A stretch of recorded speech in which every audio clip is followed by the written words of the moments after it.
Good morning. Welcome, everyone. I'm sorry we're a little bit late, but I'd like to welcome everyone to this meeting of the California Coastal Commission. And like to start the day with the roll call, please. Commissioner Acuity, Here. Commissioner Botchko, Here. Commissioner Cummings. Here. Commissioner Eckerly, Here. Commissioner Harmon, Here. Commissioner Kunkel, Here. Commissioner Lowenberg. Here.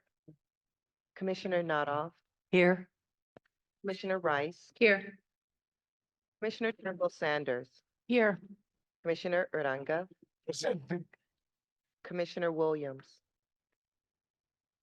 Here. Chair Hart, Present. you have a quorum. Thank you very much. Ms. Miller, I'd like to now have the virtual meeting procedures, please. Good morning. This Coastal Commission meeting is occurring both in person and through Zoom. This meeting is also being webcast and can be viewed online at cal-span.org. If you have access to the internet and wish to watch or listen to the meeting only and not speak on an item, we recommend you use the CalSpan website. Those who wish to address the Commission today can do so in person through the Zoom platform or by phone. The speaker request forms may be found on the Commission's webpage. Both paper versions as well as a scannable QR code for paperless submittal are on the Commission staff table just outside the meeting room. For those on Zoom, we have posted virtual hearing procedures on the Commission's webpage, which is a guide on providing comments via Zoom or by phone. Members of the public speaking during general public comment may be given up to 2 minutes to speak at the discretion of the chair. Requests to speak during general public comment period will not be accepted after 8:30 a.m. on each day of the meeting. In order to provide the opportunity for the broadest range of public participation, you may speak on a specific topic one time only each month. Those speaking on an agenda item that is not general public comment are typically allowed 2 to 3 minutes to speak at the discretion of the chair. We will accept a request to speak up until the chair opens the hearing on that particular item. If you have access to the internet, please go to the Commission's webpage and click on the link to fill out a speaker request. If you do not have internet access or prefer to testify by phone, please call the Commission staff at 562-477-9089. Again, that number is 562-477-9089. Staff will provide you with a telephone call-in number and instructions for how to participate and provide testimony by phone. We will manage speakers coming in and out of the meeting through a meeting organizer.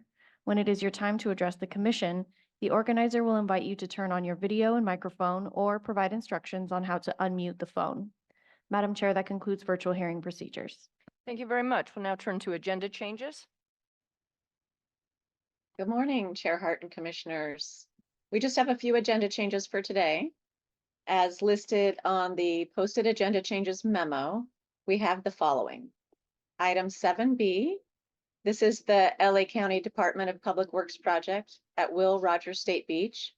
This has been withdrawn. Item 11A, the permit application for the Tebon residential project in Humboldt County is moved to consent. Item 15A, the Pepperdine University Notice of Impending Development for the Firestone Fieldhouse renovation is moved to consent. And finally, item 17C, the permit application for the Kodayari Family Trust residential development in Pacific Palisades in the city of LA is moved to consent. And Madam Chair, that concludes the agenda changes for today. Thank you, Ms. Gray. All right, now we'll open the meeting for general public comment. I'd like to first turn to our Commissioner and Long Beach City Councilman, Roberto Uranga, to introduce a special guest that we have there this morning. Thank you, Chair Hart. And I want to welcome everybody to Long Beach. I hope that you get an opportunity to enjoy the environment that we have here, the ambiance, the restaurants, and spend your money. Bottom line, we could use it. I have a little more to say, but right now I'll let our city manager, Tom Modica, if he can please come to the podium and give us a brief background of Long Beach, and I'm welcome. Thank you.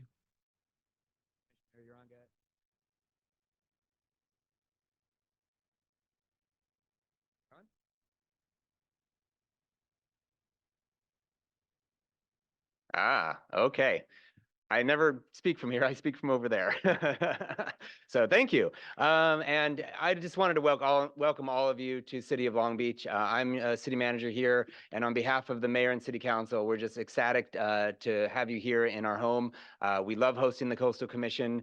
It's a great opportunity for people to see our city and also to see how dedicated we are to protecting the coast and also continuing to develop our coastline, to bring people down, to make that balance between our environmental protection and getting people to enjoy the coast. You'll see Grand Prix is coming next week. I think that's a perfect example of where we're able to bring almost 200,000 people down and enjoy this beautiful environment while also maintaining coastal access at all times. Again, just really happy that you're here for the next 3 days. I agree with our council member. Please spend your money, get out, go see all of our restaurants. There's about 55 restaurants in this area. I encourage you to walk around too and just see the care that we take to make the coast as open and accessible to everyone. And also just wanted to thank the staff. We work very, very closely with your staff, doing a lot of great projects here in Long Beach, and look forward to continuing to do that in the future. So thank you, and on behalf of Mayor and Council, welcome to Long Beach. Thank you so Tom. much. And I also want to say that, well, it's a little controversial, but I'm going to say it anyway. I wish that you could enjoy our skyline from a better location than where you're at now.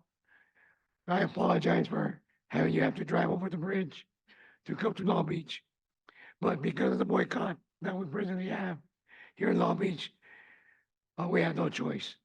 So I hope that next year, when you come again, that we will be under better circumstances, and then you will be able to enjoy Long Beach much better than perhaps this time. But I still, if you got a car or a scooter or any other kind of transportation, please enjoy Long Beach.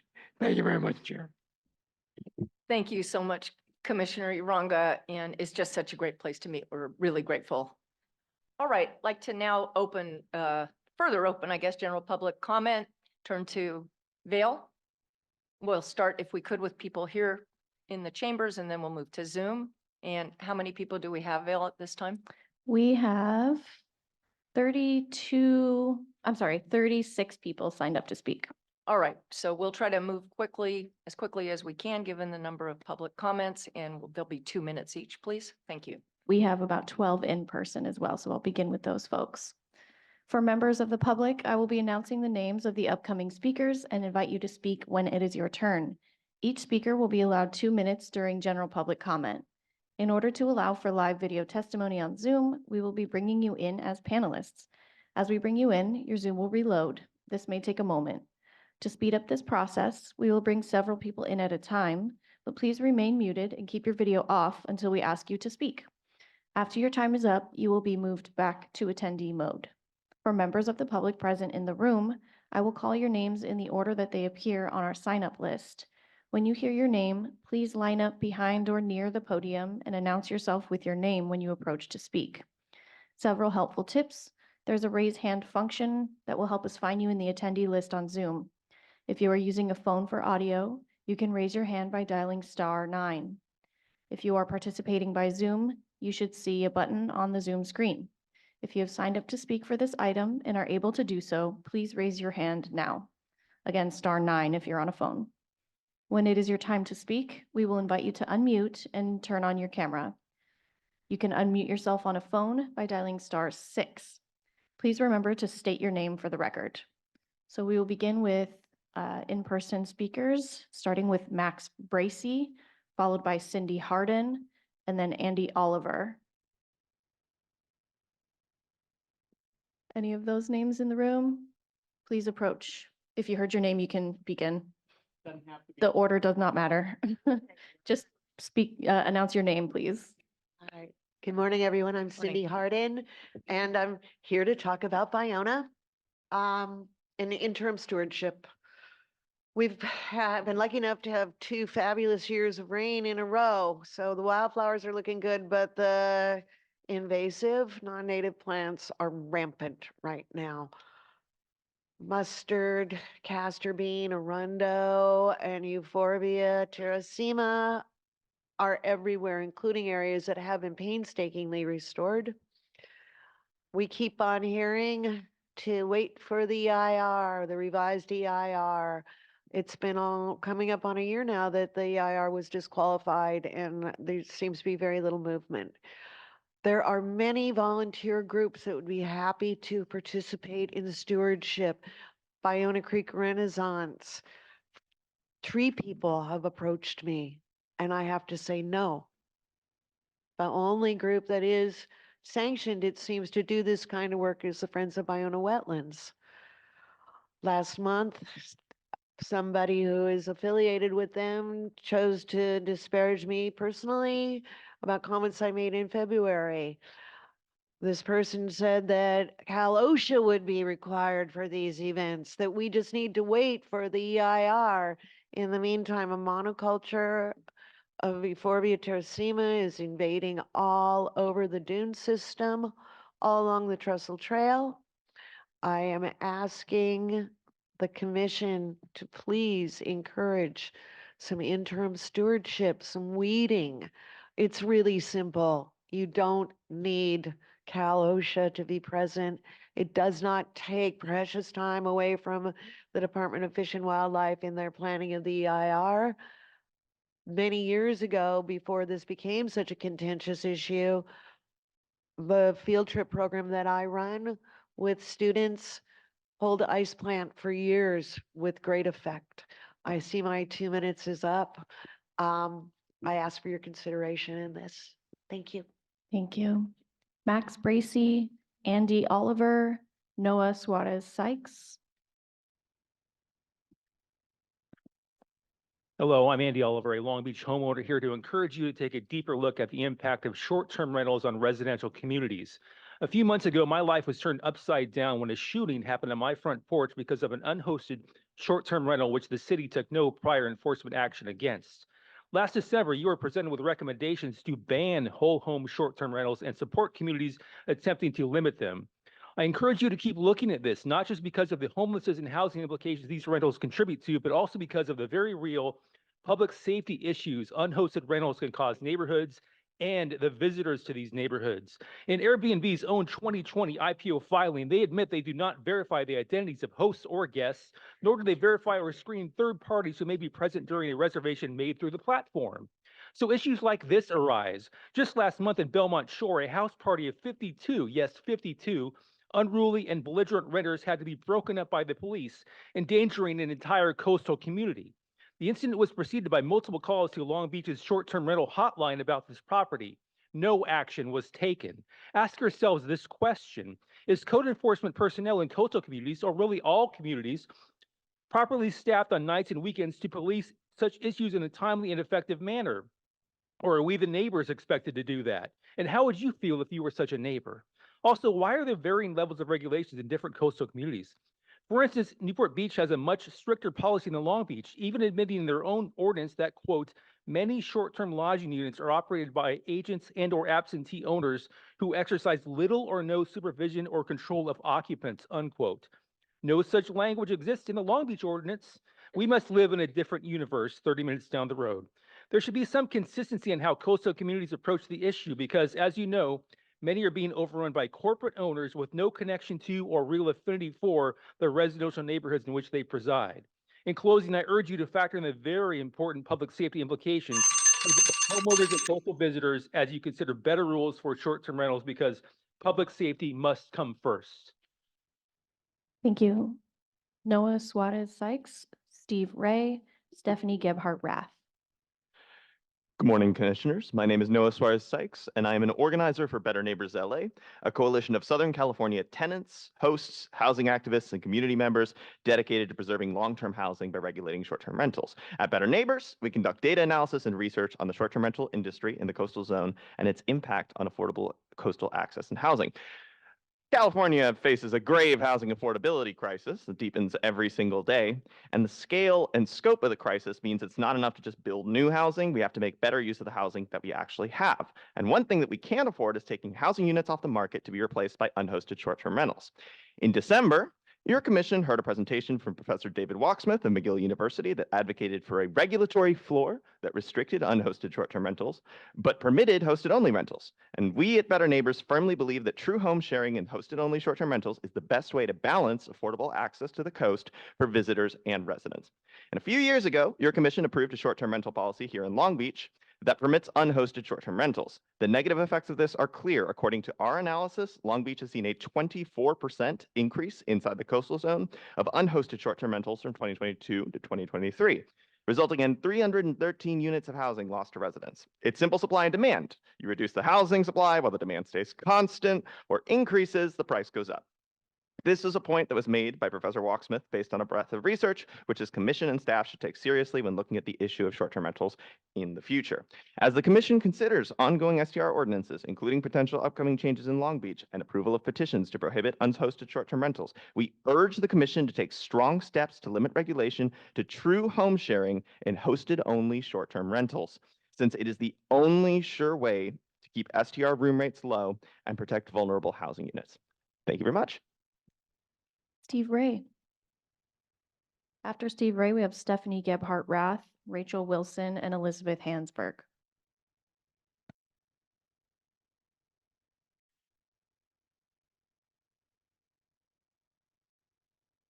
Well, good morning, Madam Chair, Commissioners, and staff. And it's good to be here with you in Long Beach, or as we know it around here, Orangaville. Pay tribute to our commissioner and his wife, who used to be on the city council here too. Incidentally, I'm here today for Morro Bay.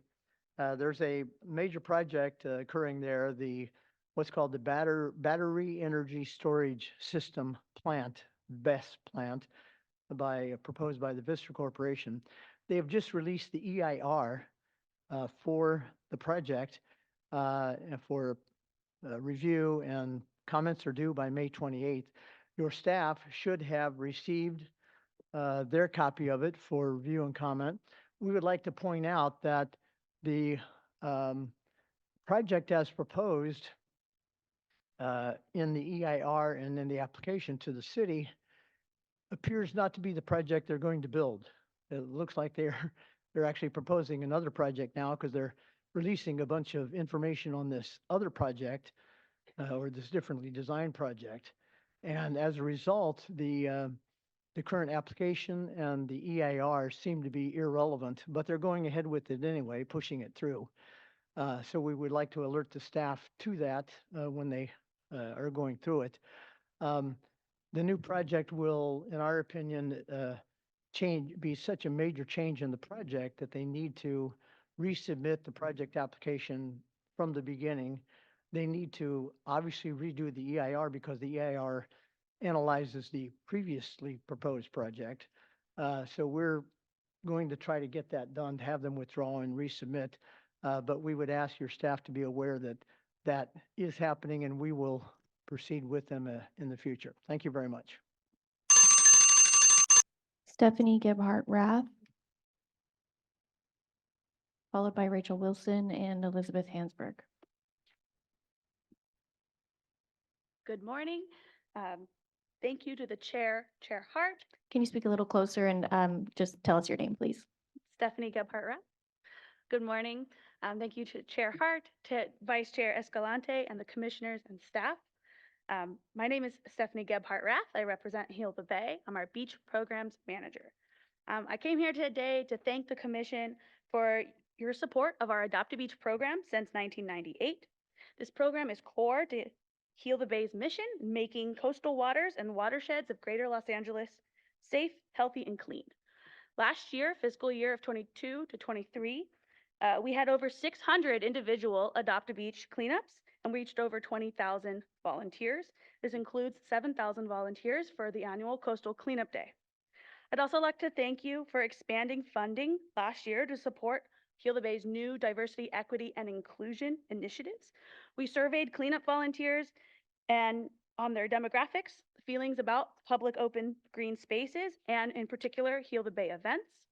These results highlighted our strengths in reaching out to our community, but more importantly, they highlighted the areas for improvement.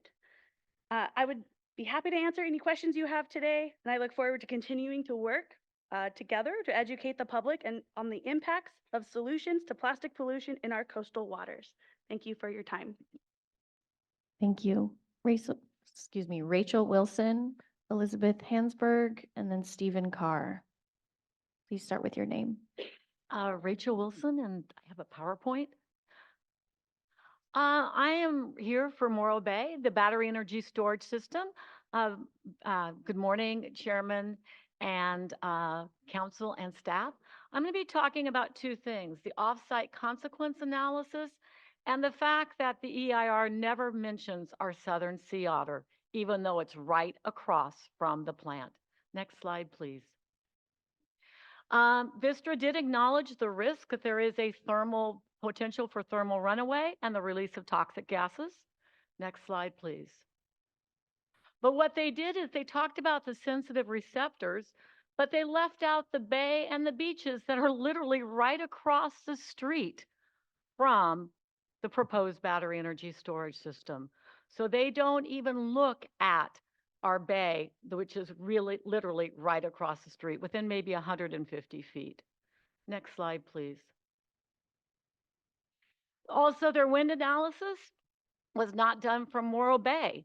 Their wind analysis was done at the San Luis Obispo Airport, which sits 18 miles away in a valley, or in Oceano, which is 30 miles away. They also talked about how the wind only comes on shore. I live, fortunately, overlooking the ocean. I see the wind going onshore, I see it offshore. I kayak. It doesn't just hold to one pattern. Next slide, please. And then the last part, which I found the most interesting, is that their analysis said that the toxic fumes, that smoke, would stop at the property line. Amazingly, the wind would stop at their property line. Next slide, please.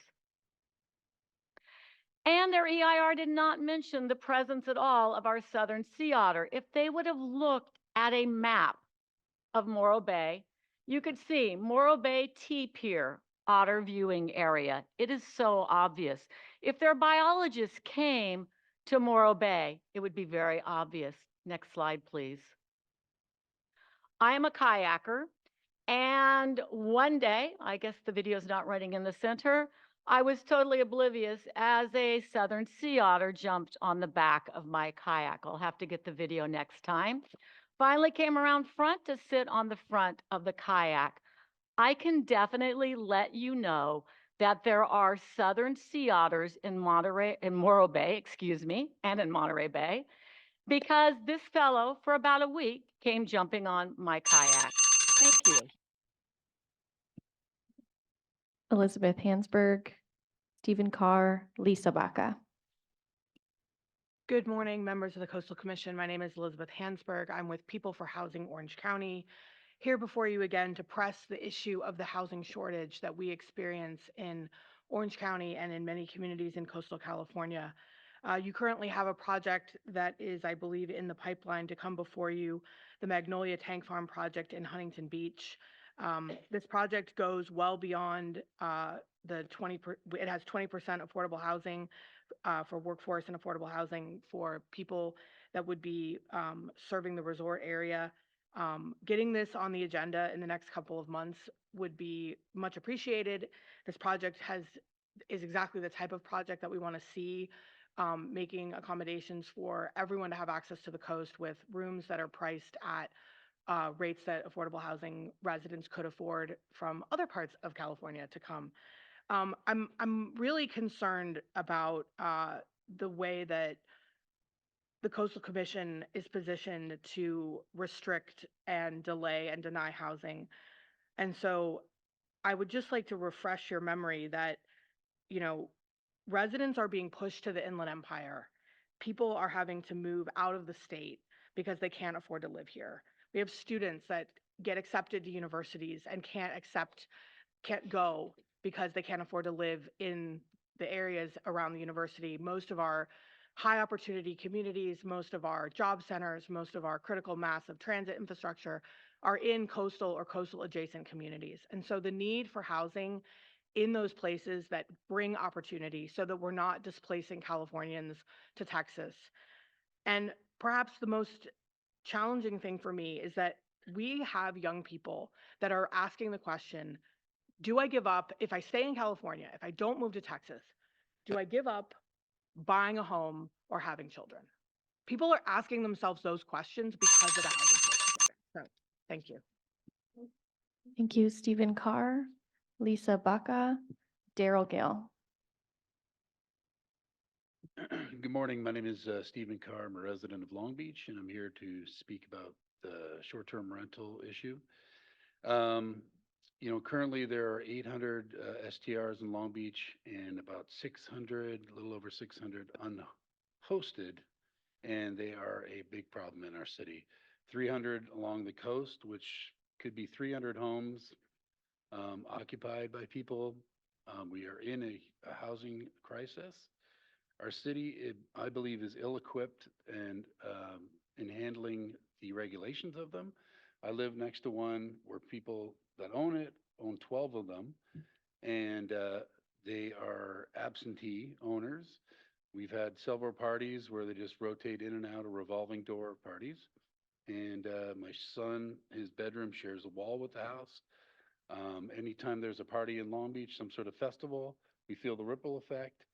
And we have, called hotlines, whatever it is, and it is not working. So when you consider regulations of STRs, please consider that this city is in desperate need of it. The home next to me could have been bought by somebody with a family, and now we have a revolving door of partiers that are going in and out. So I'm just, I appreciate your time, but the fact that all cities around us are doing it and that our city is ill-equipped to do it, they have one person that doesn't work weekends or nights, and our voices aren't being heard and nothing is being done about it. But I appreciate your time. Thank you very much. Thank you, Lisa Baca, Daryl Gale, and we'll close out the in-person speakers with Jacqueline Moore. Good morning, Lisa Baca, Pebble Beach Equestrian Association. Pebble Beach Equestrian Coalition. I am sending to you after this meeting a May 8th, 2012 report that was prepared by Dan Carl and your district director and Katie Butler, the coastal planner at the time, that addresses the Coastal Commission's oversight of the Pebble Beach area. And I apologize, we weren't able to do it yesterday. But I'm here to speak about the 30-mile coastal equestrian trails. The California Coastal Commission has the authority to oversee and ensure that equestrians have public access to these trails. And with the closure of the Pebble Beach Equestrian Center, we want to make sure there will be no bathroom facilities available to equestrians before or after. And we want to ensure that the Coastal Commission has agreed or created some kind of agreement with the Pebble Beach Company to allow us to use the golf course bathrooms, and that they install tie rails, not out of wood, but out of safety standards for equestrians for us to use those bathrooms if we need to. Secondly, in my packet that I sent, there are two statements from equestrians who did try to access in July of 2023. They had Peter from the security of the Pebble Beach Company had an exchange with them. We need to have clear signage for when people come and offload their horses, how and where they're allowed to go. And lastly, included in the packet, this last weekend was the Pebble Beach Food and Wine Festival, which is hundreds of people coming over multiple days. The people who board at the Pebble Beach Equestrian Center were not allowed to access the trails. We need you to please ensure that we can access these trails. Thank you so much. Daryl Gale.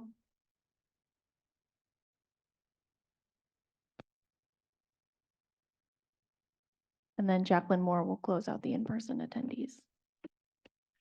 Daryl Gale, retired geologist.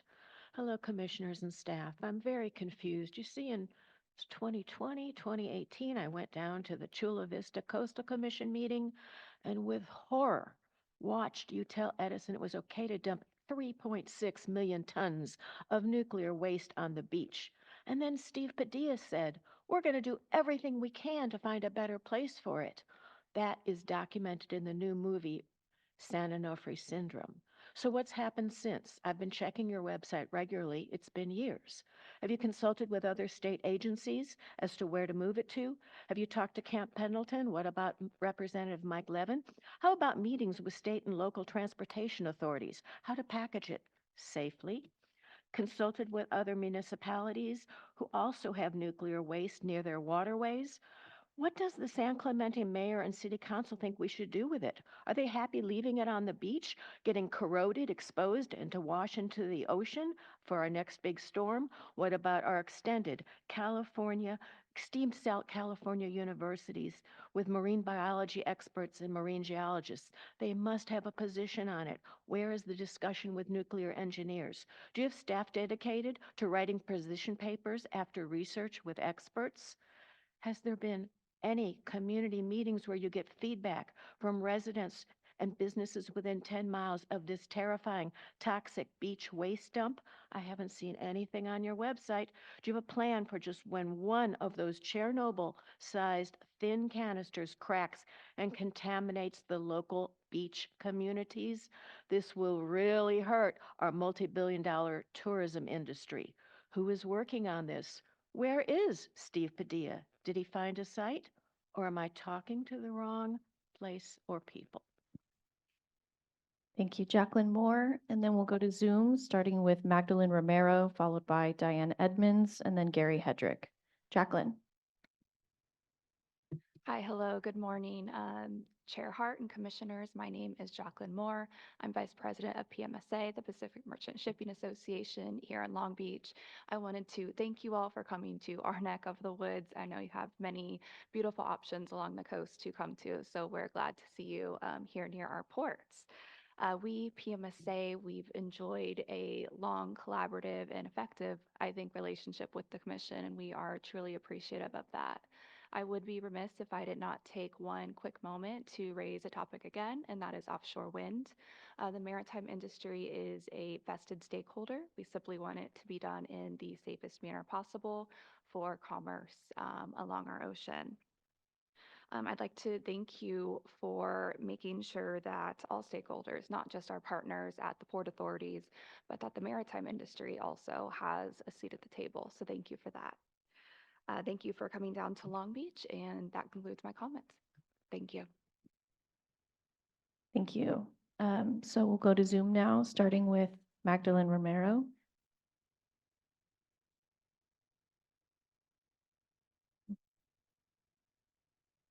Magdalene, please begin when you're ready. Yes, hi everyone. Sorry about that. Took my computer a moment. So my name is Magdalene Romero, and I am the Director of the Education and Cultural Learning Department for the Fernandino-Tataviam Band of Mission Indians. I'm here today to thank the California Coastal Commission for the funds that we have received from the Whale Tail Grant Program. These funds have allowed us to expand one of our signature programs, Traveling Tatavia Viat, or Tataviam Land, to include visits to the ocean shore. Go to the next slide, please. Thank you. Just to tell you a little bit about who we are, the Fernandino-Tataviam Band of Mission Indians is the historic tribe of northern Los Angeles County. Citizens descend from ancestral villages from the San Fernando, Santa Clarita, Eastern Simi, and Antelope Valleys. The Education and Cultural Learning Department, or as we call ECLD, is one of the 23 designated American Indian education centers in the state of California.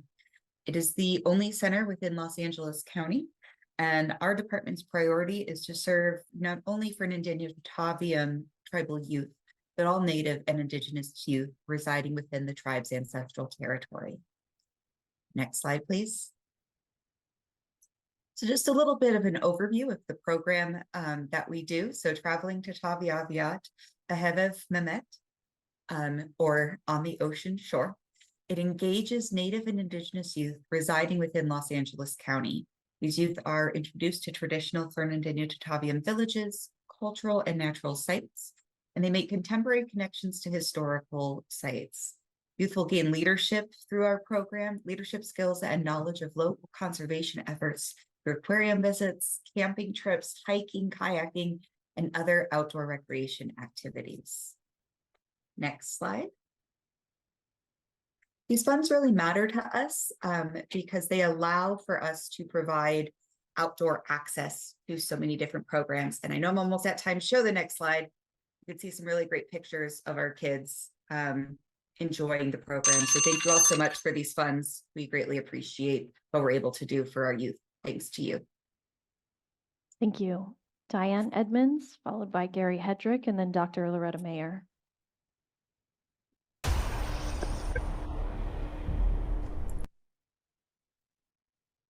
Diane, I see that you're in as a panelist. Should be able to unmute and start your video.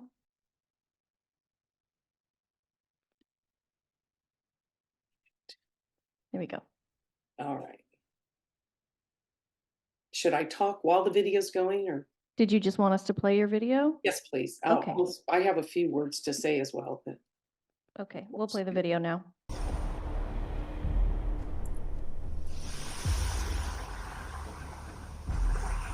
How did 3.6 million pounds of such toxic waste get stranded next to Pendleton on our beach?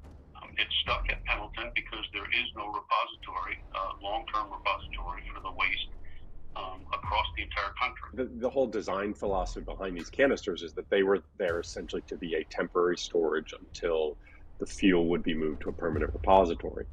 San Onofre's lethal waste is stored in thin metal canisters, placed in a wet, salty environment. And by looking at the conditions of the tsunami wall, you can see the effect the ocean has had on metal and concrete.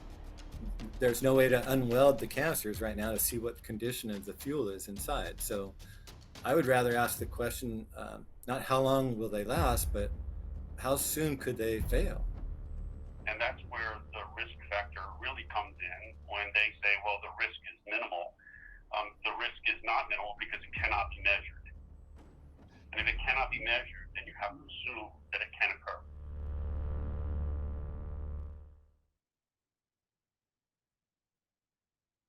for over 50 years, the federal government has been promising to find a location to safely and permanently store this toxic waste in a deep geologic repository, but they have failed.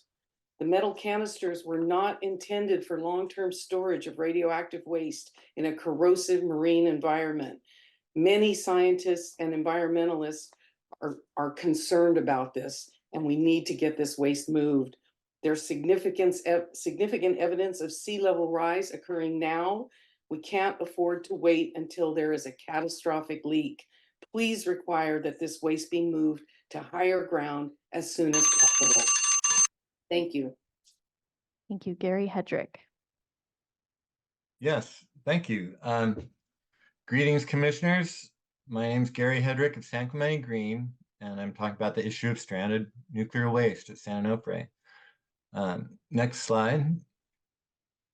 I bring you a message of hope and goodwill as we celebrate Mother Earth this month. There are hints of change for the better taking place between Edison, the community engagement panel, and the public, making your job that much easier and less likely to offend the olfactory senses. Next slide, please. I was grateful that the new CEP chairman, Dan Stetson, brought to my attention the recent Ocean Protection Council webinar. New information was provided that could significantly impact the Isfasi pad due to water intrusion. The report said serious damage to infrastructure can occur well in advance of groundwater level and sea level rise. Next slide, please. There can be damage to pipelines, foundations, roadways, and flooding taking place when groundwater is actually at a much lower level. Next. The destructive forces from water intrusion are likely already at work at San Onofre. Next slide.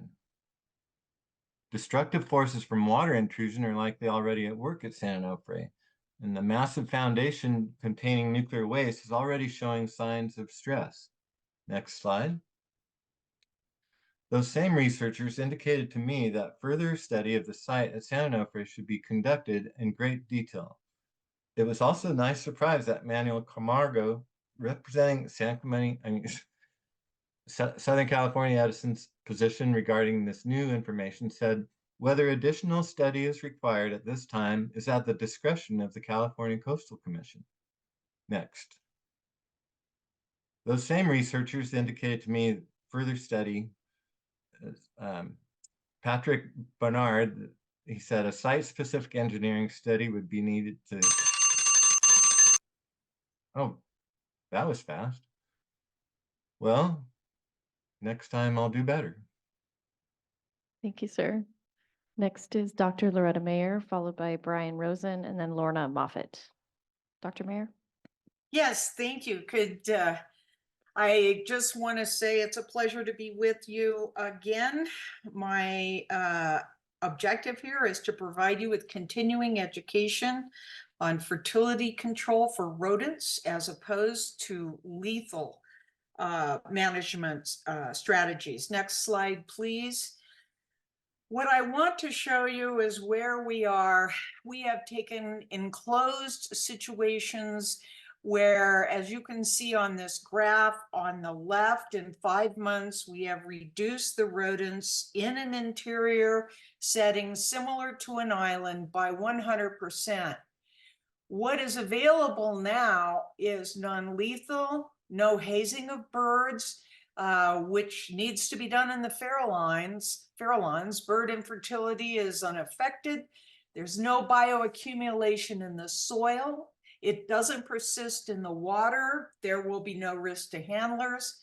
We've tested in house mice. That's the graph on the left, and it's being published this month. And there are no observable adverse effects to any birds. It costs less and it's easy to deploy. I want to draw you to the bottom of this slide. Escar's brodifacoum, which is what's proposed to be used on the farallons, has been banned in British Columbia, in parts of California, except islands, the European Union, the UK. There's a bill pending in Massachusetts, Connecticut, Rhode Island, and tomorrow one will be introduced in New York City. Last slide, please. I just want to put this before you. We are here to work with your staff and happy to accommodate anything you wish to do for the farallons. Thank you very much for your attention and stewardship. Thank you. Brian Rosen? You should be able to unmute. I see that you're on a phone.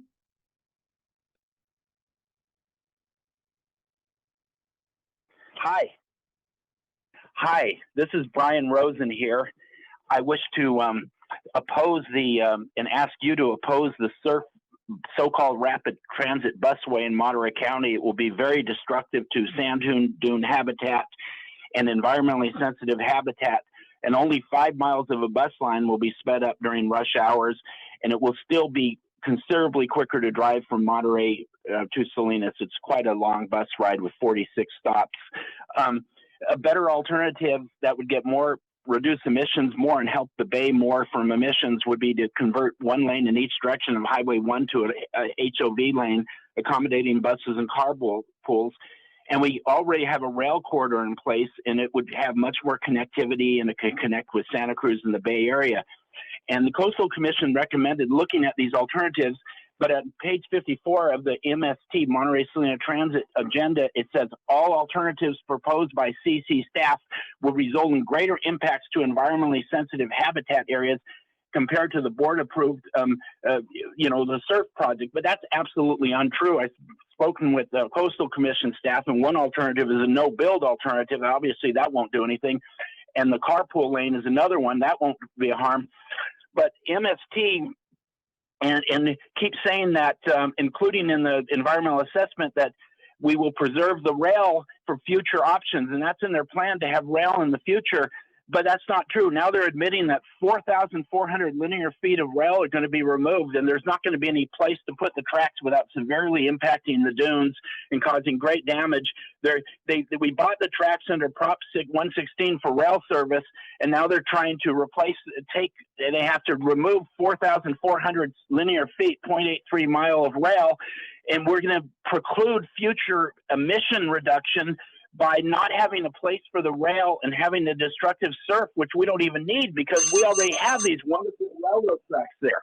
Anyway, please don't support this project and support the rail and the bicycle rapid transit as well. Thank you very much. Thank you. Next is Lorna Moffett, followed by Eileen Boken, and then Alice McNally. Lorna? Yes, good morning, commissioners. I'm Lorna Moffett from Monterey, California. Recently, I was watching Blue Planet, and to my surprise, it showed Monterey Bay Sanctuary as the most important sanctuary in the world because the upwelling creates phytoplankton, which brings all the sea mammals, all the birds, all life, all the fish from all over the planet come to Monterey Bay. And yet, Monterey politicians are not green. They're all pro-economic growth. And so it's a horrifying spectacle. 100-year-old eucalyptus trees were recently cut down in the name that they were non-native. They provide shade, they provide rainfall, they provide fire protection, as was proved at Angel Island. They were the only trees that didn't burn. And the SURF project is going to cut 91 trees, and you cannot mitigate small little saplings that take 50 to 100 years to grow with these enormous 100-year-old trees that absorb about a ton of carbon a year. And so we have a huge emergency here. The ocean is heating up 10 degrees. From 50 degrees to 68 degrees, record high, and that is killing off the phytoplankton, and the fish aren't coming. Monterey Fishing Trust just reported to Monterey City Council that they were very sorry there wasn't any money because there wasn't any fish. And so what happens when the fish aren't here to eat the phytoplankton dies, it goes to the bottom, and it causes hydrochloric sulfuric acid, and then that causes the death of our bay. So please, the SURF project is going to upheaval the dunes, which sequester carbon, and we beg you, I ride MST, and they've slashed the ridership in the inner city, so I can't even ride it anymore. So please look into this project and don't vote for it. Thank you so much. Thank you. Eileen Boken?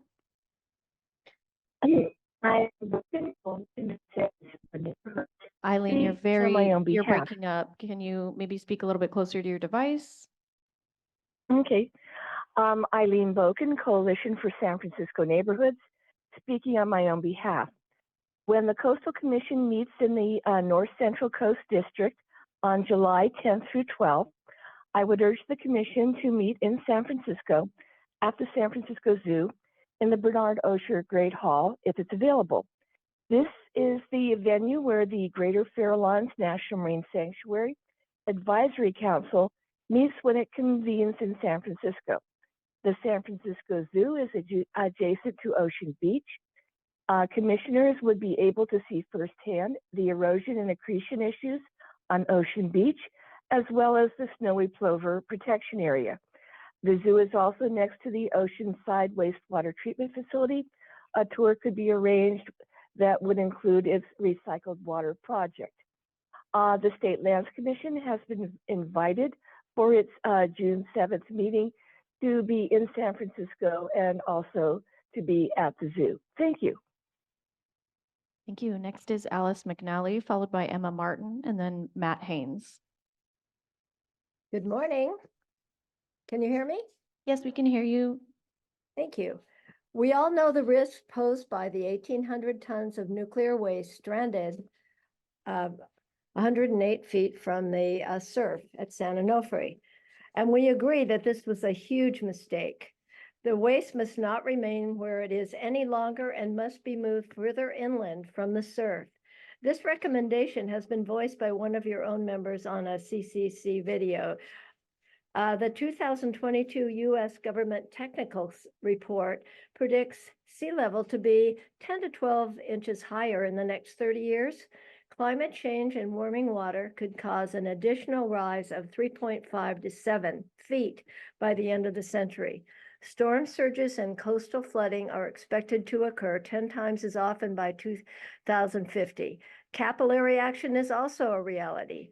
Did songs in the NRC dismiss the March 31st U.S. Weather Service warning of high surf, winds, and water spouts along the California coast from San Mateo to the Mexican border as not credible?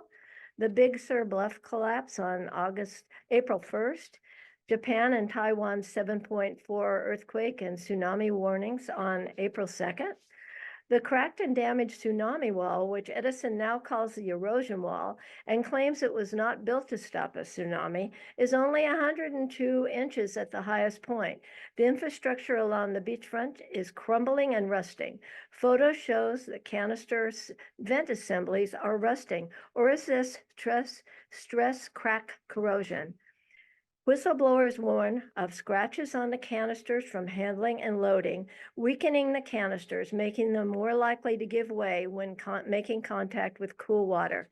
The NRC and the CEP dismiss risks from stress crack corrosion from the elements as not credible, as they do the risks of earthquakes.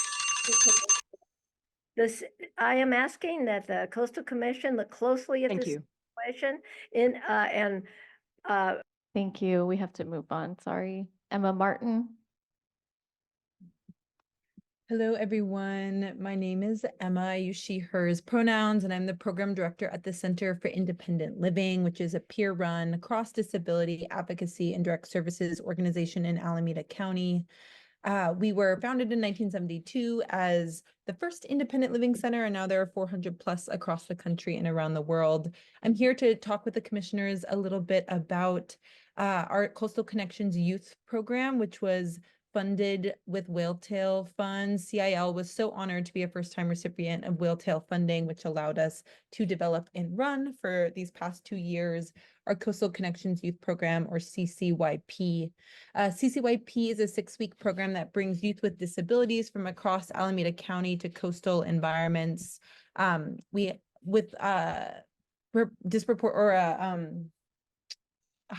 number, the youth that we serve, is a high number of youth with intellectual and developmental disabilities, and primarily Black and Indigenous disabled youth and youth of color.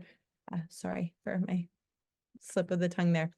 CCYP aims for disabled youth to learn how to use public transit in the Bay Area, to get to coastal environments, to understand the value of environmental stewardship by participating in a nature walk and beach cleanup, to gain important self-advocacy and leadership skills, and finally to explore the connections between environmental justice and disability justice movements.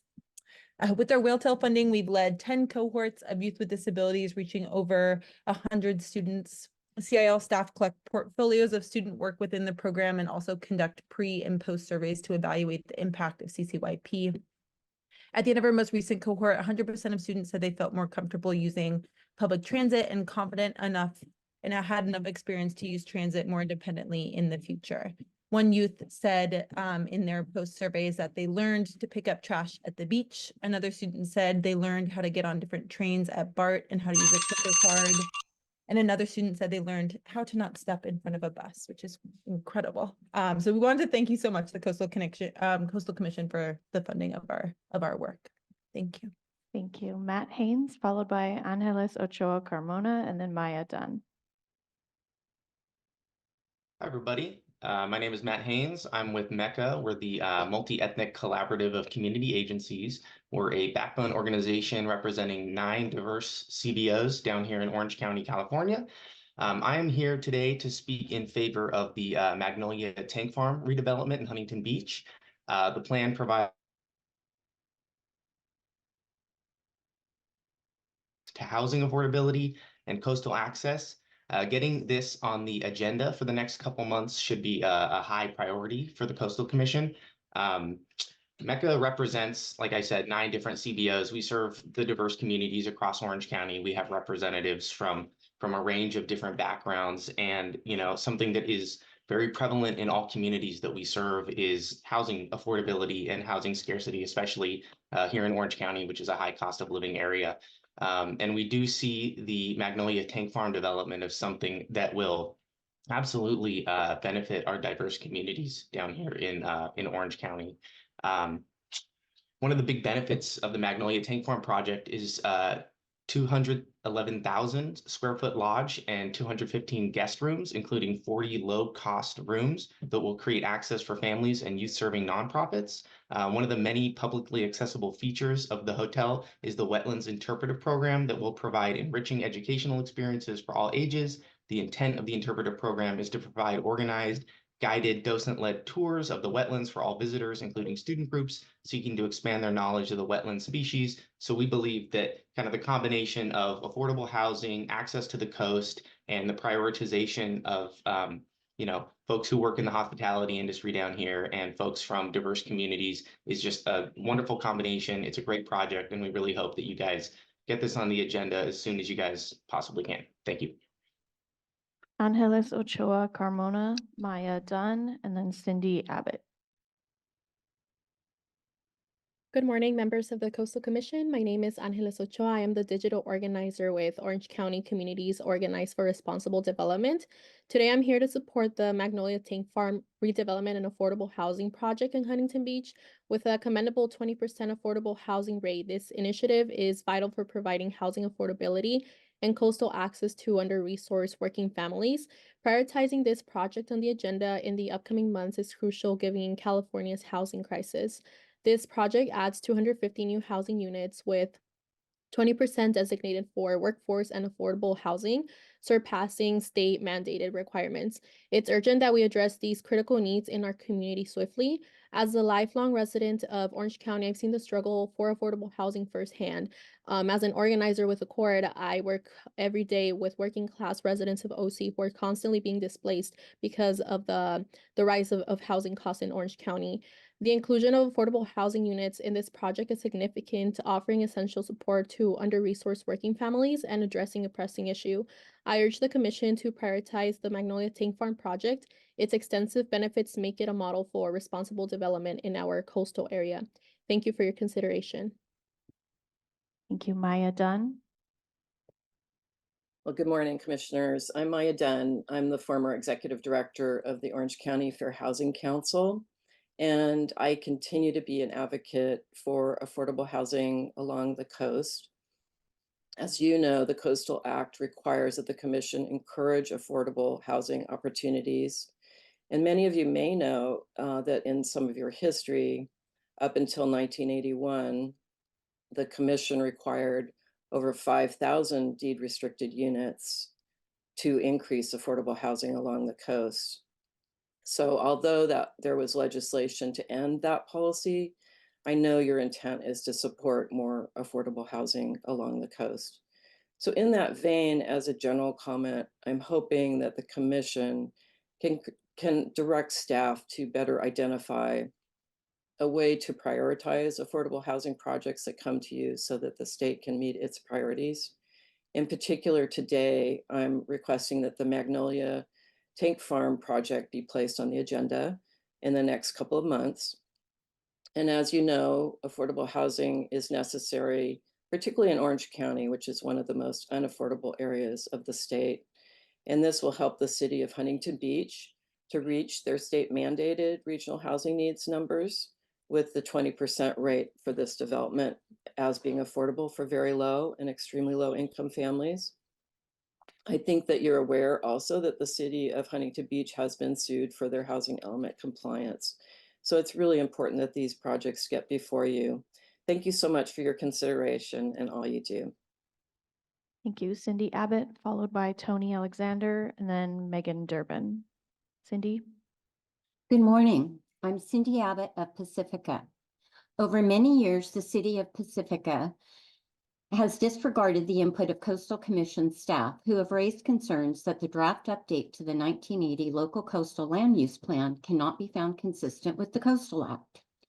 Coastal staff has provided clear language that the draft update doesn't address the difficult coastal hazard questions that have been facing the community for decades and has provided reasonable modifications to find balance and the ability to move forward.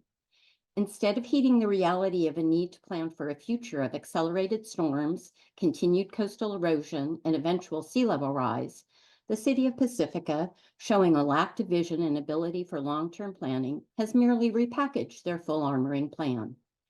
Calling for the creation of special resiliency areas, or SRAs, these are anything but a plan for resiliency.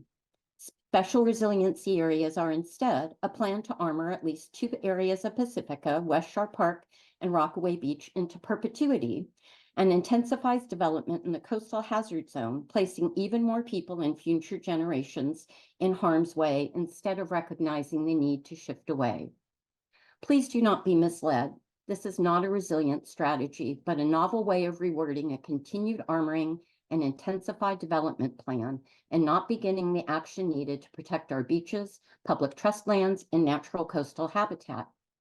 As more and more pressure is being put on our shared coastal resources through increasing calls to develop, undermine decades of Coastal Act protection, and putting the survival of our beaches up for grabs, please see this strategy for what it is: an attempt to continuing armoring of the shore, not as a compromise, but a carve-out that has a potential to undermine the entire California coast. Stay strong and committed to the Coastal Act. Don't carve out our coast. There are many in Pacifica supporting you. Thank you. Thank you, Tony Alexander, followed by Megan Durbin and then Amy Nguyen.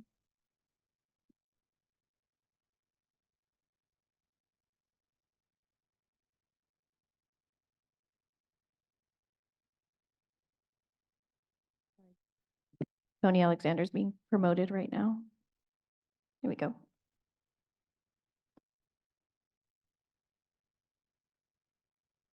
Tony, you can start your video and unmute when you're.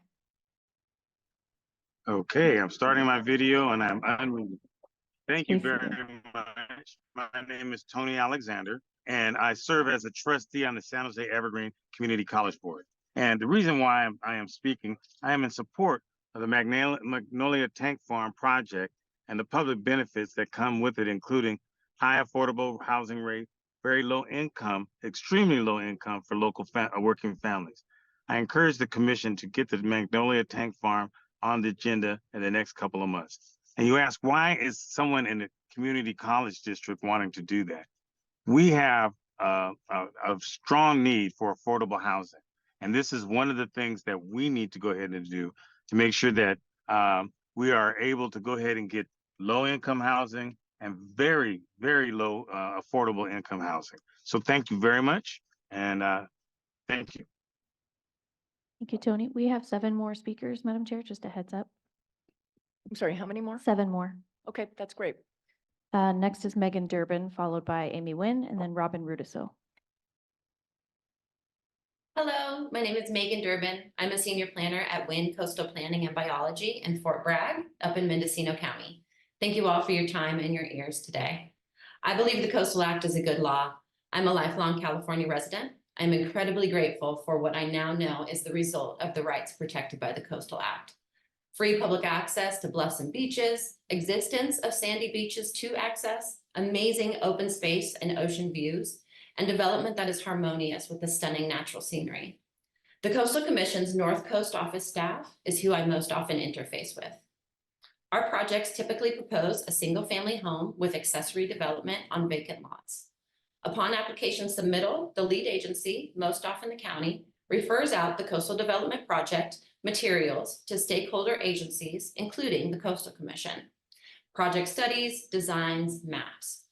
An exception can probably be found, but as of yet, I have never seen Coastal Commission staff provide comments during that initial period or anywhere early in the process. Instead, consistently, Coastal Commission waits until many months later to make comments when the lead agency staff report is published publicly, typically only a couple weeks before the hearing. Recently, within a week or less of the local hearing, Coastal Commission staff provided multi-page letters of comment on a number of our projects. And this is not new behavior. This is something we have experienced year in and year out. We have seen comments come in the morning of hearing day when the hearing starts at 10 a.m. By the time we get to a hearing, the applicants have spent on average a year conducting studies, time developing their project, and waiting and working with the county to process. Easily a couple years and typically upwards of $50,000, $60,000, $80,000, or $100,000. It's not necessary or justifiable for staff to wait until days or hours before a hearing to provide commentary. I'm almost done. I find it hard to believe that the staff cannot find some point in that lengthy span of time, beginning at agency referral, to communicate their concerns. I implore the commission as a whole to change how things are done. Thank you. Amy Nguyen.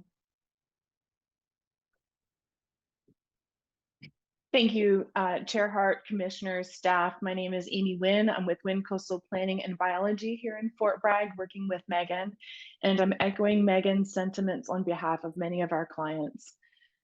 I respectfully request that the commissioners give direction to the North Coast District staff to comment early on project referrals rather than waiting until months into the process, or as Megan noted, once the staff report is posted. Once the staff report is written, that everything has been perfected, everything has been analyzed, the applicants and the staff and the other referral agencies have been very respectful in going through the discovery and exploration process. Comment early. Informal commentary is just fine. Email, telephone, any kind of commentary that expresses commission staff concerns on a local project is welcome. Commentary on a staff report when the project has not changed at all since submittal, a year or more after a project has been submitted, is not acceptable. The stress that our applicants go through, or any applicant goes through in Mendocino County to obtain a coastal development permit, is high. To receive commentary that is difficult to understand for a layperson at the last minute is shocking and disrespectful. We request ardently that the commission direct coastal district staff to work directly with the planning director of Mendocino County to work through any perfections of staff reports that are needed and not wait until the last minute. Some of these letters are really written in legalese and they're not going to change the project. So thank you very much for listening to our commentary, and take care. Robin Rudisil, followed by Ali Mills-Bean, and then Lydia Ponce. Robin? Yes, good morning, commissioners. Robin Rudisil here. I'm speaking today to again strongly encourage you to make state coastal exemptions a transparent process. The details of state coastal exemptions are not disclosed anywhere, and yet these are for projects in the dual zone, which should be the most protected and most readily disclosed and transparent. But they aren't available on the commission's website that I can find. They are not disclosed in the city records, and not to have the state exemption information together with the other city property records means that the record for a given property is incomplete. And they aren't disclosed to you, the commissioners, never mentioned in the reports you see. I've sometimes wondered, do you even know about state coastal exemptions? The problem is that we in Venice have seen this process be rife for abuse, mainly because it's non-transparent and the public cannot monitor it. I've seen applicants use state coastal exemptions to piecemeal projects, including using them to get a head start on projects. I've been surprised many times to find that an applicant has made changes that were approved by a state coastal exemption.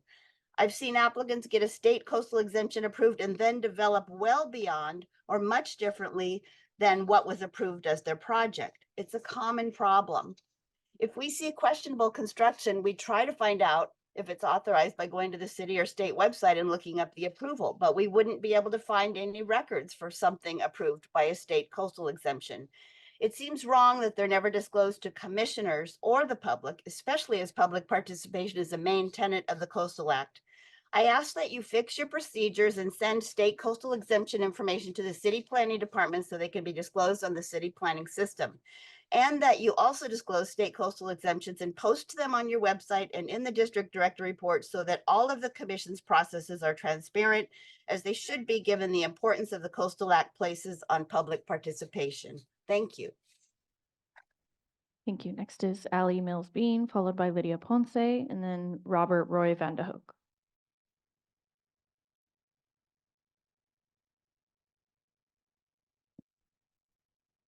Allie, you should be. Can you able hear to- me? Yes, we can hear Oh, you. good, good, good. Thank you so much. Hi. I'm also a, oh wait, start. What do I do? Just tell me to do something else. Just speak. We can see you. I Go can just ahead. speak. Okay, great. Thank you so much. I'm also from Venice. I'm the chair of the homelessness committee. Of the Venice Neighborhood Council. I'm a member of Citizens Preserving Venice, but I'm really just sort of speaking as a Venetian this morning. I watched with great sadness the Senate hearing yesterday when Senator Grove called the Coastal Commission a monster, restricting housing. I'm calling to deeply praise and thank Sean Drake for his tireless efforts. Everyone in Venice wants affordable housing.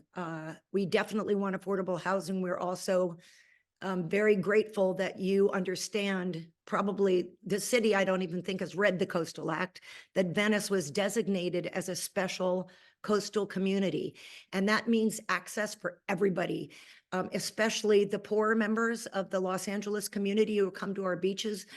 I agree they should be able to live there, but the hypocrisy is, to me, that the city is allowing our RSO buildings to be converted into boutique hotels for the very, very rich people to be staying on the coast, which has nothing to do with access for all, in my opinion. We have RSO apartments that are old in Venice, and one by one, they evict the tenants by paying them off with non-disclosure agreements. And the next thing you know, they're very expensive boutique hotels. And I think it just blows my mind that this is being allowed to happen in Venice. That's our diversity is right there on the boardwalk. We have people that live there and we're allowing them to be evicted. And so I would love the Coastal Commission to keep protecting us. I really, really appreciated you all doing yesterday, and bless your hearts for all you do. Very grateful in Venice. Thank you. Thank you. Lydia Ponce. Lydia Ponce, Venice resident, and I am here to give thanks in advance for everything that the California Coastal Commission has done. However, if the YIMBY population think that we're going to take this just sipping the hydrogen tea false solutions, that everything's being offered for the environmental solutions, they got another thing coming.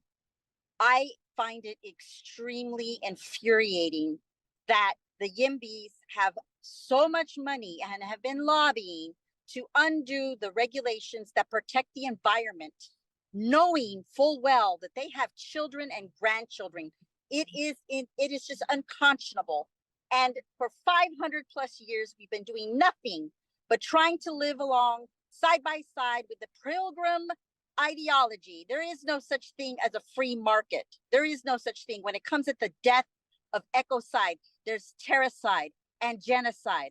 So I'm actually asking the California Coastal Commission's tribal nations to come together and put a lawsuit, because Scott Wiener, the campaign slogan writes itself. Scott Wiener's got another thing coming. I don't care if I'm doxxed. I don't care if they know where I live. I don't care if they have my name. I am not going to stand for the disrespect of the tribal nations that we just started to acquire tribal consultation and tribal consent. Don't talk to me about affordable housing if it's zero income or if it's low income or extremely low income, and things that are promised cannot be taken back. Please coin the phrase pilgrim giving, because the Indians never gave something that we took back. It was always the pilgrims who gave their word. And all of these treaties that need to be honored, we have to be honorable and look to the humanity in our breath, the water that we drink, the food that we eat. We have to know that we're more connected than not. Thank you. Thank you. Robert Roy Vanderhoek. Robert, we can hear you. Can you hear me? Hello. Can you... Yes, we can hear you now. Go ahead. Yes, great. I was waiting for the way to unpause. I was waiting to do the unmute and it was there, so I wasn't ready. Yes, my name is go by Doc Roy, and I'm a college professor formerly. I'm a marine biologist, wildlife biologist, geographer, and I do education and outreach. And this is my 25th anniversary of coming to the Coastal Commission. I first came to San Diego when Rusty Reyes was president, and we got 3 minutes then. And master organizer Marcia Hanscom brought me there. Over the years, I've had people who've been on the commission who thought it was a postal commission, Pedro Nava, but he turned out to be really great. And today I'm going to do education here, continuing in the 25th year. Estuaries and wetlands, estuaries and ecology. Ecology first. Food chains and food webs are most complex in estuaries. They can be 4-level food chains, going from the smallest life in the beginning, like plankton and algae, and then leading up to larger life. Estuaries, in 1900, more than 120 years ago, estuaries were defined for California as only in 3 places: San Francisco Bay, San Diego, and the backside or front side of Catalina Island. Today, we have many man-made estuaries. The reason we didn't have that many estuaries in California is we had bar-built sand dunes blocking our rivers. Even Humboldt Bay is and Morro Bay are opened artificially, and Elkhorn Slough are opened artificially by annual dredging by the U.S. Army Corps of Engineers. But harbors are estuaries. The estuary is defined as being shallow, lower salinity, or higher salinity than an ocean in the deserts, no large waves, and where stream canyons come towards the sea. All right, we have. Thank you. Next is Melissa Reiki, and that's our our last last speaker. speaker. But Okay. there are a few people that I'm not seeing, so I'm just going to call their names before we Okay, conclude thank you. after Melissa. Hi, my name is Melissa Reiki Somdasurf, and I live on Paoli Way in the Belmont Park area of Long Beach, which is a coastal zone. Immediately next door to me is a short-term rental owned by a real estate agent. I'm showing you pictures this morning. Thank you for a few minutes to allow me to express the issues with Airbnb in a coastal community. The first picture shows you the shared driveway. These houses are too deep, and I can't get out of my driveway when a vendor of the Airbnb blocks the driveway and is parked there for hours. Second picture shows you my gray Highlander here on the left side. I also cannot get out of my driveway when the Airbnb customers are parked across driveways and blocking the driveway. Next picture will show you that on March 16th, I witnessed a party of more than 50 people inside a 3-bedroom house and more trying to get to the party. When Long Beach PD were called in to handle the situation, it ended up flushing around 80 people into the Belmont Park community with open containers, smoking weed, and speeding down Appian Way. The operator has not been cited for any of these issues. The next slide will show you that just last Wednesday, a customer parked across my driveway, blocking me from leaving for work on a Wednesday morning at 8 a.m. while they sat around, cleaned out their car, dumped their water into my yard. On February 23rd, a spa cleaning service, it's a hot tub. The cleaning service pulled up in a van that blocked the driveway. The contractor drained chlorinated water from the spa down Paoli Way, flooding my garden into the sewer, which flows into our waterways. This violates code, but no citation has been issued. Customers are allowed to bring their pets. They're off leash. My hope to you is that you are aware of these issues and prepared to support homeowners to revoke the permit of a short-term rental in our coastal community. Thanks very much for your time. Thank you. I just have 3 names that I'm going to call. If you hear your name, you can raise your hand on Zoom or in the room here. Harold Hadelman, Ingrid Evans, Alex Stoll. Okay, I'm seeing Alex Stoll. I'm going to promote Alex. And no others after Alex. Alex, if you can hear me, please unmute. Mr. Stoll, are you there? All right, not looking good. No response. All right. Thank you very much, Vale. All right, I'm going to close the public comment period, and I'd like to turn to my fellow commissioners and ask if there are any questions or comments as a result of public comment. Vice Chair Escalante. Thank you, Madam Chair, and thanks to the public for coming out and giving us their comments. It was all quite a diverse array of issues that were brought up. One thing that stuck to mind that I wanted to ask staff, since Mr. Hudson is here, I don't know, or Ms. Huckabridge, this issue about state coastal exemption disclosure, just can you kind of elaborate a little bit if you have any response to that? Thank you. Yes, I'd be happy to. So my understanding of what Ms. Rudisil was talking about is her concerns about exemptions issued by our agency in areas of our jurisdiction, as opposed to instances where local government issues their own exemptions and coastal permits. Now, under our regulations, we don't believe there's any errors of process. If a project meets the exemption criteria under our regulations, then determinations are made that it is exempt legally under our procedures. The issue today, though, I believe has to do with an item that will be coming up later on our agenda, item 17A.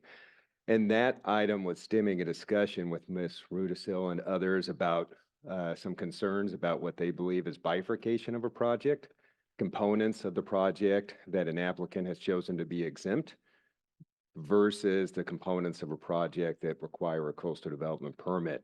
So I believe that when we get to item 17A, that would be a constructive time to maybe have that discussion and sort of dig into that issue of what makes a project exempt and when are they required to obtain a coastal development permit.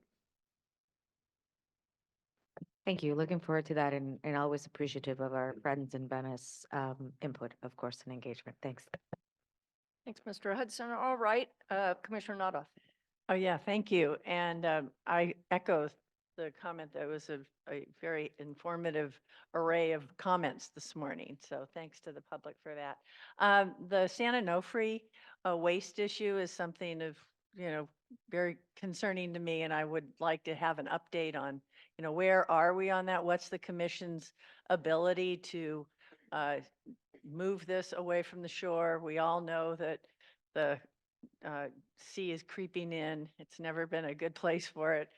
Where are we on that one? Thank you, Commissioner Notoff. So I think there's a long history here with this commission of raising our own concerns similar to the comments that were raised today about placement of spent nuclear fuel close to the coast. So it is an ongoing issue, and some of the comments you heard today are also true in that there has not been a federal repository that has been identified. We have advocated for that within the state, in Washington, D.C., and continue to do so. We're continuing to be engaged at all levels to try to push that to the extent that we can, given our limited ability to regulate nuclear fuel, as you will also remember. So just a quick update on where we are specifically with Edison. There, if you will recall, there are two different spent fuel storage units, and back in 2020 was the last time that the commission heard about one of those storage units, and there was at that hearing, the commission approved a pretty extensive monitoring and reporting and inspection program that included a third-party review. We had a very in-depth discussion about it. There's a whole reporting, there's a whole process and by which Edison is going to be looking at different sections of the storage unit and then reporting back to us. So we were just kind of looking to see where we are in that. Actually, I think they have just completed one of those inspection efforts, and we should be expecting a report, I think, within 180 days, according to the report that the requirements that you all approved. So the other storage facility, we're going through the same process right now, where we're doing the independent third-party review to develop a really robust monitoring and reporting program that'll be coming to you later this year. So at that point, I think we can do an even more fulsome discussion of where we are on these things. It'll be a good opportunity to check in on the other storage facility and report back to you what we've learned from reports we've received from Edison. Great, because some of the testimony did refer to continuing authority of the Coastal Commission, and sounds like we're using our authority to the fullest extent possible to improve the safety of this. Okay, thank you. Thank you, Commissioner. And I think it would be great if we could let the public know as soon as possible when we anticipate that being on our agenda. Maybe in the future agenda items at the bottom of our homepage. Commissioner Eckerly. Thank you, Chair Hart. Commissioner Nodhoff stole my question. So I just want to echo my interest on this item and look forward to follow up at a future meeting. Thank you. Any other commissioners? Commissioner Cummings.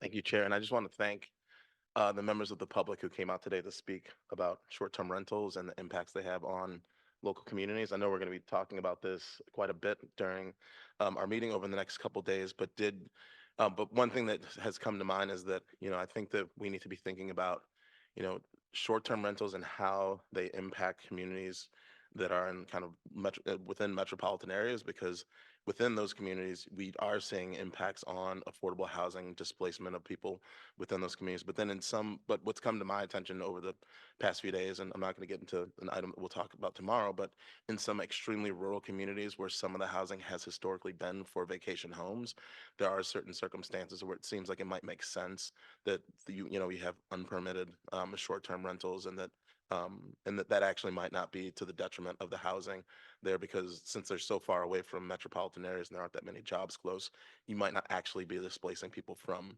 housing. And so I think it's worth us taking into consideration when we're approving short-term rentals and working with local jurisdictions on their short-term rental policies, like whether or not it's actually displacing people, or is it actually, second homes being used to help increase visitation to coastal communities and coastal environments. And then lastly, to one of the issues that was, or one of the comments that was brought up around Venice, I think it's also worth us trying to better understand replacement housing at the state level, because there are communities where you have houses that have historically been affordable. That housing is getting torn down, and then it's being replaced with luxury market rate, and the amount of affordable housing is reduced. And so if there's any way for us to be able to advocate for replacement of affordable housing, and that not to go to the density bonus percentages or what have you, to preserve affordable housing in the coastal zone, I think it's something that we should try to advocate at the legislature so that we're maintaining affordable housing in the coastal zone. Thank you for those comments, Commissioner Cummings. And that is one of the main ways the commission was able to support affordable housing when we did have the ability to regulate it back in the late 70s, early 80s. So it was in ensuring either replacement or retention of existing affordable housing. So I absolutely concur, and we will look to different options in the future to see how we can advocate for that. Thank you. Any other comments from commissioners? Commissioner Geary. Thank you, Madam Chair. I just had a question regarding some of the concerns raised regarding the equestrian access at the trails at Pebble Beach. Is there a full-on prohibition of equestrians from using those trails during festivals, or can you elaborate on that? Unfortunately, I can't. That's the first that I'd heard of those concerns. So I will be talking with Dan, Carl, and with staff to get a better understanding of that issue, and we can talk about it at a future time. Thank you very much. Thanks, Commissioner. I just wanted to respond to a couple of the comments on housing. Wanted to just thank Commissioner Cummings and our executive director for her comments. And I just want to say that from my perspective, and I think that actually it was Senator Wiener who made this comment yesterday at the Natural Resource Subcommittee presenting his bill, which has been substantially amended, and you'll hear in a minute about that. But I think that the comment was housing and the Coastal Act are not inconsistent. I think that there is so much potential to work with the legislature on this issue. And I think that I know that we are looking forward to engaging further with them, and we'll hear more on that topic during the ledge report. All right. Not hearing any more comments. After general public comment, we'll turn to the executive director's report, and then we'll take a short break. Thank you, Madam Chair, and good morning, commissioners. My published executive director report can be found on the commission's website, but I'll spend a few minutes going over several of the items. So first, staff from the Commission's statewide planning and environmental justice units have put together a new page dedicated to low-cost coastal lodging on the Commission's website. This page provides resources for the public, local governments, and developers, including information on the Commission's role in protecting and providing for lower-cost coastal lodging opportunities and where to find such facilities along the California coast. So you can find the link to this new webpage on my written report, and I highly recommend you check it out. So next, in late March, I traveled to Washington, D.C. with our federal programs manager, Ashley Reineman, for the annual meeting of the Coastal States Organization and the NOAA Program Managers meeting. Ashley and I were joined by our colleagues at the Coastal Conservancy, BCDC, and the San Francisco Bay, Elkhorn Slough, and Tijuana River National Estuarine Research Reserves. Discussions during the meetings covered a range of issues, including continued discussions and updates on federal resilience funding and project implementation across the coastal states, coming out of the Bipartisan Infrastructure Law and the Inflation Reduction Act. Our California delegation also met together with staff in California congressional offices in support of appropriations for California's coastal management program in the fiscal year 2025 federal budget. And meetings included staff from Reps Carbajal, Huffman, Levin, Peters, Panetta, Khanna, Desaulniers, Garamendi, Jacobs, Vargas, and Mullins offices, as well as staff from Senator Padilla and Senator Butler's offices. We had a very busy Hill Day. Staff emphasized the critical importance of federal funding for California's coastal planning, regulatory enforcement, research, education, and public access programs, particularly in the face of increasing impacts on the coast from climate change and sea level rise. Member offices were highly receptive and supportive of staff requests, and staff looks forward to follow-up discussions and opportunities for continued support. Finally, I also had the opportunity to serve on a panel entitled Visionary Coastal Policy, Strategic Realignment for Shore and Beach Preservation, hosted by the American Shore and Beach Preservation Association at their annual Coastal Summit. All in all, it was a very productive and successful trip, and I would like to give a special shout out to Ashley Reineman for organizing an incredible number of meetings and events over the entire week, and for her valiant efforts to keep our unwieldy crew in line and on time. Next, coastal staff attended a couple of interesting workshops I wanted to mention. First, on March 14th, staff from the Coastal Commission Statewide Planning Unit and North Coast District participated in a workshop hosted by the Grassroots Institute on LCP updates within Mendocino County for the jurisdictions of Mendocino County and the cities of Fort Bragg and Point Arena. The workshop was well attended by members of the public, and Commission staff answered questions relating to proposed LCP updates, housing, and projects for Mendocino County. Second, on March 29th, staff from the Commission Statewide Planning Unit, Enforcement Unit, and North Coast District participated in a symposium and workshop hosted by the Ocean Science Trust to explore innovative insurance and climate finance strategies to encourage sea level rise adaptation projects, and particularly nature-based adaptation strategies within Humboldt Bay. Representatives from the Department of Insurance, Ocean Science Trust, and the State Water Board, local elected officials, and planning staff also attended and participated in that workshop. Next up, the winners and honorable mentions of the 2024 K-12 Coastal Art and Poetry Contest were announced at the end of March. The recognized art and poetry will be part of a traveling exhibit starting in May at the Channel Islands National Park Visitor Center. The link to view the contest winners and exhibit details is included in my written report. And as always, please go and check them out. It's incredible work, and it really shows how some of the education efforts are working. We have these kids who are just really invested in our coast, and it gives me a lot of hope. So I encourage you to check those out. Finally, I wanted to let the Commission know that on March 28th, the Chair and I authorized 2 letters related to legislative matters. One letter registered the Commission's opposition to SB 1077 by Senator Catherine Blakespear, which originally would have exempted ADUs in the coastal zone from needing to comply with the policies of the Coastal Act and LCPs. The other letter registered opposition to SB 1092, also by Senator Blakespear, unless it was amended to remove language which would have significantly changed the Commission's process for hearing appeals of local CDPs for multifamily housing projects.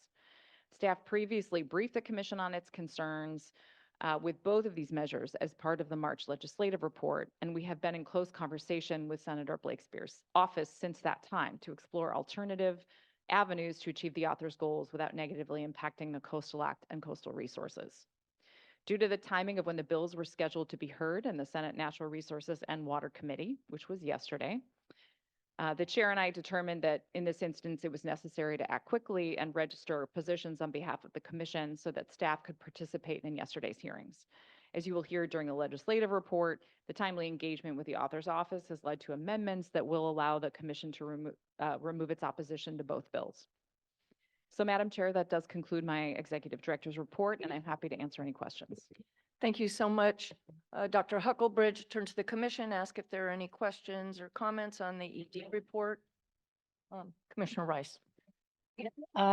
Thank you, Dr. Huckelbridge. I have a question on, not a question, a comment. I took a look at the lower cost lodging link, and thank you for providing that. And my question, and it looks great. My questions are, one, how are we trying to make sure that that site and the availability of those units that were associated with CDPs or whatever that the Coastal Commission amended is actually getting out to the public for whom they are meant to serve? And probably related to that is what is our general process for checking back in with those proprietors who are responsible for providing those units, and how whatever requirements we have for them in terms of pushing out the availability of them? Thank you for the question. There's several ways I think we've tried to get the word out, but it continues to be a challenge. And the creation of this website was another way. And, we recognize that this isn't getting out enough. And so this was our way of trying to at least take a first step to get the information and have it publicly available to folks. So in addition, we have included requirements when we have required low-cost accommodation for developers or applicants to do their own advertising and get the word out. So we have, in more recent years, included requirements along those lines. In terms of checking back, we do it as best we can. In general, having enough staff resources to adequately do condition compliance has always been a challenge, and we work on it. We do really take it seriously, and especially with low-cost accommodations in more recent times, we've made an effort to check back in, but it does, again, it's not something we have enough resources to adequately cover. Well, it makes me think that potentially as a part of a condition going forward, if we're not already including something like that, is to have a requirement of the applicant, the permittee, actually reporting back and providing an accounting of how often the rooms were used and at what, so we actually can start to get some hindsight into whether or not what we're doing is working, and and frankly, just some accountability. We want to see that those units are accessed and in fact are being rented out at the price points that we required. Thank you. And through the chair, I'd like to ask Steve Hudson to give a little bit more detail. He has more on the ground experience with particular projects. I think that would be helpful. Please, it's a great point. I'd love to hear from Mr. Hudson. Thank you. I just wanted to point out that that's an excellent remark. We have, in the past few years, begun implementing that condition in several projects. I remember we started doing that with the Shore Hotel, and with hotels going forward, requiring an annual monitoring report. Some of those permits may have varying timeframes. Some have required for the life of the hotel that we receive these annual reports, but that annual report requires them to provide feedback, provide the data on their outreach efforts, the price points, and the annual reporting of the affordability, so that we can do that as Kate had mentioned, the really tough work of that condition compliance. But through these conditions, we believe we have a better handle on this than at any point in the past. Excellent. Thank you. Thanks so much. The only thing I would add is it would be great to have a report back to us, because we're sort of in the dark here about once we issue the permit, what happens for us personally. So that would be great to have an update on that. And thanks again, Commissioner Rice. Any other comments? Yes, Vice Chair. if I can just add, because this sort of makes me think of sort of this cross-pollination of, we have groups like all kinds of groups that try to do the bridge that gap of outreach. And the more we show the templates and the examples of things that may work, some of those groups that maybe it's not, in there right now, the toolbox to include programs like this may be interested in also creating some of these programs to allow to fill this gap. So thank you all. Great. Thanks so much. Yes, Commissioner Cummings. Yeah, just following up on what's been spoken about low-cost accommodations and the use. I think it would also be good to get, like, when possible, reports out on the in lieu fees that have been getting paid to in lieu of the low-cost accommodations, like how those are being used and what kinds of accommodations are being produced. Because I think we've all been kind of asking, like, what's happening with all these in lieu fees, and are they just sitting in bank accounts somewhere, or are they actually getting used, and what's being produced? Because oftentimes I think we all know that the in lieu fees that are getting paid are likely not sufficient to build the amount of low-cost accommodations that, we see bigger developments not having to provide. Through the chair, yeah, and I thank you for that comment. I think it is information that we have been collecting and working on gathering over the years. We did do a report. I was just trying to remember the specific date of the report that looked at that very question about how in lieu fees are being used.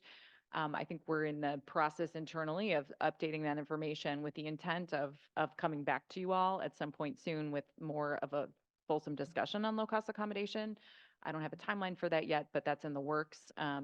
But I think what we found from that previous report, and I imagine continues to be true, is that making sure those in lieu fees get spent has been a challenge. And in a lot of times, it is really, and we've been talking with the Coastal Conservancy about this very issue as a partner in state parks, and it is really difficult to find folks to take that money and use it to build new accommodations. So that's just an ongoing challenge. And so we're going to have to continue to work at it with our partners. And it's great, the Coastal Conservancy has their own program and money for that purpose as well. So we're going to have to continue chipping away at it.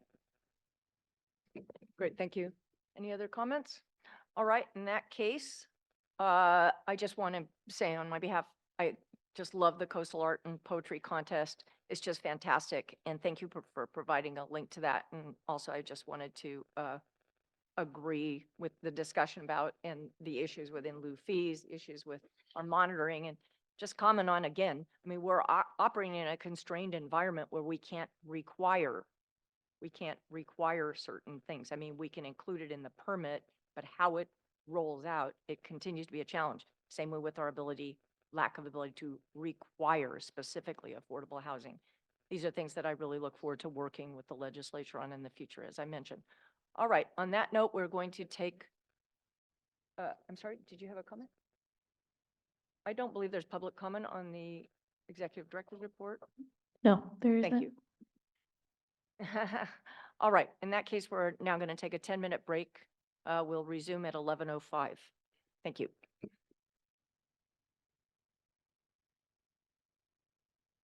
All right. Well, we're 5 minutes longer, but pretty good. Like to call the meeting back to order at this time. We're going to move on unless there's some commission correspondence. Not seeing any. I'd like to move to the ledge report. Mr. Drake. Thank you, Chair Hart and Commissioners. Good morning. This is the legislative report for April. This month's report includes a number of updates, including on several complex bills. Staff is also bringing 2 bills to you to consider taking a position. But first, let me begin with an update on the legislative session. At this point in the session, most bills are working their way through the policy committees in their House of Origin. Several of the Commission's priority bills have been amended in the past month as they've gone through committees. I'll begin with SB 951 by Senator Wiener, which the Commission previously took an opposed unless amended position on. Senator Wiener has amended the bill twice in the past month. The first set of amendments removed the section of the bill that would have moved the coastal zone boundary in San Francisco seaward to exclude most of the western area of the city. The bill was then amended again last week to rewrite the section of the bill regarding appeals of local CDPs. Originally, that section of the bill would have eliminated the commission's ability to hear appeals of county permits for development that is not the principal permitted use of a project site. Last week's amendments removed this language and instead added a provision clarifying that San Francisco, which is in the unique position of being both a city and a county, shall be treated as a city for the purposes of CDP appeals. As a result of this amendment, the bill no longer makes any statewide changes to the Commission's appeals authority and instead establishes that local CDPs for development in San Francisco's coastal zone are subject to the same rules regarding appealability as projects in other coastal cities. Together, these amendments address the Commission's previously identified concerns with the bill, allowing the Commission to remove its opposition. The bill was heard in the Senate Natural Resources and Water Committee yesterday. During the hearing, Senator Wiener commended the close collaboration between the Commission and the City and County of San Francisco on an LCP amendment to clarify several aspects of appeals in San Francisco's coastal zone, and he pointed to that collaboration as motivating his amendments to the bill. The senator also expressed the conviction that coastal protection and housing production are not mutually exclusive, and that he looks forward to continuing to partner with the Commission on these shared goals going into the future. There were two other significant Coastal Act bills heard in the Senate Natural Resources Committee yesterday, both by Senator Catherine Blakespear. Those are SB 1077 and SB 1092. As Executive Director Huckelbridge mentioned in her report, these are the two bills which she and the chair authorized positions so that the Commission could participate in yesterday's hearing. Beginning with SB 1077, that bill proposed to exempt the construction of most ADUs from the policies of the Coastal Act and LCPs. That exemption would apply both to ADUs that are attached to the primary residence, as well as the conversion of detached structures like sheds and garages into ADUs. Commission staff reached out to the author's office as soon as this bill was introduced in mid-February and have been in close conversation since then. That conversation is focused on several points, including educating the author's staff about how the coastal permitting process ensures that ADUs are sited and designed to avoid impacts to public coastal access, sensitive habitat, and other coastal resources, and to avoid placing residents of ADUs in areas vulnerable to coastal hazards. Commission staff also provided information about the fact that coastal permits for ADUs can already be issued administratively at the local level without a public hearing, and that dozens of coastal jurisdictions have amended their LCPs to add policies that further facilitate ADUs by streamlining the permitting process and providing clear development standards. These LCP amendments allow local governments to efficiently permit ADUs in their coastal zones without needlessly sacrificing public access, coastal resources, or sea level rise adaptation. As a result of these conversations, last week, the author's office proposed to amend the bill to remove the proposed exemption, and instead to direct the Commission to provide guidance to local governments on how to prepare these sorts of LCP amendments that are designed to promote ADU construction consistent with other LCP policies. This change to the bill was presented yesterday as part of the Senate Natural Resources Committee hearing, and the author formally accepted it as a committee amendment. This amendment represents a vast improvement to the bill, as it removes what would have been an unprecedented and unnecessary exemption to the Coastal Act, and instead advances the proven approach of helping local governments incorporate ADU provisions into their LCPs.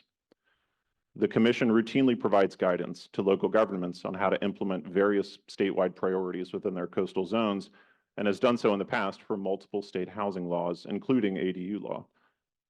The guidance now required by this bill will allow the Commission to provide updated, detailed information to local governments, particularly those who haven't yet addressed ADUs in their LCPs, to help them craft LCP language that successfully marries ADU production with other coastal policies. As a result of this amendment, the Commission will be able to remove its opposition to the bill once the new language I just described goes into print, which should be any day. Staff will continue to work with the author's office over the coming months to determine an appropriate timeline for producing the required guidance. To wrap up the relevant results from yesterday's Senate Natural Resources Committee hearing, the other bill by Senator Blakespear that was heard by the committee was SB 1092. As originally introduced, that bill would have changed the commission's legal standard of review and process for appeals of local CDPs for multifamily housing projects. On this bill too, staff have been in close conversation with the senator's office to provide preliminary data about the CDP appeal process, including showing the very small percentage of local permit actions that are appealed to the commission. As a result of these conversations, Senator Blakespear proactively amended her bill last week to remove the proposed changes to the appeal process and instead require the commission to prepare a report providing more comprehensive data about appeals of multifamily housing projects over a span of years. These amendments addressed the commission's concerns with the bill and allowed the commission to remove its opposition late last week. Staff are continuing to work with Senator Blakespear's staff on additional amendments to refine the scope and timing of the report now required by the bill. A couple more very quick updates on priority bills. AB 2197 by Assemblymember Addis, which the commission took a support position on. That bill would extend the Protect Our Coast and Oceans Tax Checkoff Fund until 2032. It recently passed out of the Assembly and is now in the Senate. And also AB 3192 by Assemblymember Maritsuchi, which would impose significant new requirements on the Commission's enforcement program related to coastal resorts, failed passage in the Assembly Natural Resources Committee on Monday. Moving on to new bills, there are a number of new entries in the written legislative report this month. Several weeks ago was the deadline for legislators to amend their spot bills into substantive form. Staff have added 8 new amended spots to this month's report, and they're marked with an asterisk. I'll highlight just a few of them. AB 2243 by Assemblymember Buffy Wicks makes multiple reforms to the Affordable Housing and High Road Jobs Act of 2022. That statute already contains a streamlined ministerial approval process for multifamily housing projects that meet certain siting and affordability criteria.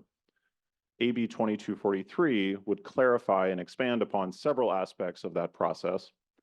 Relevant to the Coastal Act, the bill clarifies that the ministerial process applies in the same parts of the coastal zone as the ministerial process from last year's bill, SB 423. Specifically, that means, like in SB 423, this statute's ministerial process would apply to a project in a coastal zone unless it is in an area without a certified LCP or LUP, between the first public road and the sea, within 300 feet of a bluff edge, within 100 feet of a wetland, on prime agricultural land, or in an area that would be impacted by 5 feet of sea level rise. AB 2243 would also follow SB 423 by requiring that in non-excluded parts of the coastal zone, the local government must process an administrative CDP for a qualifying project if it finds that the project is consistent with all objective standards of the certified LCP or LUP. So in simplest terms, this bill takes the approach codified in SB 423 last year and incorporates it into another existing ministerial approval process for multifamily housing projects. The legislature is also carrying this sort of approach into new ministerial approval processes. For example, AB 2314 by Assemblymember Alex Lee was recently amended into substance, and that bill would now require the ministerial approval of tribal housing on land owned by a federally recognized tribe. Like the previous bill, the list of areas excluded from that ministerial approval process would be the same parts of the coastal zone that were excluded in SB 423. Overall, these 2 new bills seem to indicate a growing interest by the legislature to carry forward the limited coastal zone exclusion and the administrative permitting process from SB 423 as a template to be incorporated into other ministerial approval process bills for various types of development. Switching gears, one more significant addition to the legislative report this month is AB 3238 by Assemblymember Eduardo Garcia. This bill would make several significant statutory changes regarding how energy infrastructure projects get permitted statewide. Relevant to the Coastal Act, the bill would vest the California Energy Commission with the exclusive authority to approve and cite electrical infrastructure projects that are deemed necessary based on criteria in the bill, which are worded quite expansively. This bill would potentially exempt many energy projects from the Coastal Act and LCPs and would position the Energy Commission as a sort of one-stop shop for permitting electrical projects going forward with certain exceptions. The bill received its first policy committee hearing last week in the Assembly Utilities and Energy Committee, where it passed. However, several committee members expressed concern about the potentially significant resource impacts that would result from exempting energy projects from multiple state environmental statutes.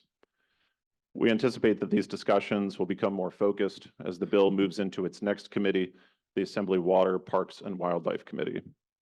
Commission staff are currently reaching out to the author's office to learn more about the intent behind the bill and to gather additional information. Looking ahead, April 26th is the deadline for fiscal bills to pass out of their policy committees. Bills that do will move into the Appropriations Committee of their House of Origin.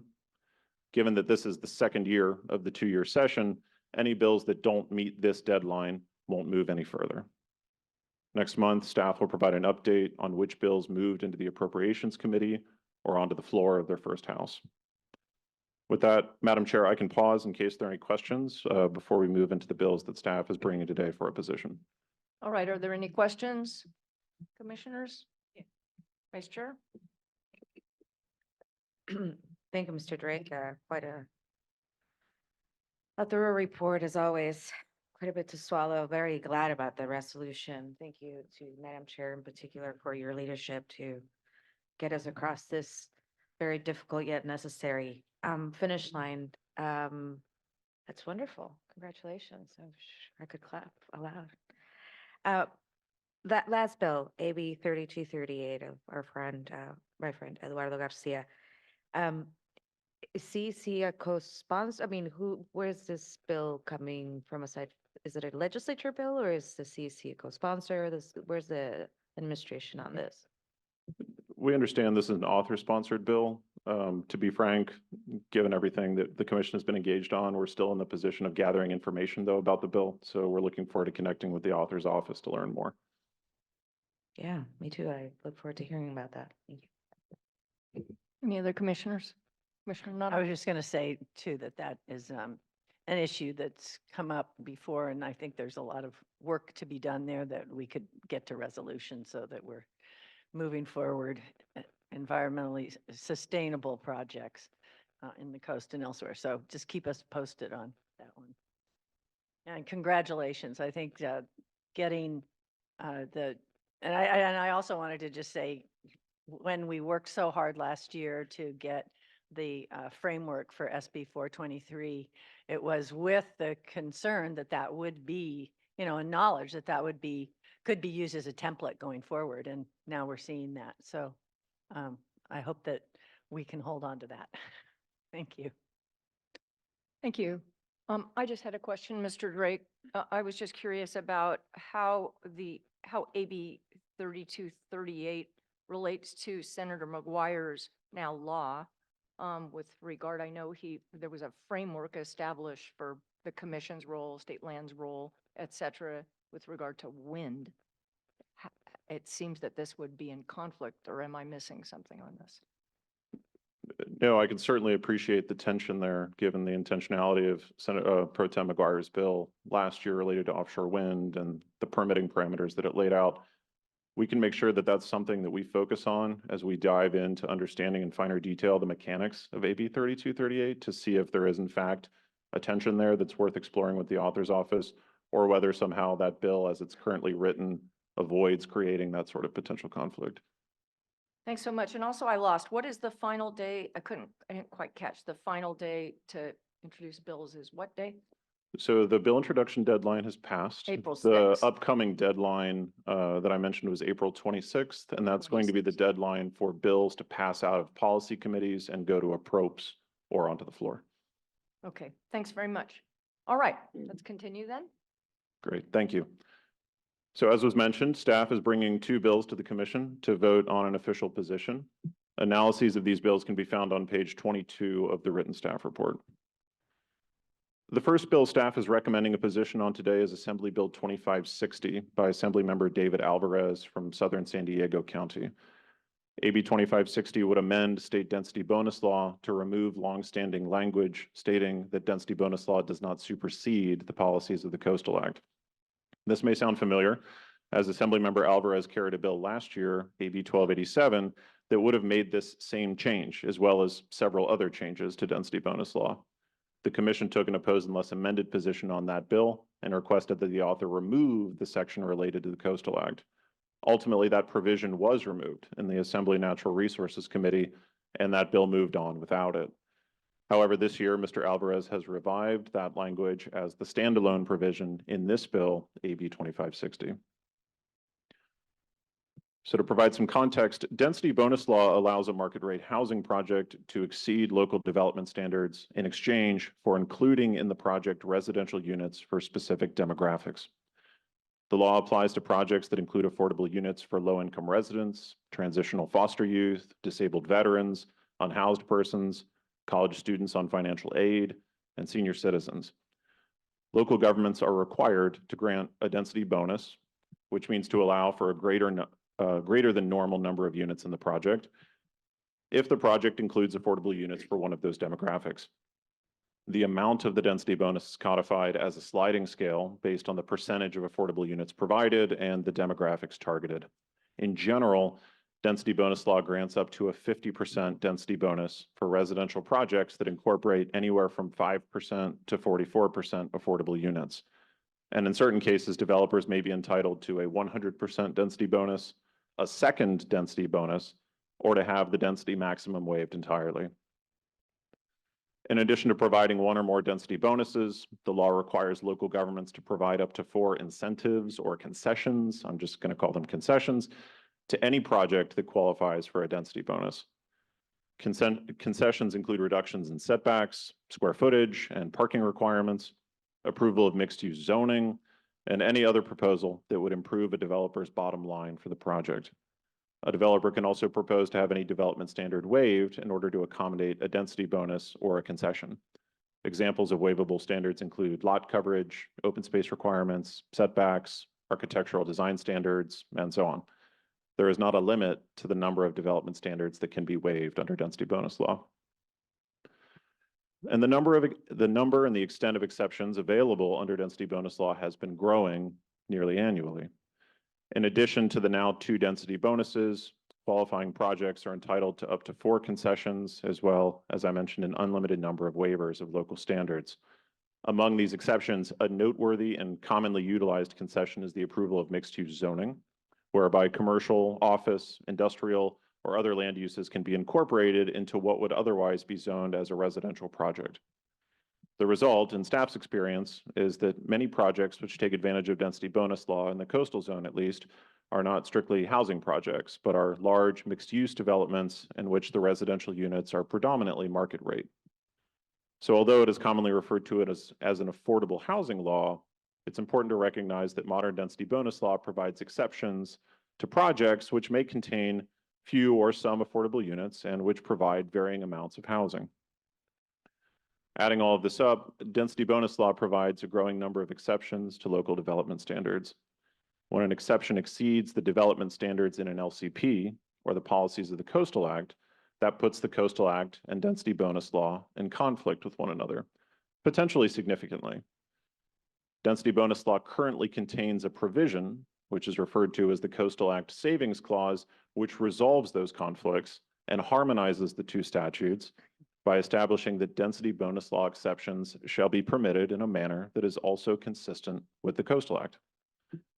The Commission has made a concerted effort to partner with local governments to make the implementation of this harmonization requirement clear and detailed in LCPs, including by approving LCP amendments that identify specific approaches for project proponents to utilize density bonus exceptions while also appropriately protecting coastal resources. These LCP provisions provide greater regulatory certainty regarding how the 2 statutes co-apply within a jurisdiction and exemplify how the Coastal Act and density bonus law can be harmonized efficiently without negatively impacting housing outcomes. This bill, however, proposes to repeal the harmonization language from density bonus law and replace it with an affirmative statement that any density bonus exception shall be permitted even if it is inconsistent with the Coastal Act or a local coastal program. The immediate effect of this legislation would be to exempt density bonus law projects from the Coastal Act. This would clear the regulatory path for the approval and construction of projects that have the potential to significantly conflict with the resource protection policies of the Coastal Act and LCPs. For example, density bonus law could be used to waive bluff top setback requirements, build into riparian or wetland buffers, encroach on public access ways or agricultural areas, or block significant public views. Such projects would cause tremendous coastal resource losses that could otherwise be avoided by continuing to harmonize coastal resource policies with the objective to build more housing. Of course, as has been recognized already today, housing production and coastal resource protection are not mutually exclusive, and the law should not treat them as such. Adhering to coastal resource policies makes housing projects safer, more resilient, and more sustainable by concentrating new housing in already developed areas with public services that can handle such development. The idea that coastal resources should be subordinate to or sacrificed for residential or other development is directly counter to the fundamental premise of the Coastal Act. To the contrary, the Coastal Act and the Commission are allies in the state's push to build more housing, particularly more affordable housing in the coastal zone. As staff presented in December during the Commission's informational briefing on housing, in its early years, the Commission was very successful in approving deed-restricted affordable housing throughout the coastal zone. Despite subsequently losing its Affordable Housing Authority in 1981, the Commission has continued to push the boundaries of its limited ability to preserve what little affordable housing still exists on the coast, to encourage new housing of diverse types and affordability levels, and to encourage no net loss of density. Also, as was mentioned, the Commission has been working with local governments to certify LCP amendments designed to facilitate the use of density bonus law in the coastal zone while protecting coastal resources. Exempting density bonus law projects from the Coastal Act and from LCPs ignores these historical successes and recent efforts, and more broadly, the fact that the Coastal Act and LCPs should be tools for providing more housing in the coastal zone. Finally, staff would note that the proposed legislation would set a dangerous precedent of exempting an entire class of development from the Coastal Act. In its almost 50-year history, the Coastal Act has never been amended in this way, in no small part due to the collective recognition that coastal protection does not run counter to the state's other priorities. AB 2560 would send the opposite message. The author's office is familiar with all of these concerns as a result of the Commission's engagement on AB 1287 last year. Unfortunately, Mr. Alvarez elected to reintroduce the language from that bill as AB 2560, though his office has stated that the language is intended as a starting place for the bill. Staff are currently in conversation with the author's office and with staff in the Assembly Natural Resources Committee, which is hearing the bill later this month, to try to identify an alternative approach that facilitates density bonus projects in the coastal zone without exempting them from the Coastal Act. However, given the grave concerns with the language currently in print, and to allow the Commission to continue to engage as the bill moves forward, staff is respectfully recommending that the Commission oppose AB 2560. Okay, thank you, Mr. Drake. All right, I'll bring it back to the commission for any comments or a motion as requested in. Chair, sorry, we do have public We have comment. public comment on this item. All right. I don't know if it's this particular item, but there are 3 public commenters, so we should find out. if- All right. It is on this item. Okay, great. So is this on Zoom, Vale? Yes, we have 3 folks on Zoom, Terry Gasterland, Susan Candell, and Christopher Peterson. Okay, thank you. Before I do that, I just want to make sure, Commissioner Cummings, did you have a comment that you want to make before public comment? Or, all right, then we'll go ahead and have the public speakers, please. Thank you.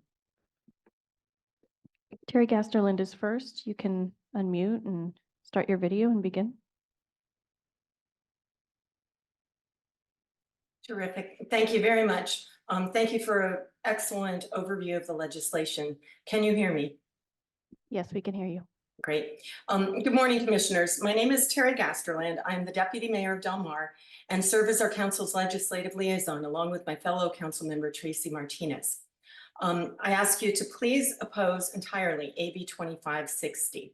The Coastal Act is the only protection for our shores, wetlands, and bluffs at a time when state housing mandates require small coastal cities to increase housing density throughout town or lose certification of their housing plan. This means cities are required to do massive upzones that may not be consistent with the Coastal Act. The Coastal Commission and the Coastal Act become the last stand for making sure that these mandates from the state are held to the Coastal Act. The intent of the density bonus law is to make it possible for developers to include affordable housing units in their projects.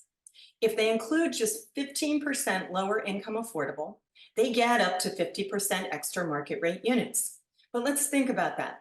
An empty half acre zoned for 20 units per acre, for example, in Del Mar's central commercial zone, would become 30 units per acre. So that means 15 units total on that half acre and only 2 affordable with 13 market rate. The reality is that 15% affordable is nowhere near enough. To address today's economic need, we need to build the housing that people want and need at construction and land costs that make them affordable. That's not happening. Del Mar is addressing this need for affordable housing by partnering with the fairgrounds to find 2 acres to build at least 61 100% low-income affordable units. Our approach will indeed build the housing that people need and want in a way that fits into the community. Please oppose this version of AB 2560 and continue to oppose any version that weakens the important protections of the Coastal Act. Thank you. Thank you. Susan Candell.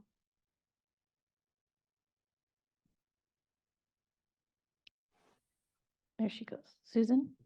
Hello, I'm Susan Candell, and I'm former mayor and current city council member of the city of Lafayette, but I'm not here representing my city, but rather as a proponent of the Our Neighborhood Voices ballot initiative. I'm here today to express my full support of staff recommendations on all of these bills. Do not be fooled. All of this is in the name of affordable housing. We know that if that were their true goal, they would be instead fighting to restore the original strong requirements for producing and protecting affordable housing that was in the original Coastal Act of 1970s. But no, these bills are something extremely different. We at ONV have stopped fighting individual bills. We've been fighting them since 2017, and as they say, the time for diplomacy is over. There is literally no way that anyone can detangle the web of 150 plus housing bills that have been passed since then. The only thing left is a constitutional amendment that will bring back land use and zoning back to the cities and counties as intended in our Constitution. The good and bad news about this is that now we know that Sacramento's next target is our treasured coastlines.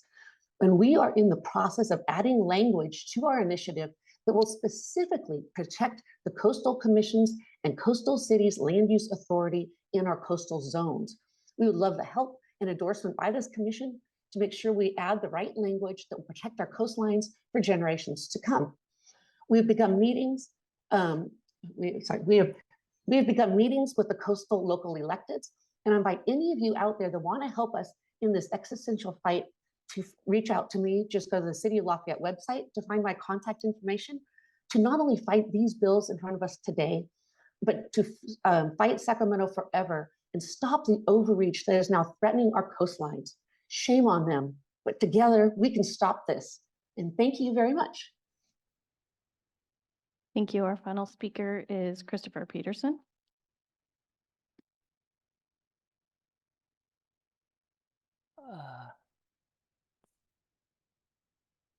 Good morning, commissioners. My name is Christopher Peterson. I agree with staff that AB 2560 currently goes too far in restricting Coastal Act review of density bonus projects. Ambiguities in current law regarding the application of LCP requirements to density bonus projects, however, can dissuade potential applicants from even proposing density bonus projects in the coastal zone, especially in the many jurisdictions that have not amended their LCPs in recent years to keep up with changes to the density bonus statute. The Commission could take the approach of pleading with local governments to update their LCPs regarding density bonus projects. Given that the Commission lacks the authority to require local governments to do that, that would be a hit or miss process that would be burdensome for both local governments and the Commission. I believe the better and more efficient approach would be to work with the legislature to clarify current law to specify that density bonuses and related concessions shall be granted so long as the resulting project complies with Chapter 3 protections for significant coastal resources. My written comments propose one way for doing that. Thank you. Thank you. No further public comment. All right, we'll bring it back to the commission, to Commissioner Cummings. Yeah, I just want to thank, I did want to know, we do have one additional item as part of the ledge report that we wanted to provide. It's not housing related, so we can either just Yeah. up to the chair how you want to proceed, but just wanted to know we do have one other item to go. Right. Thank you very much. I think that what I was hoping to do, since there's a motion requested on this, that we would proceed with that, and then we will move on to the other item. Thank you. Returning to you, Commissioner Cummings. thank you, Chair. I want to just thank staff for their analysis on this bill. I mean, it's clearly laid out that this would have significant impacts on coastal resources, coastal access, all the reasons why the Coastal Act was created. This would really upend that. And I think that it's really critical that we're respecting the will of the voters of the state of California. And, by passing this, we'd really be, going against that will that was created back in the 70s. And so, I think at this time, especially when we're seeing the impacts of climate change, we really need to be protecting coastal resources so that we're not putting people in harm's way. And I think the passage of this bill would actually do so in that regard. And then I just want to let people know as well, the city of Santa Cruz has had a number of developments that are density bonus projects that are being built in the coastal zone. And one of the items that came to us last year that was problematic was we had a project where the project came in under density bonus law, but our local coastal plan had not been updated. And so there was some conflict. That has now been resolved. And as a result, we are seeing development of density bonus projects within the coastal zone. So it seems like what's happening is that there's a lot of these laws that are being passed at the state level when we don't have enough time to actually implement the laws that have already been passed. And by not kind of rushing to just try to create density bonus projects within the coastal zone and instead try to harmonize our current laws with the Coastal Act, that will give us an opportunity to actually be able to see these density projects move forward in a way where they're consistent with the Coastal Act. So with that, I'm happy to move the staff recommendation, which is I'm just bringing up the page. It's on page 22. Okay. I move that the commission oppose AB 2560, and I recommend a yes vote. Thank you. All right. So we have a Second. motion. Commissioner Aguirre, I believe, wanted to make the second and had a Okay. comment. Excuse me, Commissioner. Thank you, Madam Chair. And as the San Diego Coast representative, actually, Assemblymember Alvarez is my assembly member, represents my district. And it's unfortunate that after all the discussions that staff has had with his team, that the starting point is the last provision that we would want to see, which is weakening the protections of our coastal resources. And to Commissioner Cummings' point, this is the will of the people of the state of California and has been so since 1976. So I'm happy to second the motion in hopes of hopefully further down the line, Assemblymember Alvarez and us can come to a resolution. Thank you. Thank you, Commissioner. Are there any more comments? Yes. I was just going to reiterate that, we can do both these. We can protect coastal resources and provide diverse housing in the coastal zone. And I think we're demonstrating that we're doing that. And I hope that we'll be able to come to some agreement on this as well. So. Right. Thank you support so the much. motion. And I certainly agree with my fellow commissioners. And I think particularly when you look at what the impacts are of sea level rise that we're seeing all up and down the coast, closed Highway 1, issues in Santa Cruz, issues in Sonoma County. I mean, this is going to be something that is accelerating, and the idea that we would be allowing major development to go along the coast, on bluff tops, on beaches without any oversight, just setting those developments up for potential imminent destruction just doesn't make any sense personally to me. So I'm just so grateful to you, Mr. Drake, Ms. Christie, and everyone else that is working on this on our behalf. On that note, I'd like a roll call vote, please. Ms. Miller? Commissioner Aguirre. Yes. Aguirre, yes. Commissioner Bochco, Yes. Bachko, yes. Commissioner Cummings. Aye. Cummings, yes. Commissioner Escalante. Yes. Escalante, yes. Commissioner Harmon. Commissioner Lowenberg. Yes. Lowenberg, yes. Commissioner Nuttall. Aye. Nuttall, yes. Commissioner Rice. Yes. Rice, yes. Commissioner Turnbull Sanders. Commissioner Uranga. Aye. Uranga, yes. Chair Hart. Yes. Hart, yes. The vote is unanimous. Thank you, Ms. Miller. All right, Mr. Drake? Thank you, Chair Hart. For the second bill this morning, I'm pleased to introduce the Commission's 2024 California Sea Grant State Fellow, Brandon Quintana. Brandon prepared the staff analysis of this next bill, so I'll turn it over to him to make the staff presentation. That's great. And welcome, Mr. Quintano, and congratulations, your fellowship, and very much looking forward to working with you this year. Thank you. Thank you so much, Mr. Drake. Good morning, Commissioners. The second bill staff is bringing to you today is Assembly Bill 2939 by Assemblyman Emeritus Anthony Rendon. This bill would require local governments to regulate the use of local parks and beaches by nonprofit and tribal organizations offering interpretive services to groups of 30 or fewer participants in the same manner as they would regulate general public use, so long as the local government is not conferring any benefit to the organization that it does not provide to the general public. As the Commission is aware, much of California, particularly in larger urban areas, struggles to provide equitable access to local parks and the many health benefits they provide. Nonprofit and tribal organizations play a critical role in connecting the public with local park lands by offering targeted programming that offers the public and parks and provides them with meaningful experiences there. The Commission knows this firsthand through the nonprofit programming it provides through the Whale Tail Grant Program. To bring underserved populations to the coast, such as community organizations that give surfing and water safety lessons to disadvantaged youth. However, local requirements and procedures that organizations must comply with to access these local parks and provide interpretive programming can present a significant cost burden on these organizations, which limits their ability to provide programming that benefits the public.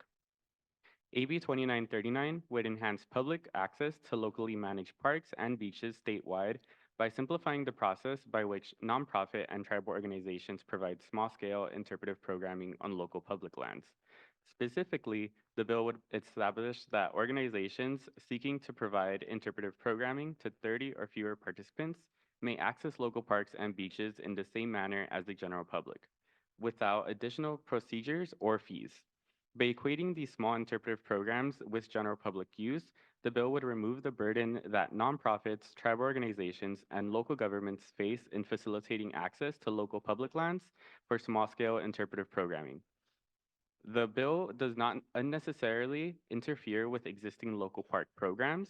The bill would specify that qualifying programs are limited to those that are not already being offered by the local park entity, to ensure that existing interpretive programs provided by local parks are not unintentionally replaced by external programs.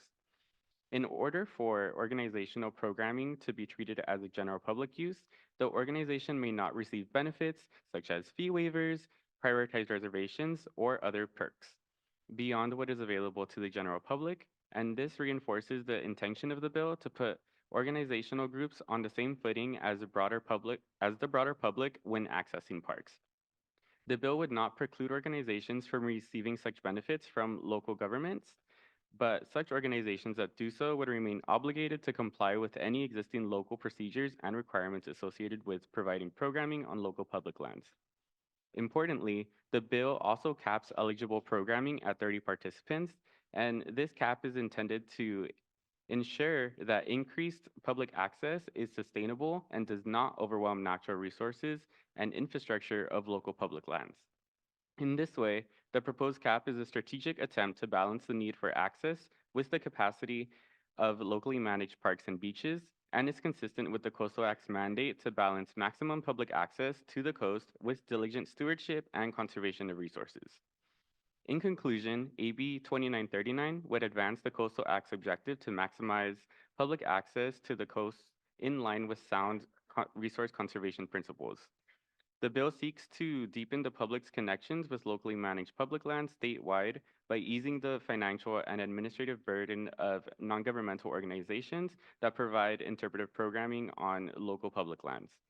In the coastal zone, simplifying the process by which small interpretive programs occur at local public lands and beaches would be the public's access would make the public's access to local coastal lands more inclusive and would promote public coastal access consistent with the resource protection and environmental justice policies of the Coastal Act. For these reasons, the staff recommends the commission support AB 2939. Thank you. Great. Thank you, Mr. Quintero. Really appreciate it. Is there any public comment on this item? All right, bring it back to the commission. We're looking for a motion. All right, we have a motion and a second. Are there any comments from our mover or seconder? All right, seeing none. Anyone else? Okay, I just have a brief comment. As a former local operator of a regional park system, I just wanted to make sure, Mr. Quintero, that there's some kind of a notification provision. I'm sort of getting the sense that there is from the analysis, but I think it's important that local park operators, if they see a group of 30 people, that the rangers are aware that they might want to provide additional interpretive support for the groups. I think the awareness of these groups' use of the parks is important. Is that incorporated into the bill? If I may, Madam Chair. Thanks, Mr. Gray. As the bill is currently in print, there's not a provision for a notification protocol, but your point is well taken in terms of Speaker Emeritus Rendon, as we understand from conversations with his staff, is trying to allow for smoother access in a way that can be also smoothly metabolized by parks and by park staff. And so we understand that his office is working closely with local governments to try to identify these possibilities to continue to smooth that out. And that may look like additional provisions in the bill. And that point that you raise is something that we can mention in our letter to the author's office. Thanks so much. Yeah, I think it's something that's easy to do, but could just make the whole program operate more smoothly. So on that note, we have a motion and a second. I ask for a roll call, although we don't have any commissioners on Zoom at this time, do we? All right, so could we approach this with unanimous consent then? All right, does anyone on the commission object to the approval of the motion? Seeing none, motion's approved. All right. Thank you so much. That concludes the legislative report. All right, thank you very much, Mr. Drake. All right, we're now going to move on to the consent calendar. We have one item 7A. Do we have a staff presentation on this? Yes, this is the consent calendar for all districts on the agenda today, and it includes one North Coast District item for public access improvements in Humboldt Lagoon State Park, located north of Trinidad in Humboldt County. There is no known opposition to this matter, and State Park is in agreement with the staff recommendation. Therefore, we recommend that the commission vote and approve this item.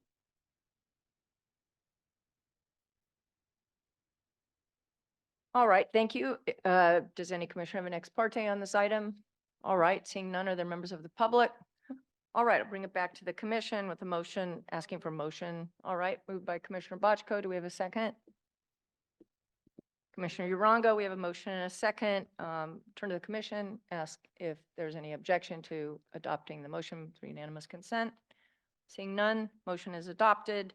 We'll move on to items that have been removed from the regular calendar and placed on consent. Ms. Gray, will you be presenting that as well? Yes. Item 8 is for the applications to be moved from regular to consent calendar for all districts on the agenda today. As mentioned during the agenda changes earlier this morning, there are 3 items that we are recommending be moved to consent.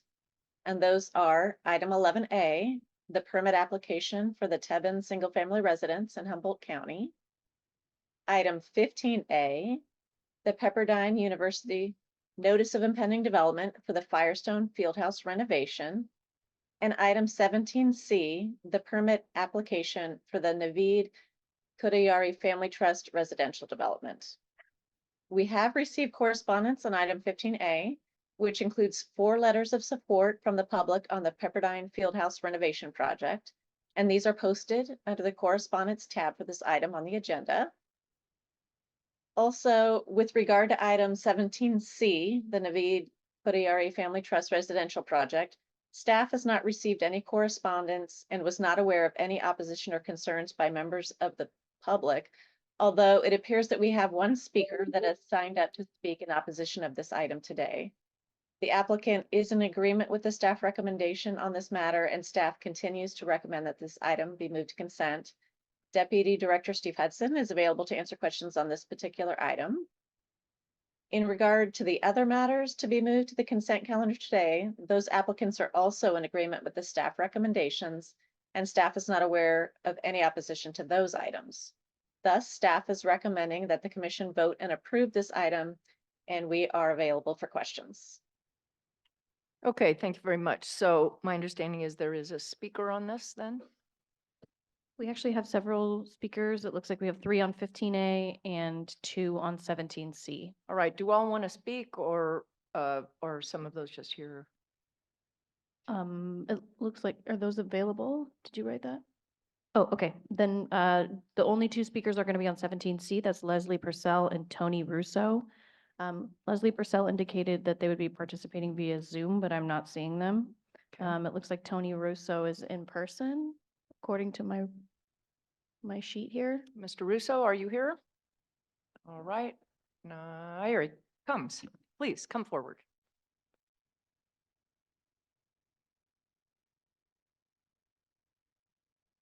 Hello, Commissioners. TONY-RUSSO for the record. I represent the applicant for the project, and I'm just here available for questions and obviously if the Commission has any concerns. Thank you. Okay, thank you so much and thank you for coming. All right, we'll bring it, close public comment, bring it back to the commission. Ask if any commissioners have any comments or if we could have a motion on the consent calendar items removed. That would be item A. Moved by Bochco. Second by Vice Chair Escalante. Again, I'll turn to the commission, ask if there are any objections to adopting the item 8 by unanimous consent. Seeing none, item is adopted. We're going to move to the North Coast District Deputy Director's Report, item 9. Just so my fellow commissioners know, we'll plan for lunch at 12:30 today. Great. This is the Deputy Director's Report for the North Coast District, which includes 1 waiver. In addition, we are reporting out an emergency permit, which authorizes Humboldt County Harbor District to take measures to stabilize a marine outfall line on the Samoa Peninsula in Humboldt County.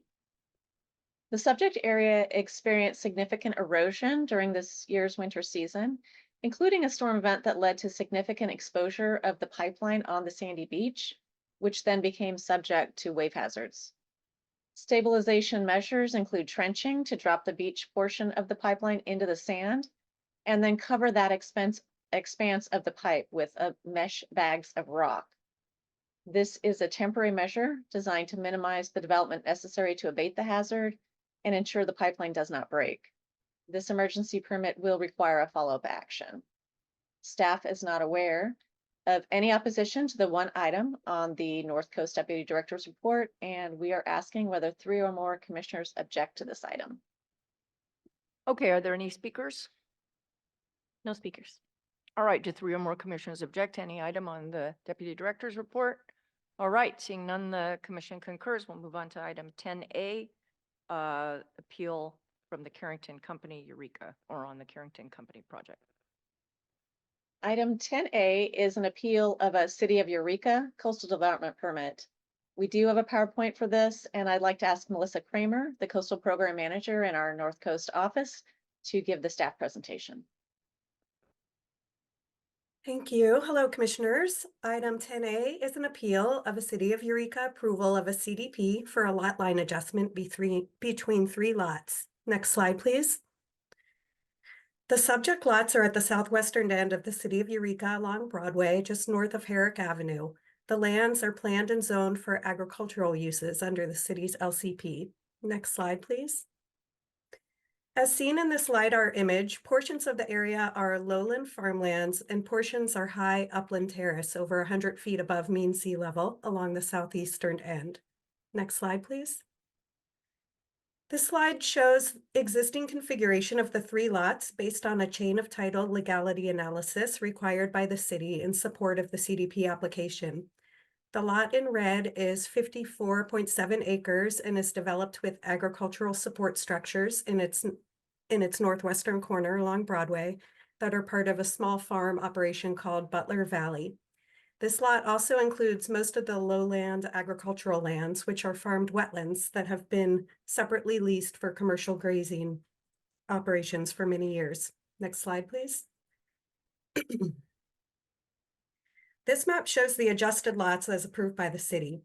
The dashed blue lines are existing lot lines to be deleted by the lot line adjustment, and existing lots are numbered 1, 2, 3. And the dashed red lines are proposed lot lines to be added, and proposed lots are lettered A, B, C. So resultant parcel A would be 3 acres, and the applicant plans to sell this developed lot to Butler Valley. Parcel B would be 61 acres and would remain in continued use for commercial grazing. And parcel C would be about 20 acres and would be undeveloped and consist of most of the upland slope and terrace areas. Next slide. Here's another view of the lot lines before and after the lot line adjustment on an aerial image and a summary of the lot sizes. Next slide. The commission received 4 separately filed identical appeals raising contentions related to impacts to ESHA and water quality, essentially arguing that the approved lot line adjustment will increase development pressure on parcel C, which they argue is important upland habitat for species such as raptors and amphibians associated with the wetlands in the greater area, including the farmed wetlands of parcel B. Next slide. This shows a potential subdivision map that at one time was considered by the applicant, showing a further subdivision of parcel C into 2 lots. It's true that the applicant has considered a future subdivision of parcel C, but no subdivision was approved by the city as part of its action on this CDP. The approved CDP was limited to the approval of the lot line adjustment between 3 lots with no increase in the number of parcels or in the density potential of the land. As mentioned, the subject lots are planned and zoned for agricultural uses, and an LCP amendment would be required to allow for further subdivision of additional residential development on resultant parcel C in the future. These limitations on future development are explained in the city's findings, as well as the fact that further CDP authorization would be required to consider additional agricultural development on any of the lots. Next slide. The city's findings reference biological studies completed in the past to support the subdivision concept, which identify upland non-sensitive areas outside of 100-foot riparian buffers where future agricultural development could be located under the new lot configuration consistent with LCP policies that protect ESHA and water quality. To further ensure protection of wetlands on parcel B, the large grazing parcel, the city's approval includes a condition that requires the applicant to execute and record an open space deed restriction on the lot that prohibits future development except for the limited uses allowed in farmed wetlands under the city's LCP. By imposing this condition, the city's approval ensures that future property owners will not have an expectation to develop agricultural accessory structures such as dwellings or barns in areas of farmed wetland habitat. Next slide. Due to the limited extent and scope of the project, the legal and factual support for the city's findings, and the fact that the city's decision does not involve any novel LCP interpretive issues, staff recommends that the city's approval as conditioned does not present a substantial issue with respect to the grounds upon which the appeals were filed, and that the commission declined to take jurisdiction over the CDP application for this project. This concludes our presentation, and we're available for questions. Okay, thank you very much, Ms. Kramer. Are there any ex partes on this item? All right, seeing none, I'll open the public hearing. We'll start with the appellant. Could have 3 minutes. We just have the applicant's agent, and a representative from the city available for questions. Only for questions. All right. No other public comment on this item. Correct. All right. So in that case, I'll bring it back to the commission for any comments, questions, or a motion on this. I'll make the motion if you like. Sure. Thanks. I move that the commission determine and resolve that appeal number A1 EUR 24004 raises no substantial issue with respect to the grounds on which the appeal was filed under section 30603, and I recommend a yes vote. All right. Moved by Bochco. Do we have a second? Second. Commissioner Cummings. All right. Once again, I'll ask if there are any commissioners that have objection to unanimous consent on this. All right. Seeing none, The finding of no substantial issue is made unanimously, and we will turn to the next item, which is 11A. It was on consent, so we're going to go to Mr. Teufel, I believe, on item 12A.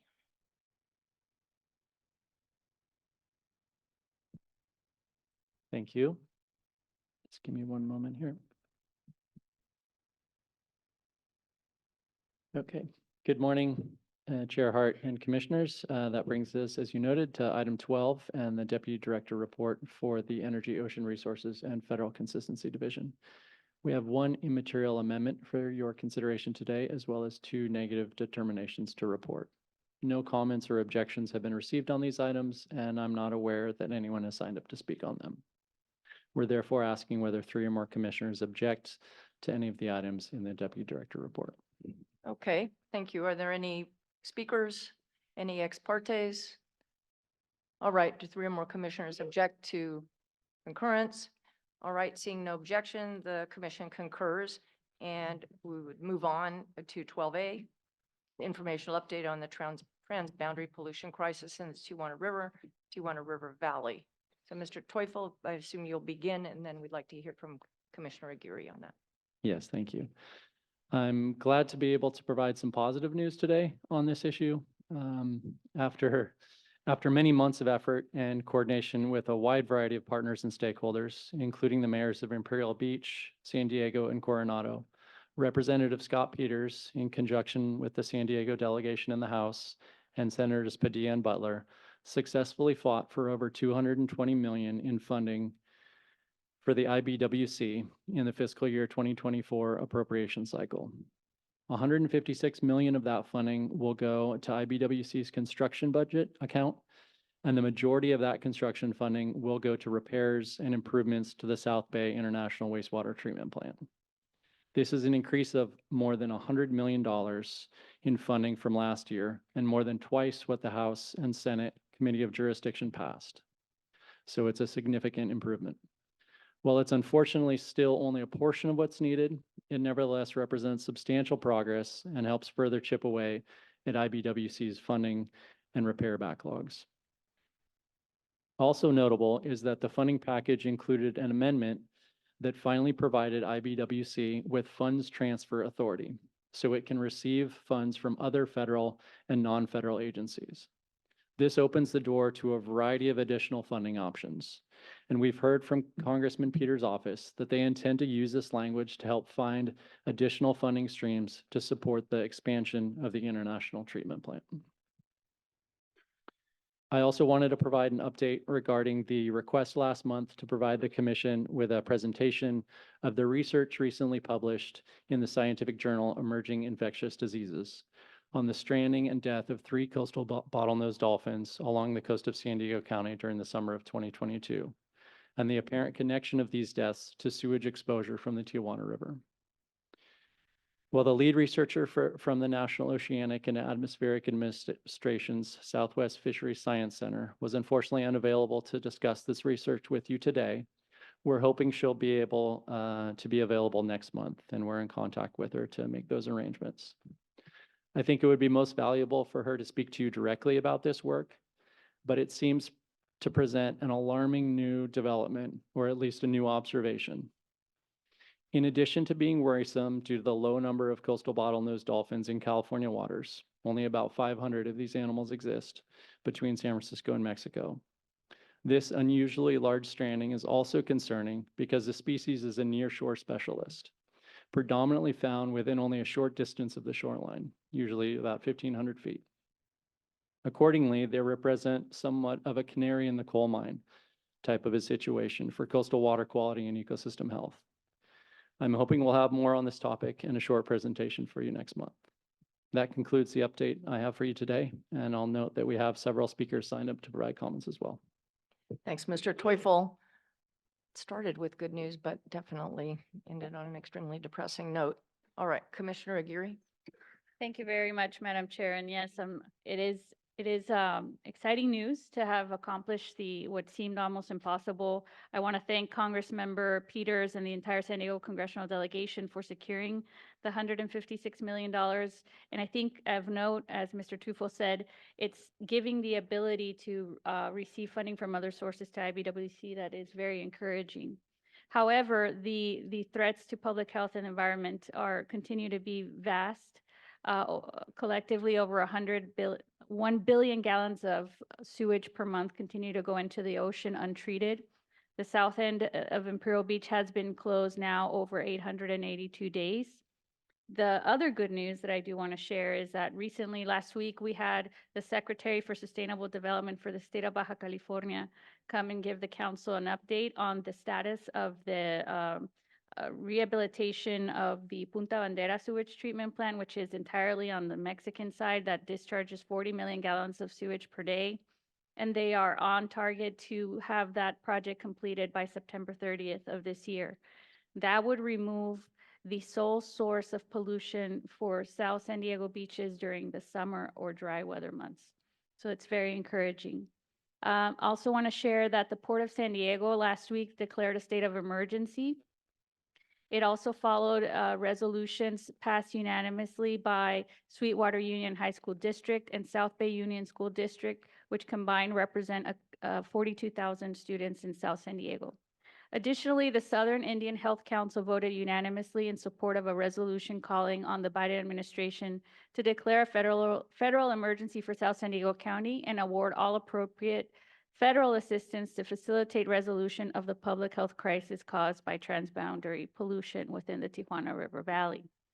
The resolution also calls for a multi-agency response and requests Governor Gavin Newsom to prioritize this public health emergency and to deploy all available state resources to provide immediate relief to impacted communities and long-term solutions to this decades-old environmental disaster.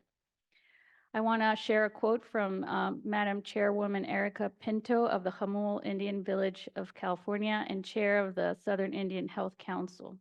Quote, "Since time immemorial, the Kumeyaay people have lived in the San Diego region, close to waterways like the Tijuana River. Its significance to our people cannot be overstated. As chairwoman of Humboldt Indian Village of California and board of the Southern Indian Health Council, it is important that we address the serious health issues related to the contamination of this valuable resource. We fully support the efforts to address the public health crisis that exists and seek to contribute in a meaningful way to work that needs to be done with the common goal of protecting the environment," end quote. Lastly, I'd just like to share that next week I will be traveling to DC with a delegation of 175 participants organized by the San Diego Regional Chamber of Commerce. I will be meeting with members of the White House staff to update them on the latest findings from Scripps Institution of Oceanography, led by distinguished professor Dr. Kim Prather, who reports up to 76 of the bacteria in Imperial Beach air is linked to sewage in the Tijuana River, including antibiotic-resistant bacteria. I will be asking the White House to declare a state of emergency. And the reason why, this would allow the federal government to expedite the Tijuana River diversion phase of the comprehensive solution part of the project, which is the sole source, the primary source, actually, of contamination for South San Diego beaches and South San Diego County. The diversion of the Tijuana River has yet to be environmentally reviewed, designed, procured, or funded. A disaster declaration would expedite these processes and prevent residents from continuing to be exposed to hydrogen sulfide, sulfur dioxide, PAHs, banned pesticides such as chlordane, DDT, PCBs, heavy metals, phthalates, high levels of arsenic, cadmium, and bisphenol A triclosan. I can't even mention these chemicals and metals that are present in the air and the water, but nevertheless, they are a threat to the health of our environment and public health. So that concludes my report. Thank you, Madam Chair. Thank you, Commissioner Aguirre, and I know all of my fellow commissioners, as well as the staff and everyone, are so appreciative of your efforts, and it's an extremely difficult and challenging situation, but I just thank you so much for everything you're doing, and thank you for your report, which was really comprehensive. All right, so we have speakers on this item, then Vale, I'll open the public comment on this. We have two speakers. Tanya Pineda Enriquez is here in person, I believe, and then we have Sarah Davidson on Zoom. Tanya?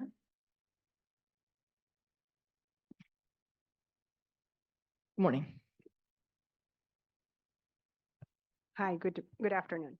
My name is Dr. Tania Pineda, and I represent Debate, a non-profit environmental organization dedicated to ensure water safety and public health. In my role as the Water Quality Data and Policy Associate Specialist at Debate, I'm reaching out to express our concern regarding the Tijuana River. First and foremost, at Debate, we acknowledge the efforts that the California Coastal Commission has been leading to address this public health crisis. The Tijuana River crisis has persisted, leading to recurrent sewage spill, industrial waste, and urban runoff, significantly elevating bacteria levels. This has resulted in frequent beach closures and compromised public access to the affected areas. Considering that this year is El Niño, we have already started to see heavier rainfall, further exacerbating water pollution in the already heavily affected area. In our efforts to keep the public informed using the beach report card about the water quality at various beaches across the state, including San Diego, we have encountered a limiting factor in our work. In 2022, San Diego County changed the way they detect the health of our coastal waters. While we fully recognize and support the use of new technologies such as the molecular methods of the ddPCR, the city of San Diego and the entire state of California still relies on culture-based methods. Consequently, there is a discrepancy in the duration of advisories posted or removed for South County beaches due to the variations in fecal bacteria exceedances detected by these two distinct methods.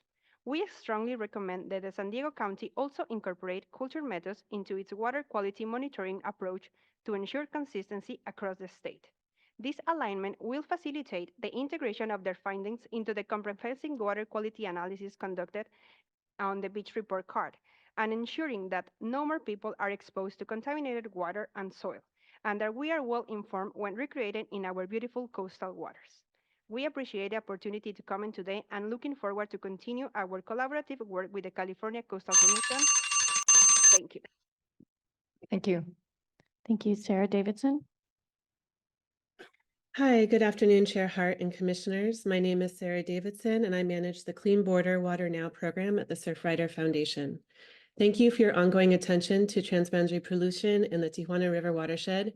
And to Commissioner Aguirre, thank you for continuing to be a strong champion for the frontline communities bearing the brunt of this worsening public health and environmental justice emergency. We are grateful that our congressional delegation fought hard to get $156 million in funding for IBWC into the FY24 budget, along with transfer authority language. The passage of transfer authority language is a huge accomplishment. It finally breaks us out of the stifling limitation of only being able to fund border infrastructure through an act of Congress. It offers new avenues for funding the South Bay International Treatment Plant and the River Diverter, two projects that are essential to addressing the rampant pollution. We can now approach state and federal agencies who have a stake in this worsening catastrophe. For several years now, the state of California has put off making meaningful financial contributions to addressing cross-border pollution in the Tijuana watershed. This is a federal issue, not a state issue, we have heard over and over again. But the truth is that this public health emergency is happening in California. It is directly impacting Californians. It is destroying Californian ecosystems and economies. It is closing off access to the California coastline, and it is making Californians sick. This is a California issue, and now there are multiple avenues for California to contribute to solving it in a meaningful way. It's time for the state to step up. What significant contribution will California make towards addressing this toxic pollution and providing relief for the 300,000 Californians living in proximity to the Tijuana River? I'm here today to ask each of you to exercise your influence both on and off this commission to utilize all the resources the state has to offer to intervene in the public health and environmental justice emergency that's unfolding before our eyes. Please seek out ways to direct funding in Sacramento towards solving this emergency. Thank you. All right, thank you very much. Any other speakers? All right, I'd like to bring it back to the commission for any comments. All right, this was an informational item. Again, thank you very much, Commissioner Aguirre. Oh, I'm sorry, I didn't see. Vice Chair, you have a question? A question for staff, just to clarify, this discrepancy in measurements with San Diego County and how the folks that do the beach advisories don't have the same units across the state. So do you guys have any response to that? Commissioner Aguirre is indicating that she might have a Oh, response. cool. Mr. Teufel, if that's okay with you, please. So San Diego County has one of the strongest water quality testing programs in the nation. It was a pilot project. It was a Blue Ribbon panel led by scientists, US EPA, California Department of Public Health, and other agencies. Why? Because we could not afford to wait 24 to 48 hours to obtain results from culture-based testing, because we would find out that we were surfing or recreating in polluted water the day after it was. So that's one of the catalysts that prompted this type of testing to be created. And now it produces results within 4 to 6 hours. Not to say that it's not important to collect additional data that is harmonized with the rest of the state. But for those of us who reside in San Diego County, we heavily rely on this new qPCR type of testing for those reasons. Thank you, Commissioner. That's great. Thank you very much. Yeah. Commissioner Uranga is pointing down to Commissioner Cummings, please. I just want to thank everyone for their hard work on this, and it's obviously paying off with resources being committed to addressing this issue. I did want to just also, well, I guess thank staff or thank the researchers, because when we at first had a presentation on this, one of the questions I had was, had there been any research done to look at the impacts on biological organisms? And I think at that time people were saying not to their knowledge. And with this paper coming forward, it's going to be interesting to find out if there are other papers out there on the impacts to biological organisms. And if not, maybe it's an opportunity to advocate for, when funds are being considered at the National Science Foundation or through the EPA for research, if some can be allocated towards these kinds of topics, because I would imagine that there's probably a lot happening out there that we can't see in terms of how this is impacting fish and other aquatic organisms. And I think it's really important that we're also using that as a basis for why it's so important to address the situation. So thank you. Thank you very much. All right, seeing no other comments and that this was an informational item, just want to thank you again, Mr. Teufel, Commissioner Aguirre. The next item on the agenda is item 13A. And could I just ask Vail and Chris, do we have a number of speakers on that one? We do. We have about 11. Yeah, so what I'm inclined to do, and I'm so appreciative, I know you've been here waiting. If you wouldn't mind, we'll just take a quick lunch break for a half hour. We have lunch here in the back, commissioners, and we'll resume at 1 p.m. with your item. Thank you very much.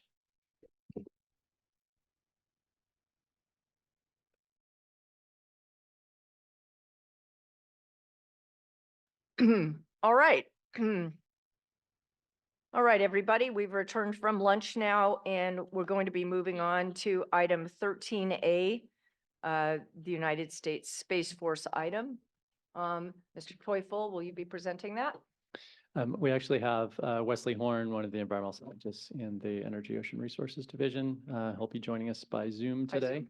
Okay, So great. invite you to turn your attention to him. Wes, are you on? Yes, I am. Just real quick, can you all hear me okay? Yes, we can thank hear you. Great. Okay, and it looks like the slide's been pulled up, so I'll go ahead and get started. Good afternoon, commissioners. This next item is Wednesday 13A. So before I start, I want to note that an addendum was prepared and posted for this item yesterday that includes responses to comments received, corrections and updates to the staff report, and most notably, a change to the staff recommendation from concurrence to conditional concurrence. The Space Force supports the revised recommendation and conditions. After posting the addendum, we also noticed an additional correction to make, revising the maximum number of beach and campground closures proposed for Halama Beach County Park, referenced on page 24 in the staff report, from 14 to 12. This aligns the closure number with commitments previously made by the Space Force and other recent federal consistency reviews, including the consistency determination concurred with by the Commission in December for a space launch complex and launch activities for Phantom Space Corporation. As background, I want to note that the consistency determination currently before you was prepared and submitted by the Air Force after the Commission approved a resolution at its December 2023 hearing to reopen a previous negative determination for the same project. The project is an increase in space launch and landing activities by SpaceX from the existing launch complex at Vandenberg Space Force Base. SpaceX rocket launches would increase from 6 to 36 per year, while up to 12 landings per year of the rocket's first stage would also occur back at the base, along with payload and processing activities and the addition of offshore landing locations in the Pacific Ocean. On this slide, you can see an image of the area of the base shaded in dark gray and the location of the launch facility identified with a white circle. Next slide, please. On this slide, you can see an overview of the launch facility identified as Space Launch Complex 4. The eastern pad is where the rocket launches from. The western pad is where the first stage lands back at the base up to 12 times per year. You can also see an office area and a hangar for processing payloads and launch vehicles. Next slide, please. The closure and evacuation of public areas under various rocket trajectories from Vandenberg has been necessary to protect the public from potential rocket hazards, and these closures and evacuations have had adverse impacts on public coastal access and recreation at Halama Beach and the Halama Beach County Park Campground. The Commission has had significant concerns about any closures of beaches and parks in this area of the county. However, the Commission has generally agreed that beach closures are a necessary part of the space launching activities at Vandenberg. The Commission has historically determined that a limited number of beach closures in this area per year is consistent with the public access and recreation policies of the Coastal Act. For this project, Space Force has committed to carry out no more than 12 closures or evacuations of Halama Beach and campground per year. Although this number has been exceeded by July of 2023, and additional restrictions on coastal access and recreation had also occurred in 2022 and 2023, the Space Force was able to avoid closures and evacuations during space launches since that time by changing the launch schedule to largely avoid daytime hours and focus primarily on night launches when the number of people within the park would be less and therefore fall below the risk factor for requiring evacuations of Halama.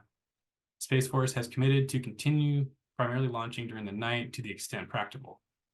If scheduling is unable to completely avoid evacuations, Space Force has committed to ensure that the total number of evacuations of Halama within a given year would not exceed 12. This commitment is memorialized in the recommended condition 2. In order to further offset the adverse impacts to access and recreation at Halama that have been occurring, Space Force is also committed to implement 4 additional measures. First, Space Force, in coordination with SpaceX, would provide internet terminals at Halama to provide and improve internet coverage there. Santa Barbara County Parks and Recreation staff have stated that better internet would help the county more efficiently manage its camper reservation and check-in system, and thus help more campers reserve and access sites at Halama. Also, this better internet would allow county staff to more quickly process transactions for both campers and day-use visitors passing through the entrance kiosk. Second, Space Force, in coordination with SpaceX, would fund a messaging sign at the intersection of Highway 1 and Halama Road. Currently, members of the public driving along Highway 1 in the area of Halama are unable to check the status of available first-come, first-served sites without driving 45 minutes from Highway 1 to the campground itself. Making this information more readily available would encourage greater use of Halama by the public. Third, in the event that an evacuation of Halama is necessary, Space Force, in coordination with SpaceX, would operate a shuttle program to help evacuate campers from the park to a safe location. After the launch is complete, the shuttles would bring campers back into the park. This shuttle system would alleviate some of the disruption caused by evacuations. Fourth, in coordination with SpaceX and the Lompoc Unified School District, the Space Force will fund transportation of over 700 third graders to visit Surf Beach Ocean Park on an annual basis. The visits would include structured activities focused on environmental stewardship and understanding coastal resources. This program would hopefully have the secondary effect of encouraging more families to visit the beach more often. These commitments are also memorialized through Condition 2, which would require Space Force to integrate them into a coastal access and recreation enhancement plan submitted to the Executive Director for review and approval within 6 months. Next slide, please. During launch operations and static fire tests, rocket engines produce noises of up to 150 decibels for approximately 30 seconds. In addition to engine noise, the SpaceX launch, ascent, and landing also create a sonic boom that can extend outward over 80 miles into Ventura County. On the top left of this slide, you can see sound levels for a launch. At the top right is an exhibit for sound levels during landing. The two bottom exhibits depict the overpressure from sonic booms. It is worth noting, however, that the reports of sonic booms heard and experienced by the public greatly exceeded those shown in these Space Force models and depicted in this figure. Weather and atmospheric conditions are likely responsible for these discrepancies, but this is something that came up in public comments received on this project and that Commission staff will be actively pursuing with Space Force staff. Space Force has monitored marine mammals on Vandenberg before, after, and during rocket launches for many years to understand the effects of noise and visual disturbance. Based on this monitoring carried out over the past 2 decades, the Space Force and the National Marine Fisheries Service have determined that there are generally no substantial behavior disruptions or anything more than temporary effects. In its consistency determination, Space Force has committed to continuing this monitoring of marine mammals during all launches at the base. This commitment is further memorialized in Condition 1. If this monitoring demonstrates that launch activities result in injury or mortality to marine mammals, Space Force would immediately cease launch activities and report the incident to the National Marine Fisheries Service. If ongoing marine mammal monitoring observes injury or mortality, or significant changes in habitat and/or local populations associated with launching activities, Space Force would also notify the Executive Director and share relevant information to help determine if the activity is being conducted or is having an effect on any coastal use or resource substantially different than originally described in this consistency determination. The project also has the potential to cause adverse impacts to California red-legged frog, western snowy plover, and California least tern through exposure to elevated sound levels during static fire tests, launches, and landings, as well as overpressures from sonic booms. The United States Fish and Wildlife Service issued a biological opinion for these 3 species and found that although the project would likely adversely affect the species, with the monitoring and mitigation measures proposed by Space Force, the project would result in no net loss of the species. However, Fish and Wildlife also noted that the increase in launches to 36 annually represents a new and higher level of disturbance compared to the significantly lower number of launches that have historically occurred at the base. Fish and Wildlife determined that until the effects of the increased launching can be monitored and studied over time, it is not possible to fully predict how these species will respond. Space Force has committed to continue its ongoing monitoring of these species to assist with that assessment, and Condition 1 included in the addendum would memorialize that commitment and establish an annual deadline for submittal of monitoring reports. In addition, this condition would also establish a 5-year report that would compile the results and conclusions from the annual reports to provide a more holistic assessment of wildlife responses to launch activities. Along with this report, Space Force would convene a meeting of Commission, U.S. Fish and Wildlife, and National Marine Fisheries staff to present and discuss the results. In addition to the annual reports, this would provide a further opportunity for wildlife effects and trends to be assessed and for response actions to be taken.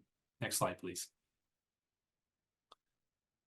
On this slide, you can see exhibits showing the range of SpaceX launch angles with respect to areas of commercial fishing. Although concerns have been raised in comments about the closures of fisheries and fishing grounds, no such closures are proposed or would occur in association with SpaceX launches. In the event that SpaceX launch and reentry operations pose an extreme risk to public safety over navigable waters, the Coast Guard would be responsible for issuing a notice to mariners that would provide vessel operators with a location of potential hazards, as well as dates and times of the hazardous conditions.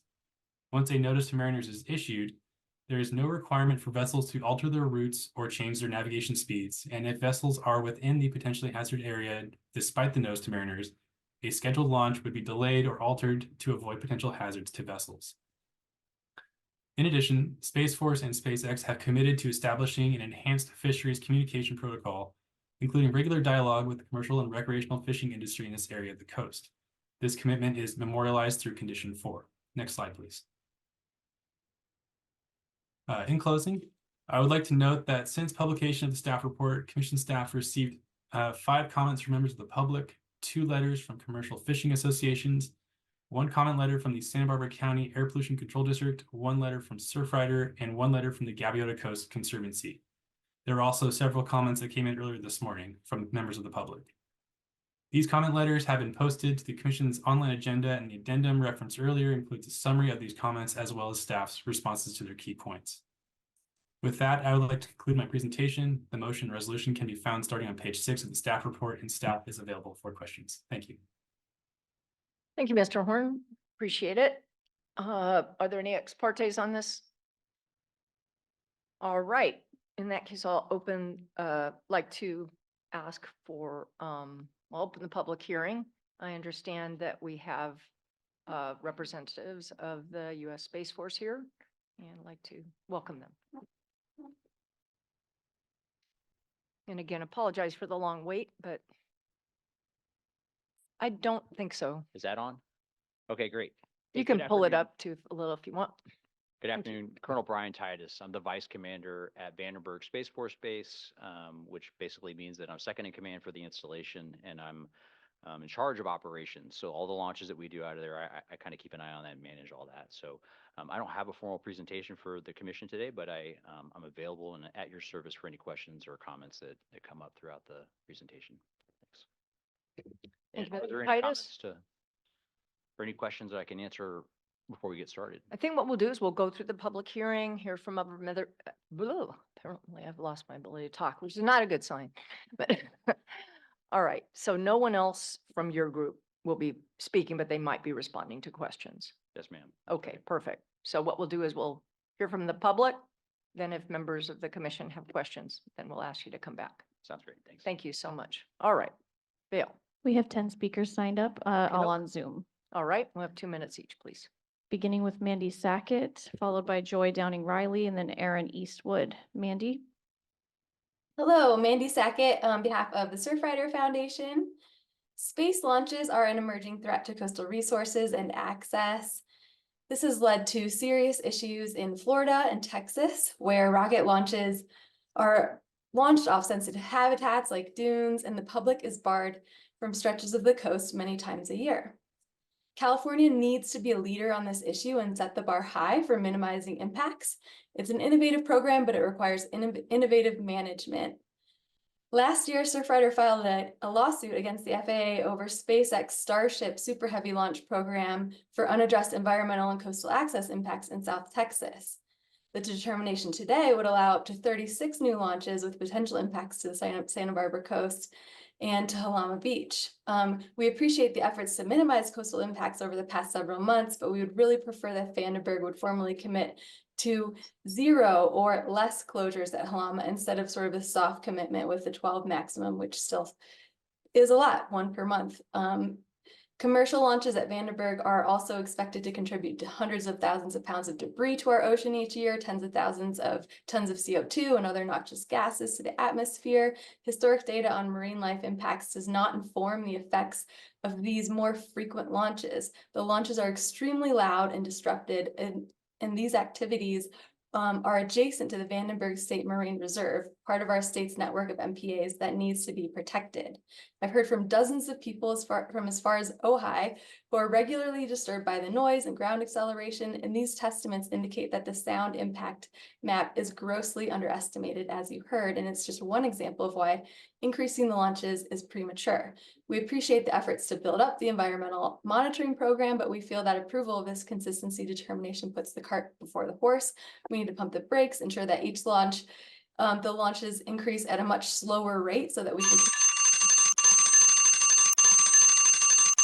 Last sentence, by the end of the year, Vandenberg hopes to be back before you, increasing the program even to 100 launches. So please deny the consistency determination and go back to the drawing board with a phased approach. Thank you.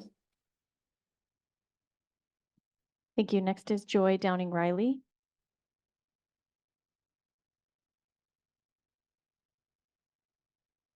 Joy, you can begin.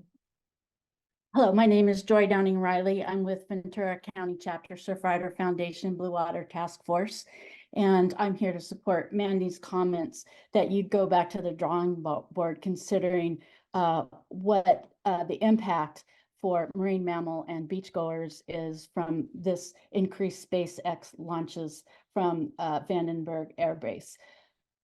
Surfrider is committed to preserving natural living and non-living diversity and ecological integrity of the coastal environment, but the additional SpaceX launches threaten marine life.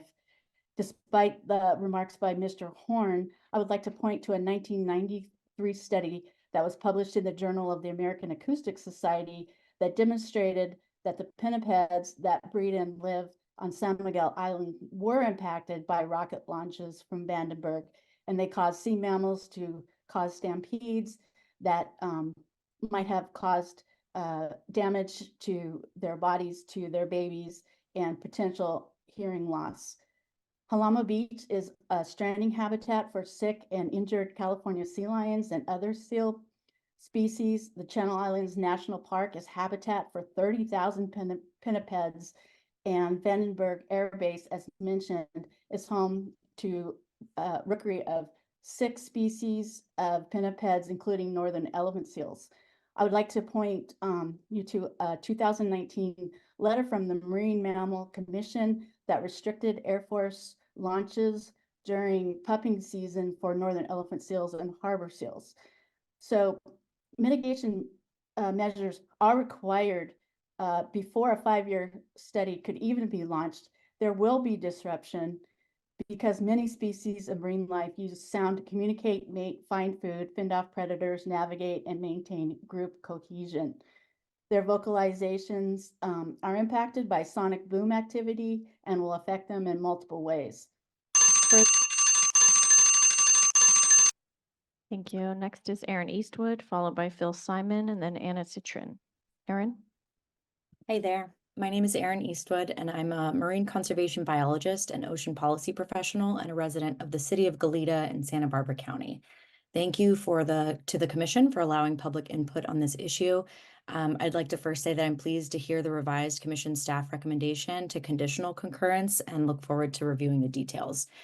I moved to the area in 2021, and in the 3 years I've lived here, have noticed a significant increase in the number of noise disturbances and sonic booms associated with launches. When these occur occasionally, this is manageable, even exciting, and I've learned to look at the launch schedules to prepare myself. However, this proposal represents a sharp increase in the frequency of launches, and when considered cumulatively with other launches approved by Vandenberg, I'm concerned this will begin to negatively impact my daily life and those of my neighbors and communities nearby. Further, as a marine biologist, I'm also concerned that this sudden increase in launch frequency would have unforeseen negative impacts on ocean ecosystems. Important marine mammal haulouts and roosting sites exist nearby. These areas are critical in ways that are mentioned by previous commenters, so I will keep that topic short. The sharp increase of launch-related marine debris associated with this proposal also poses a concern to me, and I'd like to flag for the commission the separate proposed introduction of offshore wind turbines in the immediate vicinity of the Vandenberg Space Force Base, which would greatly increase the risk of secondary entanglement where launch-related and other marine debris gets caught on infrastructure in the water and poses an increased risk to wildlife in the area.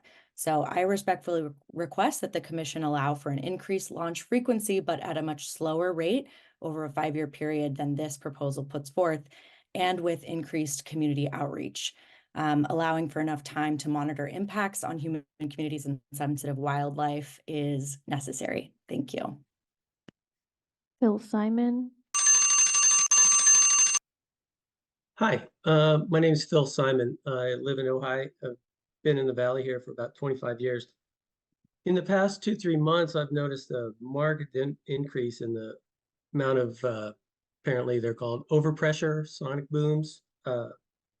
Frequency and the intensity are noticeably different than in the past. And reading the proposed conditional concurrence, I'm especially concerned that the frequency isn't going to increase even more.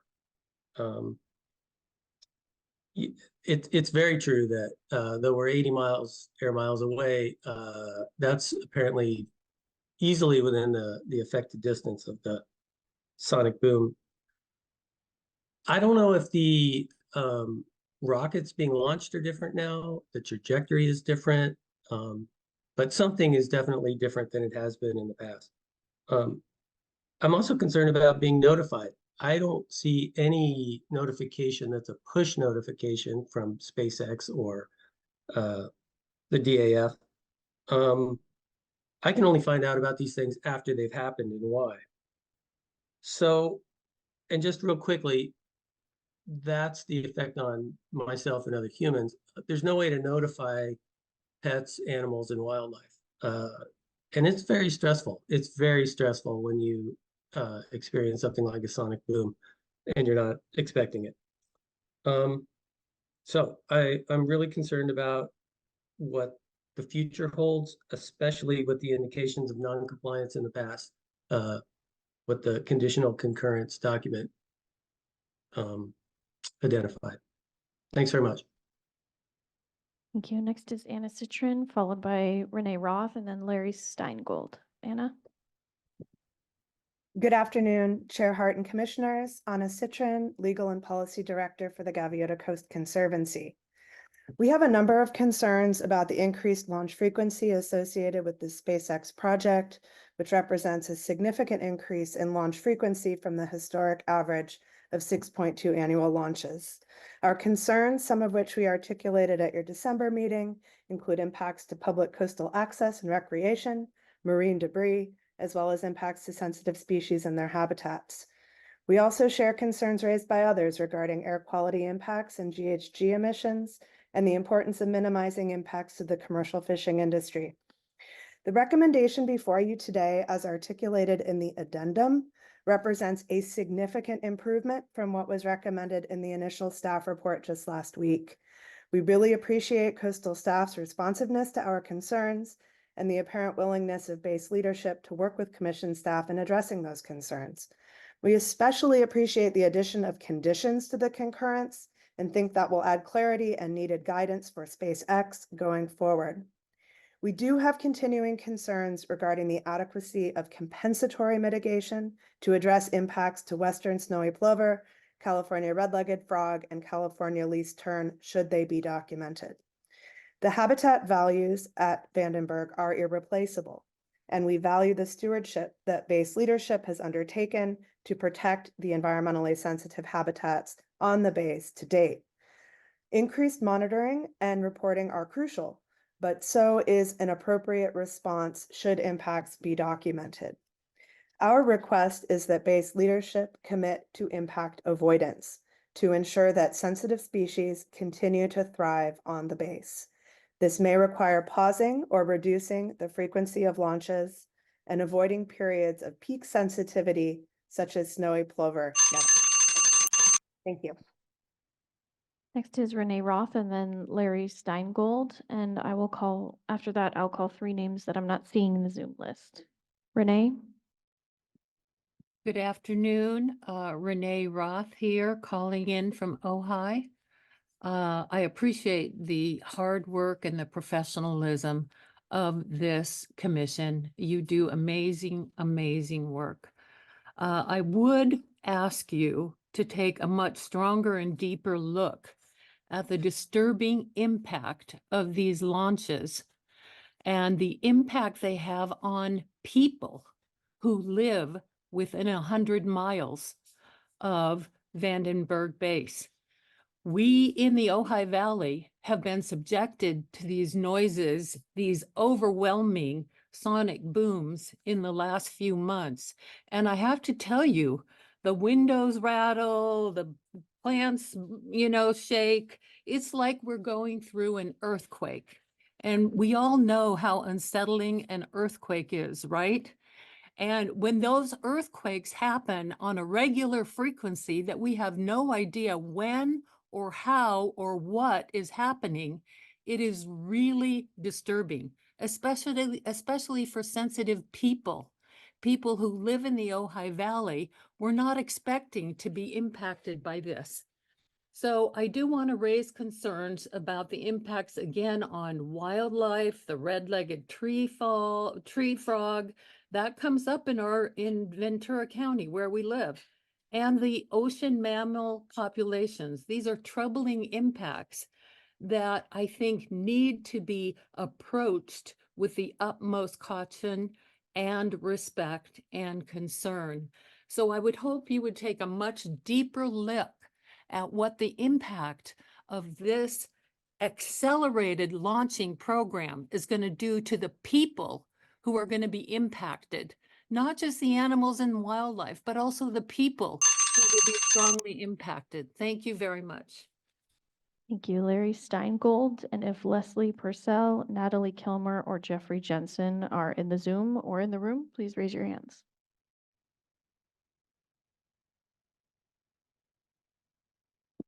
Larry, you can begin.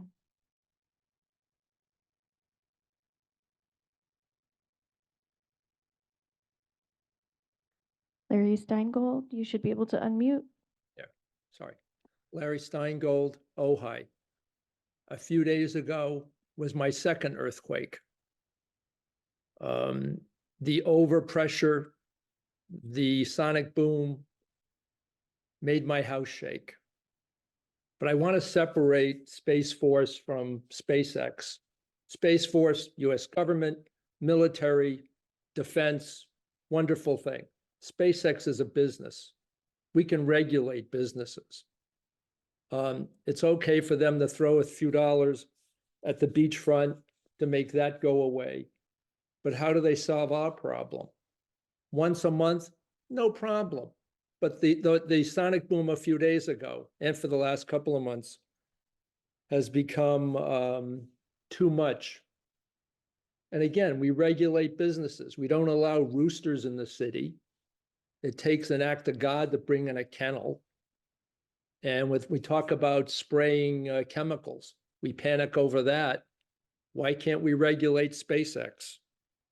I mean, the sonic booms is just, it's a bit much now.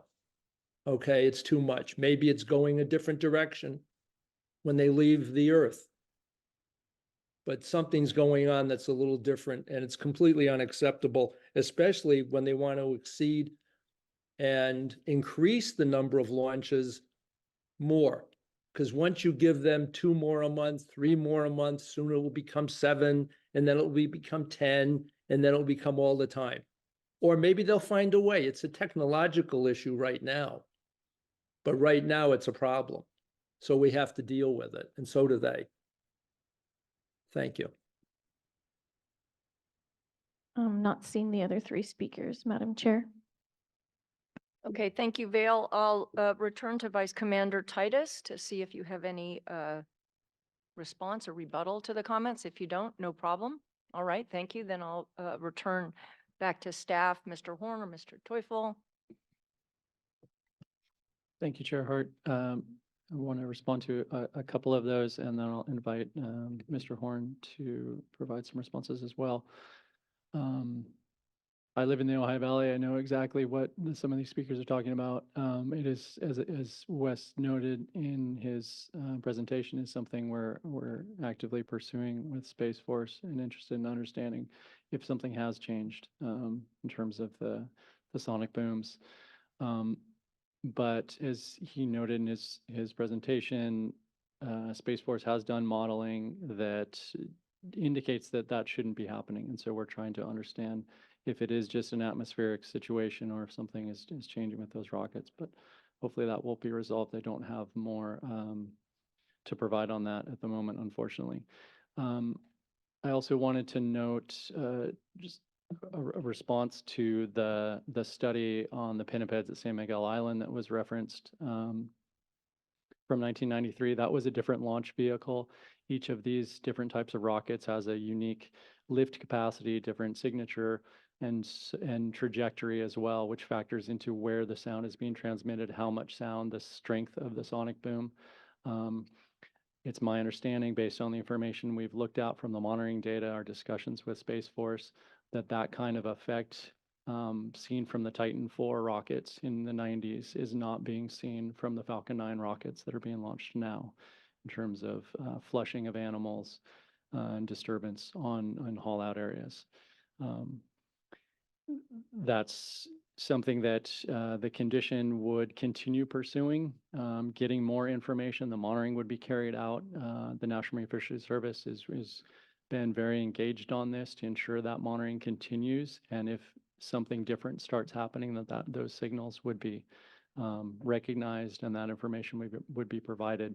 The condition we're recommending, condition 1, would ensure that we're getting that data as well and involved as part of that process. There was a comment made also, I believe, by Surfrider, suggesting a phased approach.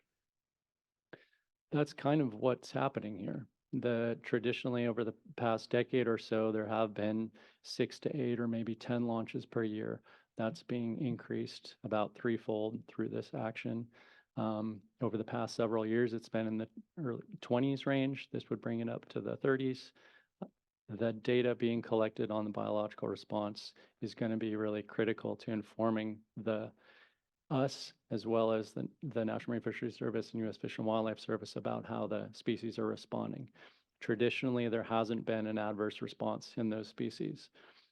There's an expectation from the Space Force that that trend would continue despite the increased launch, but there is some uncertainty there. So that's something that we're hopeful that that condition and the provision of the monitoring data to us will help inform. Mr. Horn, do you have any further comments to make? No, nothing at this time. I think you covered everything pretty well, but we're available for questions and deliberation. Thank you. If it's all right with the commission, what I'd like to do is just first open it up just to questions, because I know I have a couple questions. And I'm sure we all have some questions. So why don't we start by asking questions and then we can deliberate on how we want to proceed with this. So why don't we begin with Commissioner Lowenberg? I have a series of questions. First, you just stated that my understanding is they had an approval to launch 6. There were 6 launches, and now it's up to 20 without permission. So that's a bad actor in my book. I want to be clear where I'm coming from. Was there, and might show my naivete, but was there an EIR originally done for any of this? Is that appropriate? How many launches were analyzed in all of this? So that's where I'd like to start, and then I want to feed off of that a little bit. Yeah. So starting with the 6 versus 36 to provide some clarity on that. So in 2023, Space Force submitted up a negative determination for the increase in launch activities from 6 to 36. That was concurred with. Subsequent to that concurrence. That was a neg deck? Negative determination, Negative which is a federal consistency review mechanism that came before the Coastal Commission, and it was authorized. Okay. However, subsequent to its authorization, it came to light that the assumptions made in issuing that concurrence weren't being held to. Certain commitments about effects to public access and recreation were exceeding expectations. Last December, that was brought before this commission, and essentially the commission reopened that authorization. However, that didn't void the authorization. It continued. Federal consistencies are very unique, and the Coastal Zone Management Act is a unique regulation, and its implementation by this commission is unique. And one of the mechanisms that the commission has at their disposal when federal agencies are carrying out something that's different from what the commission expected is that they can go through a process of essentially reopening that authorization and suggesting remedial actions to resolve the situation. In this case, the remedial action requested of the Space Force was submittal of this consistency determination that's before you today. So essentially, while the activity was continuing, we received it and we're bringing it back before you all today for reconsideration. It didn't, though, stop the launch activities or require it to go back to 6. And so that I want to just be very clear about that. They aren't a bad actor. They haven't exceeded the scope of their authorization. They've had this authorization. It's just we're essentially doing an after the fact consideration of it. Okay. Regarding the NEPA review, I'd invite the Space Force to weigh in on this. My understanding is that they did an environmental assessment. All right, Vice Commander Titus, do you want to respond to that, or one of the folks that's with you? And I guess really my question is, what was analyzed? Like how many launches were, because now we're going to approve 36 potentially, maybe. And then we've also heard that potentially this year or next year, it's going to be a request for 100. So at what point do we reanalyze the effects here? Yeah, and if I could just just to clarify, just briefly, because I could ask this later, but I might as well, since we're talking about it. Yeah. From what Surfrider submitted, it's, they're saying that the commission recently approved up to 48 launches annually by Phantom Space Corporation, and that altogether the base could host up to 169 space launches annually over 3 per week. So maybe you could respond to that as part of your overall comment. Hello, Commissioners. My name is Tiffany Whitsitt-Odell, and I'm an environmental planner at Vandenberg. And so, yes, we did an environmental assessment last year. I don't think it's on. Oh, there you go. It's on. I'm just a soft speaker. I apologize.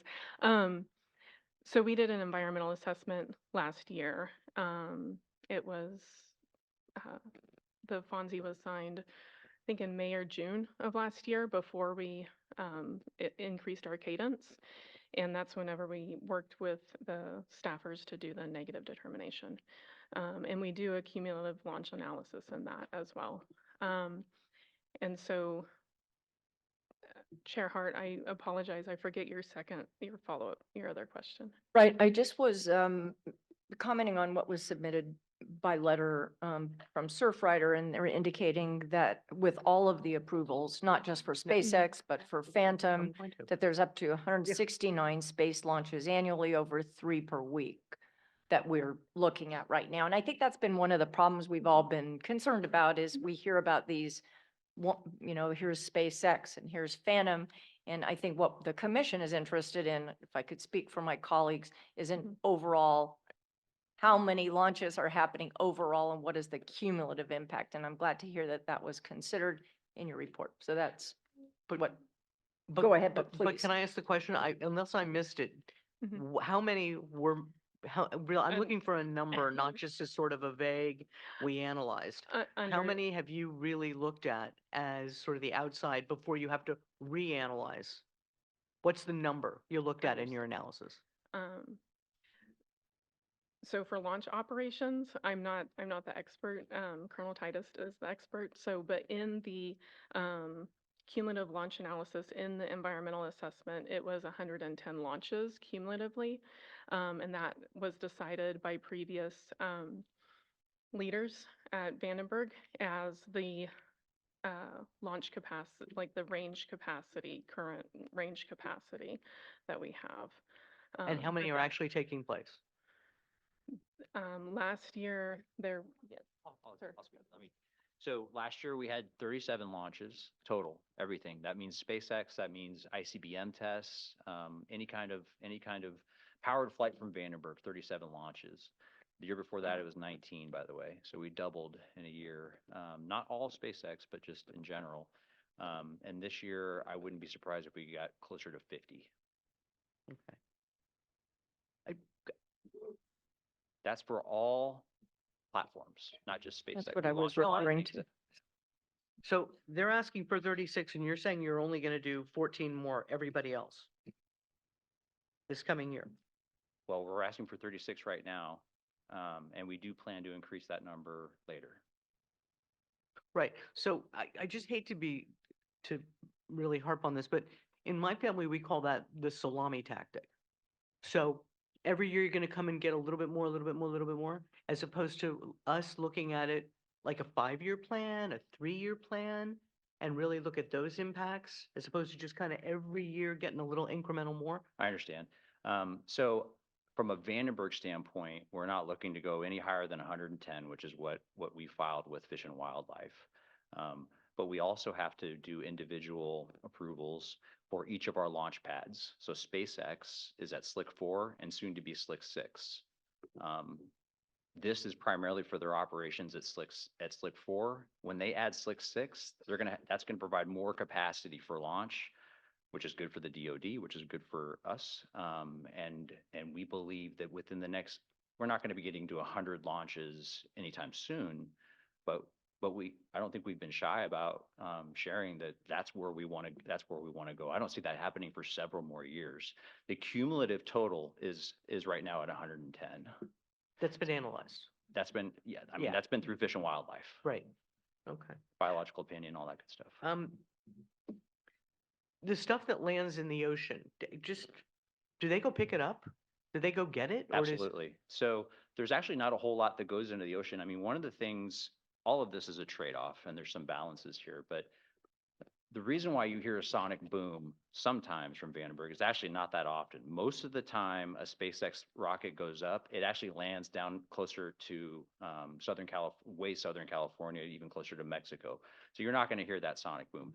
Every once in a while, depending on the payload, they actually land the rocket at Vandenberg. That's when you hear a sonic boom. That's probably, I don't know, 4 or 5 times a year. The benefit of doing that is you're not dropping first stages in the ocean. So there is an environmental benefit to having this capability. I mean, we're bringing these things back and we're reusing them. The only thing that goes in the ocean temporarily is the payload fairing, which is what contains the satellite that falls off into the ocean. We pick those up, 100% of those get picked up and brought back. Those do not sink. And then there's also a parachute that helps that thing land softly, and we get the vast majority of those as well. Sometimes those will sink, but that's the only debris that we're talking about from these launches. It's actually very limited compared to how we did business for 60 years, where we just dropped it in the ocean. Right, right.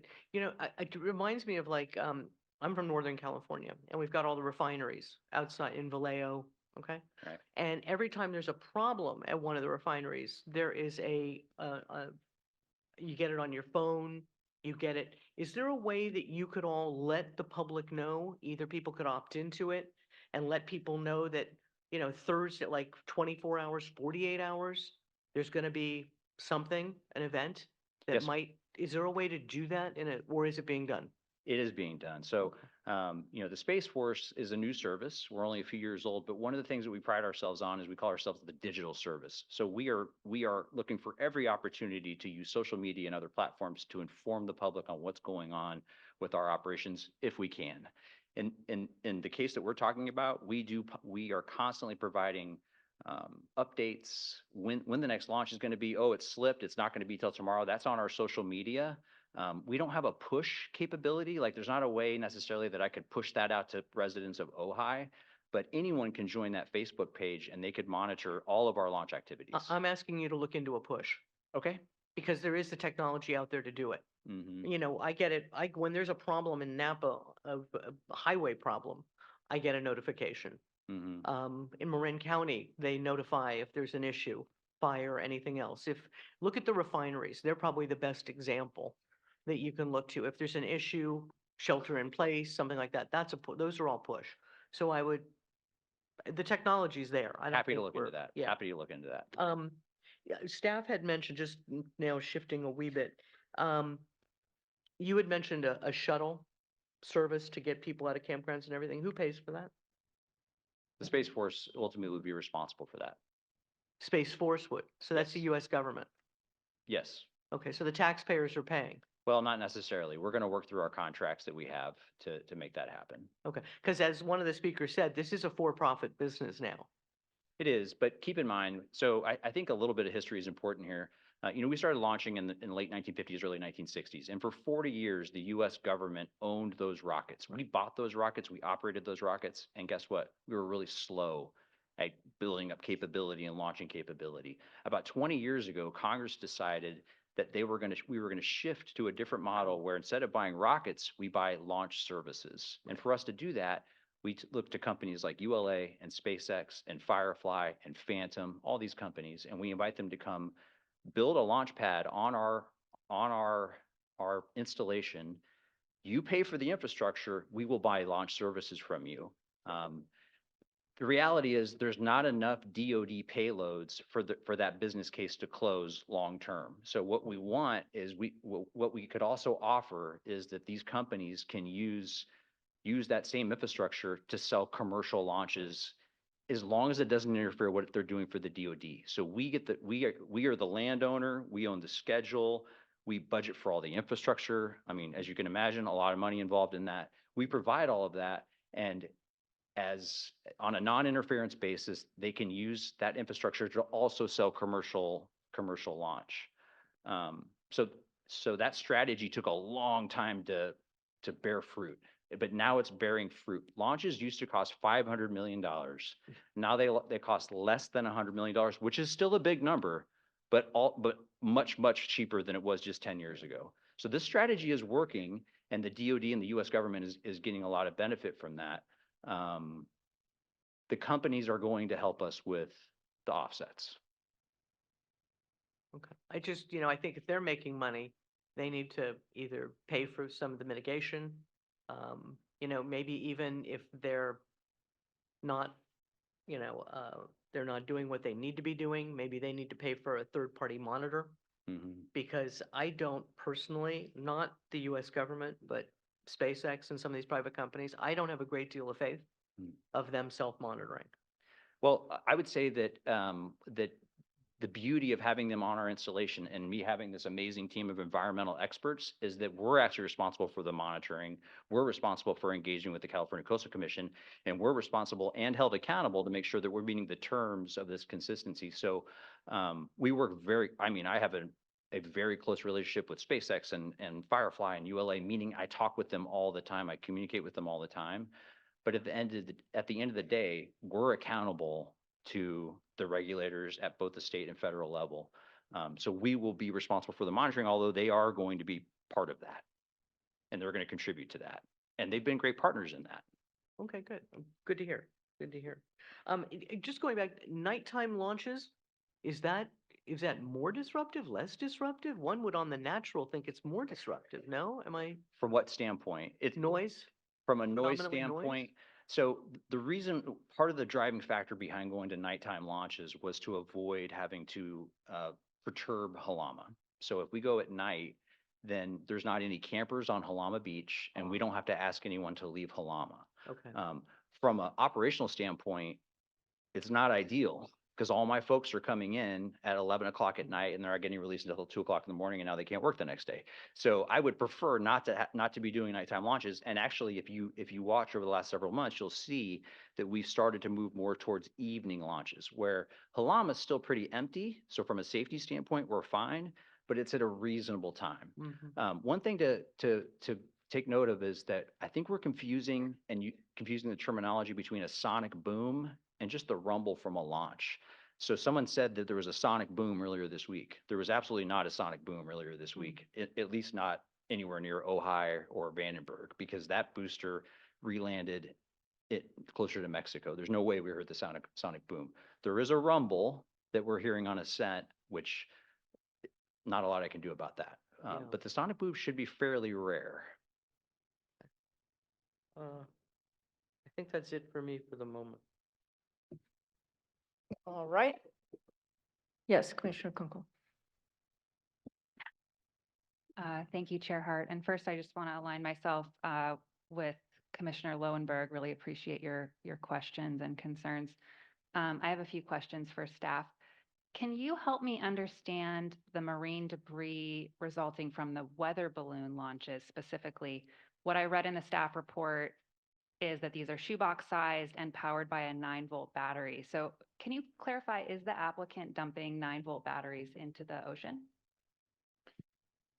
So I'll start with a clarification that's noted in the addendum. The staff report initially was reflecting what was in the CD, that prior to each launch, up to 36 weather balloons would be launched. Space Force has been working on their protocols and process and has been able to reduce that to 6 to 10 weather balloons per launch. The weather balloon itself is much larger than a shoebox, right? It goes into the stratosphere, it's massive. However, it's very light. It's a balloon. That balloon carries a radiosonode, which is a small device that's measuring wind speed and transmitting that data to the ground. That's what has, I don't know if technically it has a 9-volt battery in it, has some kind of battery, but has equipment. I'm sure Space Force could speak more the details about what kind of equipment and how large it is. But I'll just conclude by saying the expectation is that those all land in the ocean, and the marine debris offset that's commitment that Space Force has made and that's memorialized in one of the conditions we're recommending is specifically for those weather balloons. I'm happy to expand on the weather balloon front. I think it's a good news story. So first of all, as Cassidy said, we've already decreased our number of balloons that we're releasing for any given launch from 30 some odd balloons down to less than 10. These balloons are big, in terms of area, but very small in terms of mass. So they only weigh about 3 pounds total. The balloon weighs about a pound, and then the radiosonde weighs 1.5 to 2 pounds. So we're still using those. We're still using about 10 of those per launch. And I mean, not only have we changed our operational concept to be able to go down to even a smaller number of balloons, but we also are looking at technology to essentially cut that number down even further. So there's two things that we're looking at right now. One is called LiDAR, which is basically radar using lasers, and that will tell you enough about what's going on in the atmosphere that maybe you don't have to release a balloon, because you'll get from your LiDAR what the wind speed is and what the temperature is and all that kind of thing. The other thing is something called a vertical wind profiler. This is not new technology. They have this at Cape Canaveral. They really don't have to use a lot of balloons at Cape Canaveral because they have a vertical wind profiler. SpaceX is actually looking to procure one of those. They would be willing to share that data with us. When we have that in place in the next year or two, that will significantly reduce the number of balloons. One of the other things that I think it's important mentioning on the balloons is that the reason why we launch balloons is so that rockets, first of all, don't explode when they go into thick clouds. And secondly, if they do explode, that the winds don't push it into Lompoc, which is where we live. So the balloons are important, and that information is very important. And in a sense, we got to remember that the reason why we're doing these balloons is to protect the ocean and protect safety. Protect safety is most paramount, but we need that information to make sure that we're not going to launch into a situation where we create a lot of debris. In terms of, we put up 10 balloons per launch just to get the atmospherics of what's going on and make sure it's safe to launch. And then only about 30% of that goes into the ocean. The balloons themselves are 100% biodegradable. There is some plastic in the radiosonde. We're moving towards something that's biodegradable there as well. Hopefully that answered the question. I appreciate your detailed response. It sounds like there are 9-volt batteries in the balloons that are then dumped into the ocean. That was in the staff report. I'd have to get back to you on that. I don't. If I could, the information in the staff reports directly from the consistency determination. So Fantastic. I really appreciate that. So the mitigation, the value of $10 per pound is based on the cost to collect fishing gear. In the state of California, it's illegal to dispose of hazardous materials like batteries. I believe the maximum fine is about $25,000, which is imposed based on severity and frequency. Derelict fishing gear is not comparable to hazardous waste. So if the applicant is regularly dumping 9-volt batteries into the ocean, I would recommend that we consider an increased mitigation fee. I also kind of find it hard to believe that SpaceX, it said somewhere in here that SpaceX or Space Force was unable to identify the location of this debris once it falls into the ocean. But I believe that SpaceX actually develops commercial tracking products that they sell to consumers. I think SpaceX knows how to track equipment. So can you respond as to why this equipment is not tracked? I'm not sure what it said in the CD. My understanding is that by the time it hits the ocean, it sinks pretty quickly, and it's just in the ocean before there's an opportunity to come collect it. Okay. Yeah.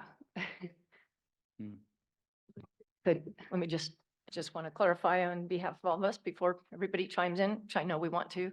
So a few minutes ago, my understanding was, and it was contrary to the staff report, but that you said that almost all of the balloons, I think your comment was almost 100% of the balloons are collected, which seems to contradict what you just said. So maybe we need clarification. It wasn't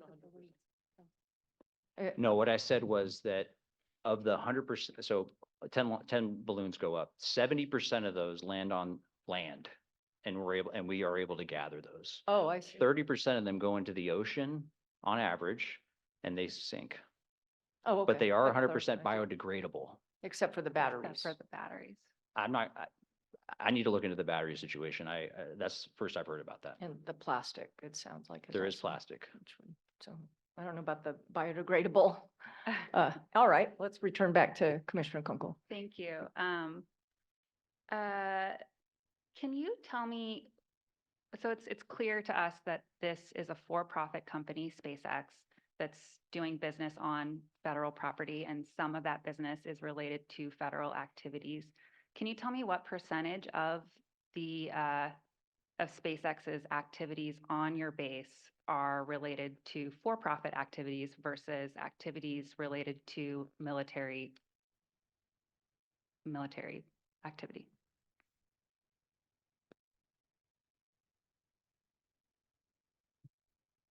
So I would say that 25% of the launches that we procure from SpaceX, or 25% of the launches that SpaceX does off their base-ish, a quarter, a third, something in that ballpark, have a no-kidding DoD payload on them.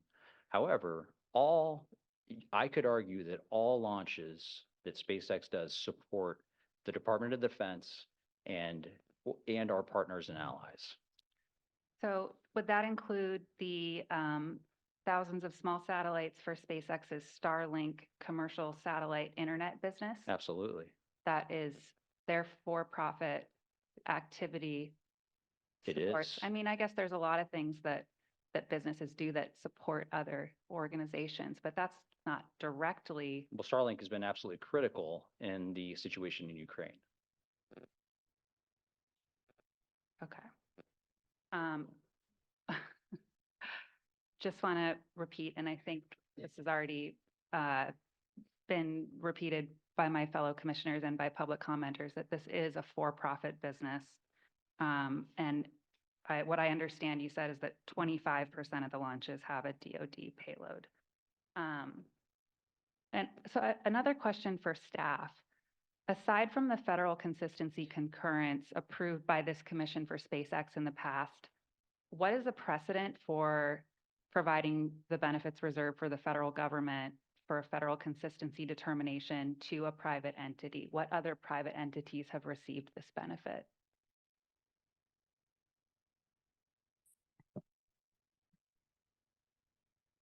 I don't have a ready response for you. I will say this is something that we've been discussing with Space Force quite a bit over the past couple of years, I'll say.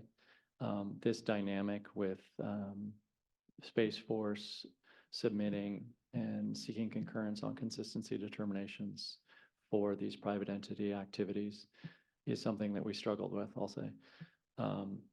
However, as Colonel Titus mentioned, it's not a black and white dynamic. There is a partnership here between the Department of Defense and these private launch companies. And in the Coastal Zone Management Act, the federal agency can submit a consistency determination for federal agency activities. The definition of that provides quite a bit of leeway to the federal agency to determine when it's a federal agency activity.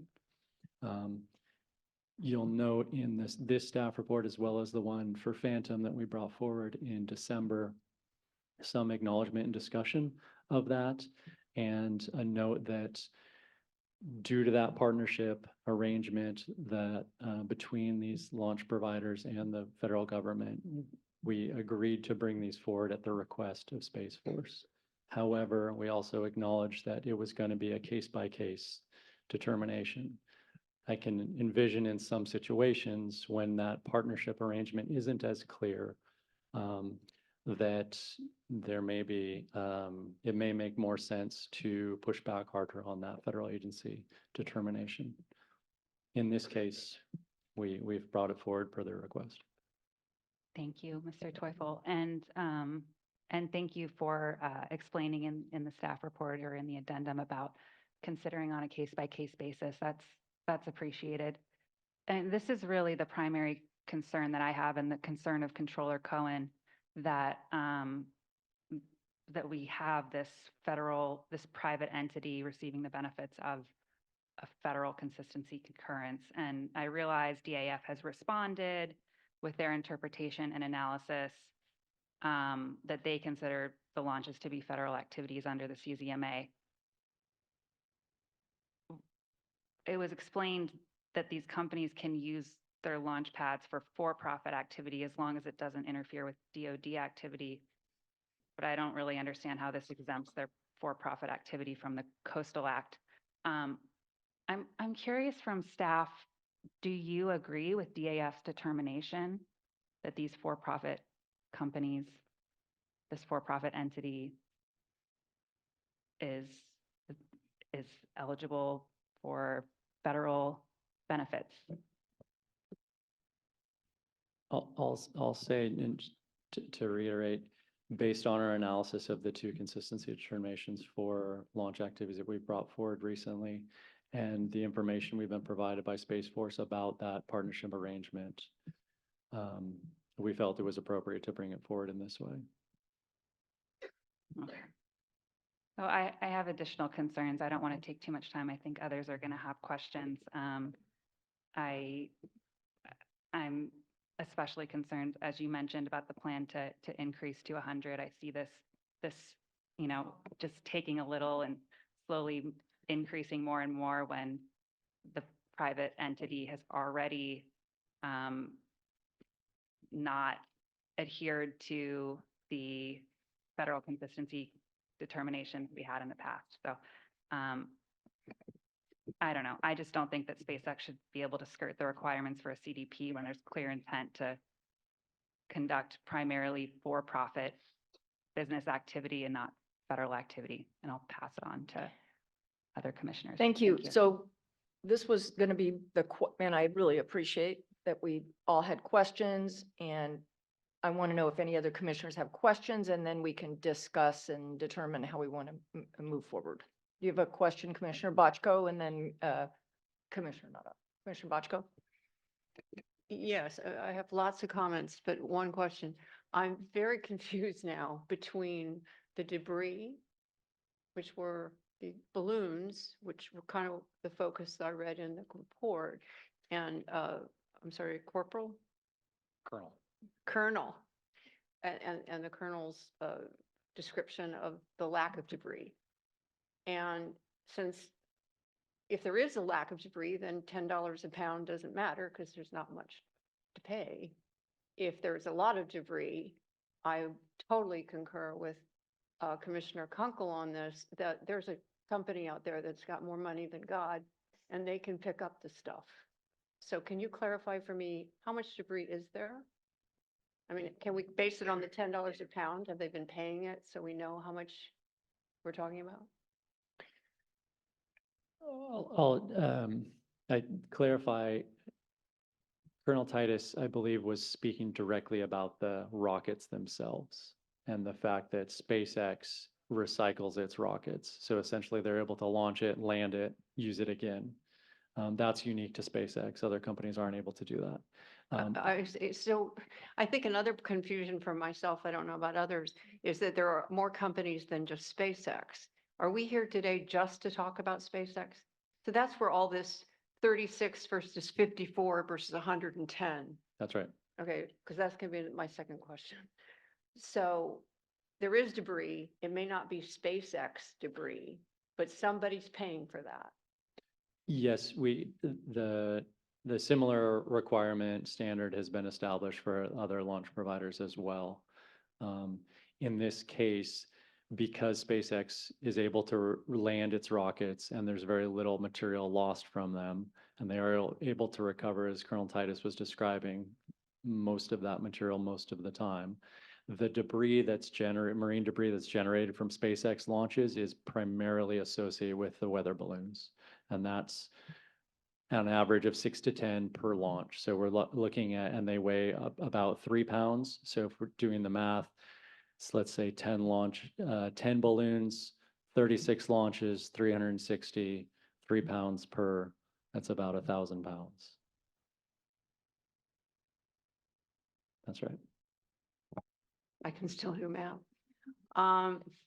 Barely. Oh, okay. And of course, the other question just popped right out of my head. Okay, thank you.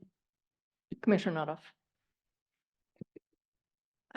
So I am concerned about the piecemealing of this, and I understand that when an oil industry wants to drill for oil off the California coast, they need to come in and get a consistency determination from the state of California. But here you have half a dozen private entities that are using the good offices of the U.S. Space Force to consolidate all those and come get consistency determination. So in this case, it's a state agency issuing the consistency determination to a federal agency rather than the private entity coming in on their own.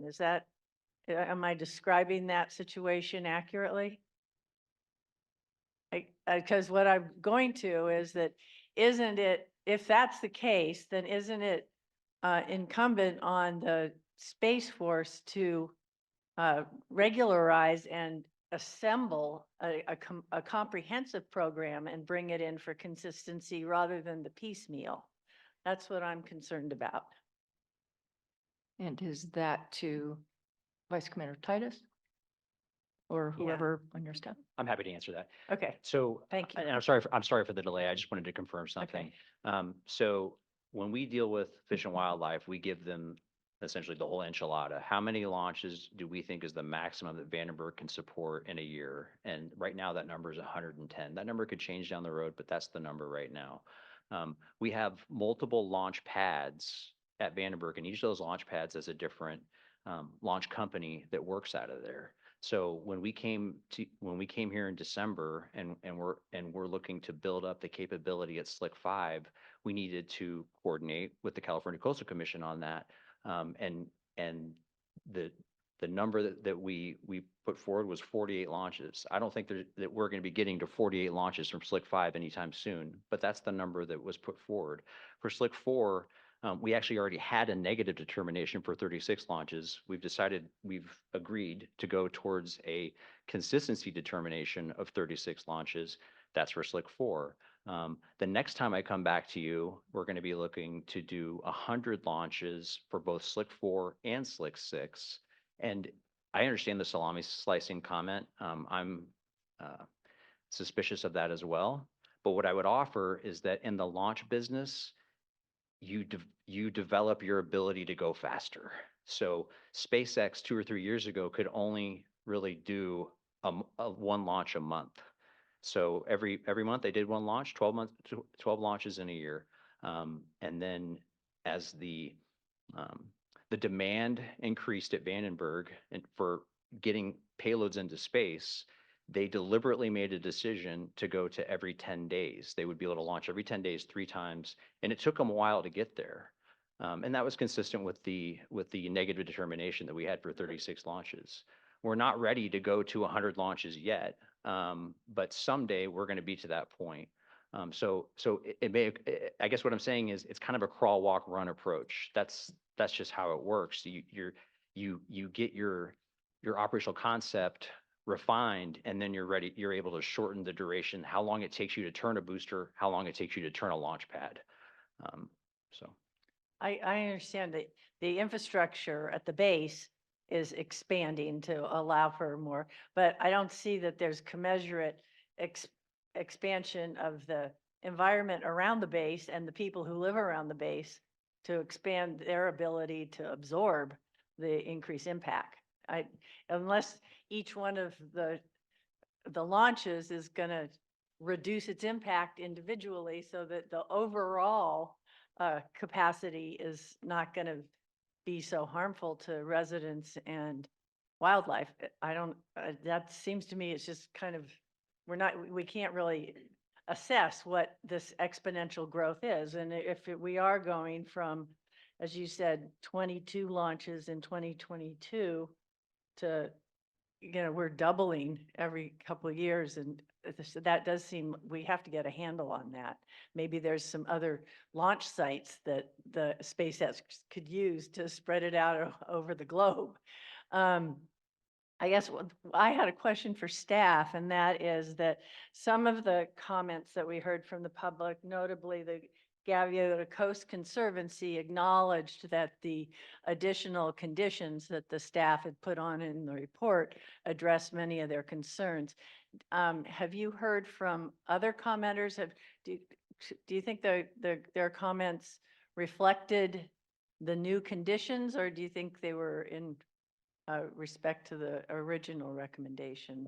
Have you had any correspondence with those folks? We haven't, and given that the addendum with that change in recommendation and the conditional concurrence was only posted yesterday, I'd expect those comments to be in response to the original recommendation.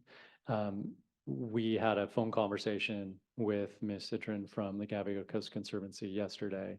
And so we're able to share with her the addendum and talk through some of the details of it. And I think her comments today were reflective of that understanding, whereas some of the others may not have been aware or had an opportunity to review the addendum. Thank you. Yes, Commissioner Eckerly. Thank you, Chair Hart. This is a question for staff, just to follow up on what Commissioner Notoff was talking about. So we heard that the environmental assessment looked at 110, up to 110 launches per year. Do we, as the commission, have the ability to assess that total amount, or are we limited to kind of what we heard in December and what we're hearing today, with a collective understanding that we're likely to be back here again as this continues to increase? So I'll note that both the staff recommendation for the Phantom Space Corporation's launch pad and launch program in December, as well as this one, included a cumulative impacts or a cumulative launch assessment. One of the challenges that we've been struggling with and discussing at length with Space Force is the kind of discrepancy between the launches on paper and the launches in reality. On paper, as Surfrider noted, there's, and I'll trust their number, 169 launches. In reality, as we all know, it's much less.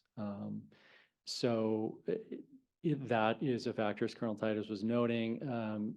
These companies are wanting to kind of plan for the future, and so sometimes those are optimistic predictions. As he noted, the Phantom CD contemplated 48 launches. It's probably going to be quite a while before that's happening. It may never happen. It's a new company, so that's part of the challenge. The 110, I think, is a little bit different than the 169. 110 is what as Colonel Titus noted, the Space Force is determined as the capacity of Vandenberg to support, whereas they're on an individual basis. If you add up all of the activities of each company, it's going to be a much bigger number. But at some point, presumably Space Force would cut it off when they reach the capacity of the base. If I can add real quick, I just also want to note that it's one of the reasons I think this enhanced monitoring is so important, because we do know, our expectation is that there will be additional proposals for increased launches. And so understanding now what the impacts are with this increased cadence, as it's been noted, it's been doubling. We think it's really important to have an enhanced monitoring program in place so we can collect actual information on the ground now to inform future decision-making. And through the chair, if I could just elaborate a little bit on that point. Baked into that is the assumption and the ability of this commission, as was done in December. If the assumptions that are in the staff recommendation are that the trend we've seen in the past about biological response will continue with this increased cadence. In other words, these species will not have a negative response. However, we're going to be getting this data. If we see something different, we would always have the ability, as was done in December, to bring it back to you all to see if it would be worth reopening or reconsidering. All right. So are there more questions, or should we move to discussion? Sounds like we have two more commissioners that have questions. I'll go to Commissioner Rice and then Commissioner Cummings. Yes, thank you. And actually, this is my questions were going to the monitoring, and Mr. Tufel, your last statement that with regards to the trend with regard to impacts on biological response to the cadences. So my question goes to versus to the environmental assessment that was done on that total of 110 potential launches. And I do think I heard you say also that that's what was assessed. That's what Vandenberg has the potential, the capacity at this time to support, or at least in its current planning. But it sounded to me, I heard a maybe that ability to go above on 10 potential is in the future, probably with some investment and some expansion of capacity. So I don't know that, I didn't hear that 110 ultimately is the ceiling of what might be requested to happen out there. But the EA did an assessment assuming a ceiling of 110 cumulative launches. And does that EA and does our monitoring requirements differentiate? Should it differentiate? Does it, just because if you're scientist, that's the way you do it, differentiate between launches daytime, nighttime, and any variations thereof? I'll just comment on the capacity, just briefly. My understanding is that the limit on the capacity is based on the number of launch complexes and their ability to support launches. So if there were more launch complexes, that number could go up. Regarding that differentiation, the monitoring is carried out regardless if it's day and night, or evening or morning. And so that said, that monitoring data is collected in a way that records when the launch occurs. When the launch occurs, and it's sensitive to species that are more likely to be impacted by nighttime launches versus daytime launches, et cetera. And then, and in terms of, so did the report say that now you're requiring annual, instead of going out 5 years, a more frequent touch base? Because I'm just, without being a scientist, and I'll be looking to Commissioner Cummings for this, there's often tipping points with regards to stress levels on species, and how, when that gets caught, I think is going to be really important, because I mean, you have to have this, you have to assume there is going to be a tipping point at some level. I think those are my questions. Oh, I guess related. So going to the nighttime launches, which now are early evening versus middle of the night, was a way to avoid evacuating people, allowing humans to continue to use the beaches. But I guess that's why I'm going to the biological monitoring, wondering if it will have an associated negative impact on species. I think it's too early to tell. I'll respond to your other point. Yes, the check-in frequency is annual. There is a delay, right? I think we set it up where that data from the previous year is submitted in July, just to allow for its collation, assessment, and packaging. And so there is a 6-7 month delay there, but it would be provided on an annual basis. At the 5-year point, we'd be looking for a much more comprehensive assessment of all of the data from the past 5 years, and then it's kind of expanding on that to require Space Force to pull together both us, our staff, U.S. Fish and Wildlife Service, and National Marine Fisheries Service, and to present that data as well as their conclusions and findings, which I think is a really critical part of it. Thank you. That was going to be my next question, that our partners, U.S. Fish and Wildlife and National Marine Fisheries, were involved in this as well. Thank you. Commissioner Cummings? Thank you, Chair. And I just want to say I have a lot of questions that have already been asked, so I only have, I think, 3 that'll be pretty quick.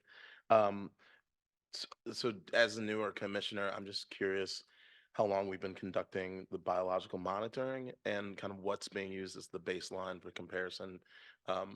We had the Phantom report come to us. We have this one, and just being new, I'm just not really familiar with how long the monitoring's been going on. So I'm just wondering if you could speak to that. Yeah, absolutely. My understanding, the monitoring has been going on for decades.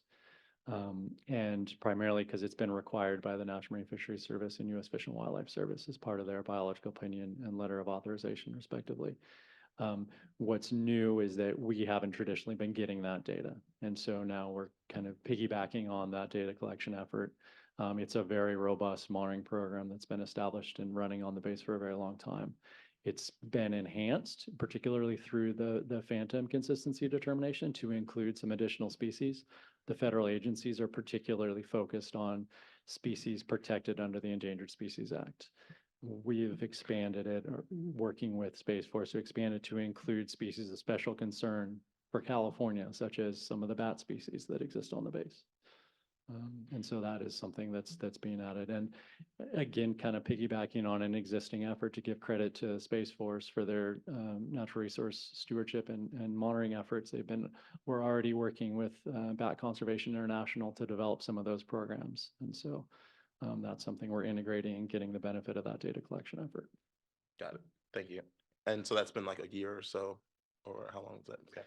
Yeah, and sorry, to answer your question about the baseline.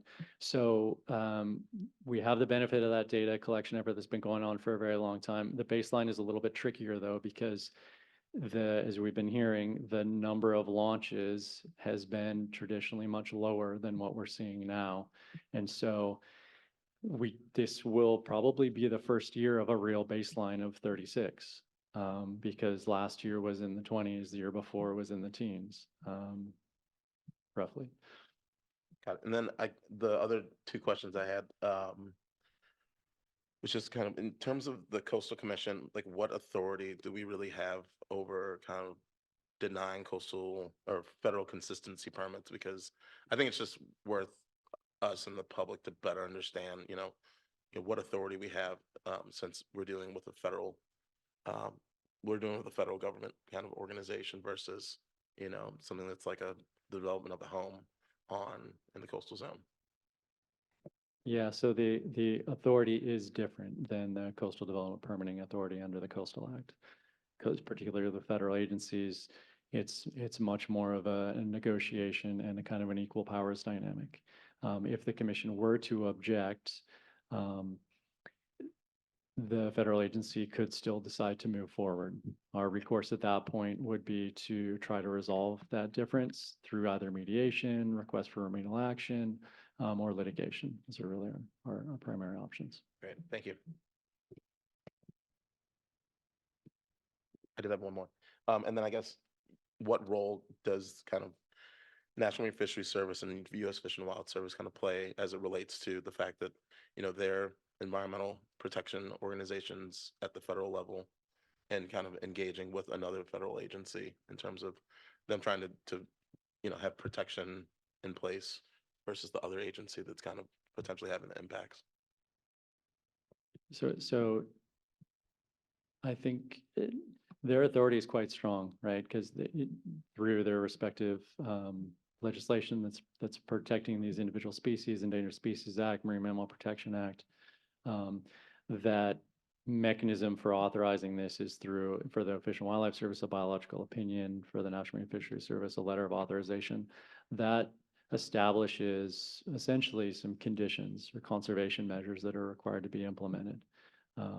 And those come with requirements for frequency reporting, as well as kind of caveats or contingencies. In case certain effects are seen, then certain measures need to be taken. For example, with red-legged frog, if adverse impacts to red-legged frog are attributed to launch activities, Space Force is required to mitigate through the development of additional wetland habitat that supports red-legged frog on the base, but outside of the effect area. For other species, the mitigation measures are a little bit different, but that's something new and kind of baked into it. They're in a similar situation as us, and we've had a lot of conversations with them. They're struggling a bit, I should say candidly, with this uncertainty. There's an expectation and assumption that the data from the past will represent what we're seeing now, but there's uncertainty there about that. Thank you. Are there any other commissioners that have questions? Because I know I have a question. And then we'll go to comments. My question for Mr. Tufel or potentially Dr. Hucklebridge is, what if we determine that this has to be a CDP, that this is appropriate? This is a private company, SpaceX. It should be a CDP today. If that was the determination, then how does it fit into this how would that work? Let me put it that way. I'll start that response and invite my colleagues to join it. I'll say that we did submit a letter to Space Force last year with that exact position. We got a very strong response from the Department of Defense rejecting it, and laying out, their factual arguments for why they didn't feel a CDP would be appropriate and why a consistency determination was appropriate in this case. As I noted earlier, and without getting too far into the weeds, really kind of hinges on this federal agency activity definition in the Coastal Zone Management Act. And that includes activities that are necessary for the mission or activity of the federal agency. And so to paraphrase their position, I think they were pointing to that. So is the answer to my question then that we would still be in the federal consistency determination framework where we would there's no way to move it into a CDP from where we are today? In other words, unless there was an agreement. Not sure if Dr. Huckleberry should say it. So I think we would probably want to confer a little bit with council on this, but my understanding is if that was a strong consensus of the commission, and there was an objection today to the CD, we would go back and work again with Space Force and with SpaceX and see where we would be. But it's unclear. I don't think we can just unilaterally require. There would likely be a lengthy process. It would most likely get elevated. There'd be potentially be the potential for mediation. So I think there would be a process. It's unclear a little bit where that would go at this point, but if that is the direction the commission would like to go, that would likely look like an objection today, and then we would continue to work with SpaceX and Space Force to see if there was an ability to change the process. All right, we have a question. Commissioner Aguirre has a question. Commissioner Bochco then has a question. Building on your response right now, if that were the case, would the plan to move forward in the launches still continue while we determine whether it's a CDP or not? Yes, I think they probably would. Again, there's, even if this commission, so if this commission chooses to object to any federal activity, as Mr. Teufel pointed out, the federal agency then has the ability to move forward with that activity, and then it would be up to the commission to decide what the next step was, whether to elevate for mediation or litigation are two available pathways under the CZMA. Commissioner Bochco? Yes, this is maybe a wild suggestion, but the government said that only 25% of these launches benefit the DoD. Can we segregate out the government stuff and then have the individual companies, because it's more than SpaceX. You mentioned some other companies, if they want to do these launches in the coastal zone, but they would come in individually and prove, since they are the ones really in control of these things. It's a suggestion. So we would approve the ones that benefit the DoD and have the individual companies come for their other launches for the private satellites or whatever they are. I see Colonel Titus has returned, and I can pretty much I anticipate what he's noticed going to that say, too which on the is that corner. no, there's this overall benefit that you described earlier. Well, I just want to clarify that what I said was that approximately 25% of the launches today have DoD satellites or payloads on them. But I would argue that all of those launches benefit the DoD, not only because of the systems that they put on orbit that the United States and our allies and partners use, but And our also- enemies. But fair. Sir, I mean, let's be honest now, okay? I mean, you talk about the Ukraine. Musk had a lot to say about that.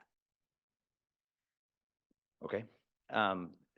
The other thing to keep in mind is that we're trying to drive up capacity, the opportunity to be able to launch whenever we need to from Why? a national security standpoint. And so But we're only talking about 25% of the DoD defense of our country. We're not here to defend the entire world at this moment. We're here to decide how many of these launches should just go the way you want them to go, and the rest of them would be looked at as every other profitable company would be looked at by this commission because it affects our jurisdiction, just does.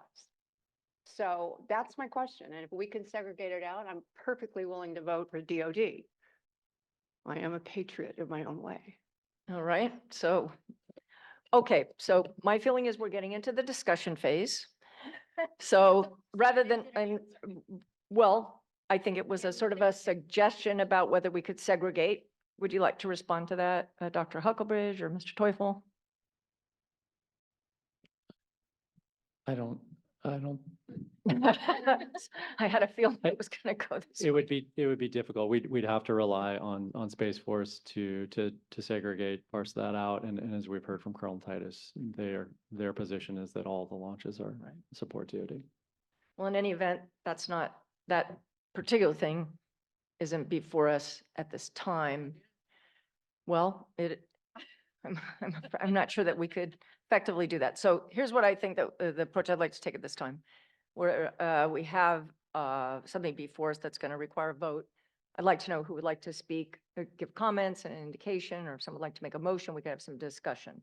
So I'll turn to the commission and ask if there's anyone that would like to make a motion on this first. I'll make the motion. All right, Commissioner Rice. And the motion is in the addendum. Oh, Sorry, it is on page, not page, these don't really have page numbers, sorry, that I see anyway. It's in the addendum, kind of in the middle of it. get there. Under E, can you find it? Just a sec.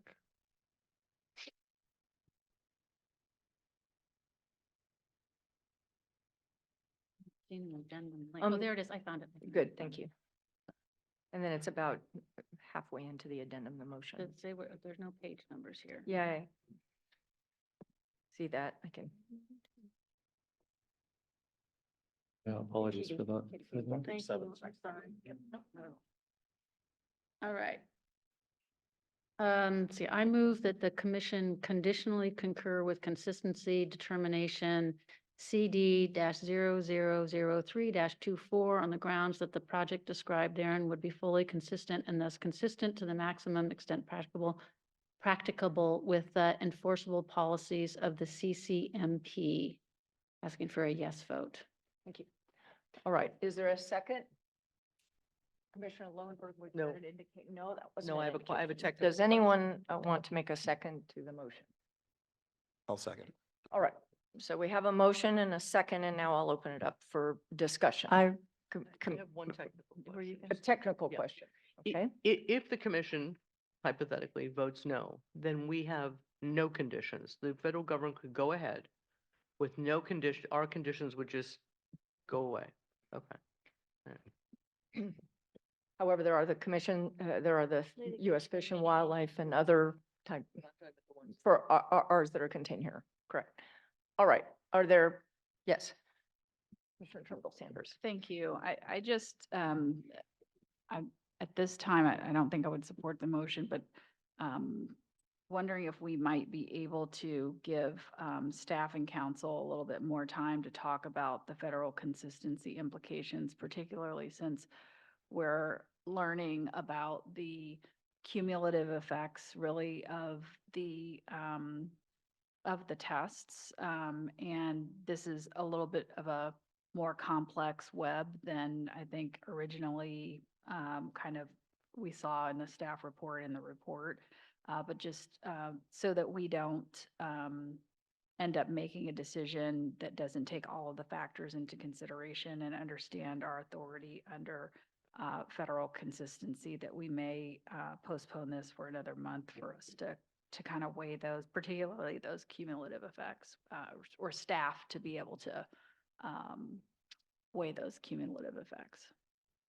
So you're recommending that this be postponed to give staff further opportunity to discuss this with Space Force, and particularly, I would note there's no representative of SpaceX here, on which I know we have requested in the past. I'll turn that back over to staff and ask for their response, or if it's something that we need to take a break so that you could discuss with Space Force. Well, I will note that under the federal consistency timelines, we do have another month. So that would and as you all know, the federal consistency timelines are very short, but we did bring this with enough time that if there was an interest in postponing, we could accommodate that. I do agree with Commissioner's comments about the complexity, the federal consistency complexity. Here it may be worth some discussion, and again, also with Space Force.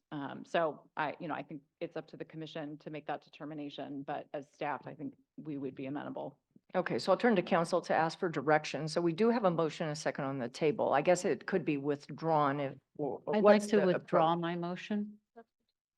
Or would you like to make a substitute motion, Commissioner Rice? You could do, both of those are proper. I'll Okay. just withdraw my motion. All right, so the motion's withdrawn. How about the second, Commissioner Cummings? Yeah, I'll withdraw my motion. All right, so is there another motion, Commissioner Turnbull Sanders? If you'd like to make it pursuant to what you just recommended to postpone for a month. Yes, I would move that we postpone this matter for 1 month in light of staff's recommendation to have further time to have staff be able to consult with the applicant. And I'll second. All right, so we have a motion and a second. All right, we have no one on Zoom. Can I have a comment? All right, so there's some comments, Commissioner Nottoff and Vice Chair Escalante. One thing that I would like staff to look into would be to have a condition about notification and do a push notification. I think that's actually in keeping with Commissioner Lowenberg said, in keeping with actually in the monitoring. So this will give us a better idea about how the population that lives in the area is reacting to this. Where I live, I get Nixle notifications if there's fire or flood or something like that. So I know that there's this capacity, and I would like to see that as a condition. All right, any other? Vice Chair Escalante. Thank you. And I really do appreciate this pause because I was about to say that Houston, we have a problem. We're not going to take off from here today. Like Commissioner Bochco said, I mean, we're very supportive of DoD and your mission, of course, Colonel, but it is our duty by statute and by the will of the California people to protect rare coastal dune ESHA, right? So, and this is where this entire facility is at.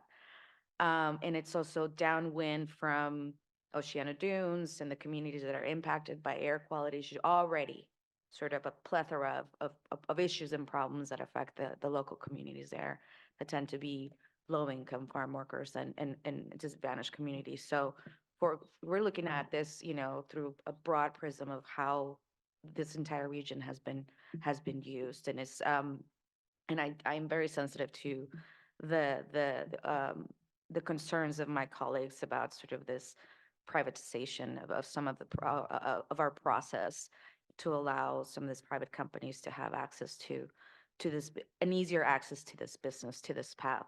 So I'm very, very much in favor of pausing this and letting you guys work a little bit more out. And again, I mean, this is, the California coast, and Department of Defense probably, had an inkling that it wasn't going to be as easy as building something in the coast of Florida or the coast of Texas, because we have this extra laws. But we want to be able to do it right, not just sort of for the wildlife and for all the species and the sensitive habitats, but also for all the people that are being impacted by your activities. So thank you. Thank you. All right. So I think what's before us right now, and we'll go ahead and have it be. Did you have another comment? Oh, okay.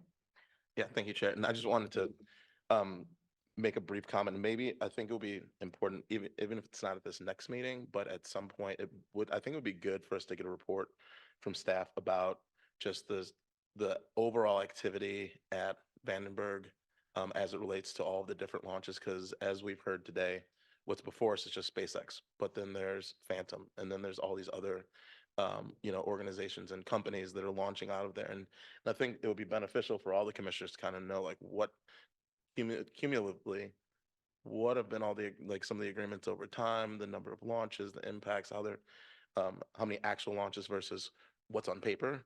Because I think that like a lot of the questions that have come up today have really been along the lines of, we hear one thing from one organization, it's true, but not as it pertains to this company in particular. And so I think it would be helpful to get that information at some point.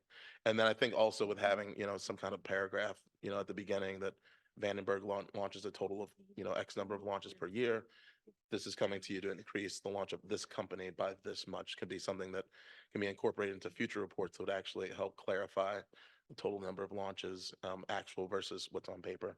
And then I just want to, I'm totally happy with providing us with more time, but I do also want, to just recognize the fact that we have approved these types of federal determinations for other companies.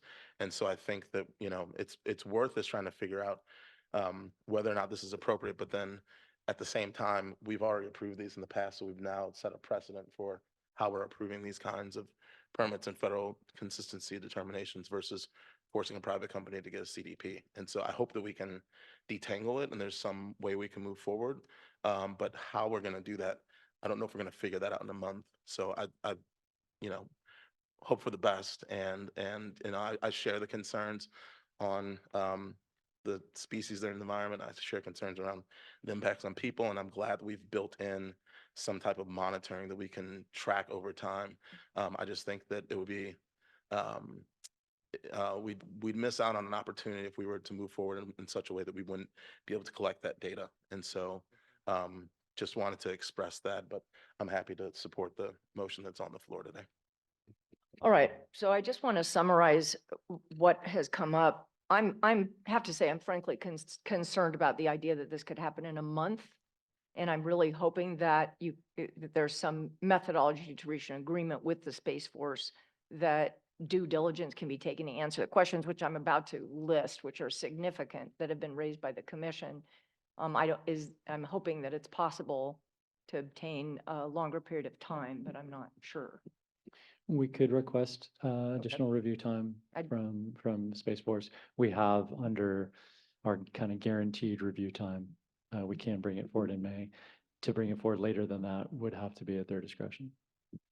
Which I think would make a lot of sense. So the issues that I think that are before us right now, just to list them as a consideration of what Commissioner Bochco has called a bifurcation, and that sort of falls into two categories. One is bifurcating Space Force returning to us with their payload and requesting concurrence for that, which I think everyone has agreed here is within the federal consistency. It's appropriate. A consideration of whether a CDP should be required for private companies and how that could be bifurcated or how that would proceed. Commissioner Notoff and Commissioner Lowenberg brought up the push notifications that needs to be addressed. Cumulative impacts need to be addressed. And as Commissioner Cummings just said, a consideration what's actually happening and what's on paper, and also the issue of the precedent that has been set by the earlier approvals and how would that work. I think that summarizes the concerns that have been brought up. That Commissioner Kunkel, does that cover yours, or is there anything?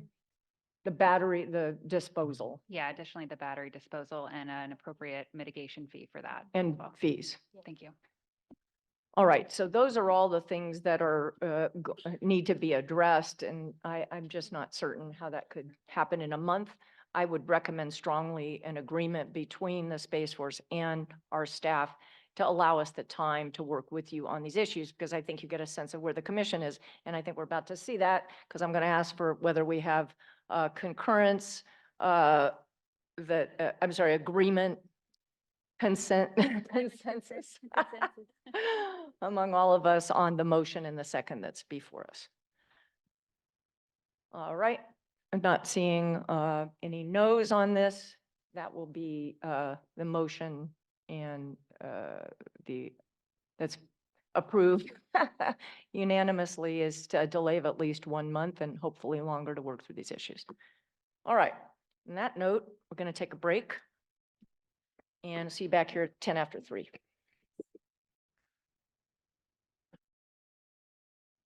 Thank you very much. We're going to move to the South Central Coast District Deputy Director's report. Mr. Hudson? Thank you. And good afternoon, Chair and Commissioners. The Deputy Director's report for the South Central Coast District this month includes 2 permit waivers, 1 immaterial permit extension, 1 emergency permit waiver, and a memorandum responding to an objection to a previously reported immaterial permit extension. The emergency permit waiver being reported today was for emergency work by the Goleta West Sanitary District in Santa Barbara County, and that was to remediate a wastewater spill involving approximately 1 million gallons of untreated effluent adjacent to the Santa Barbara Airport and the Goleta Slough. And that resulted in the closure of Goleta Beach from February 21st to March 15th of this year.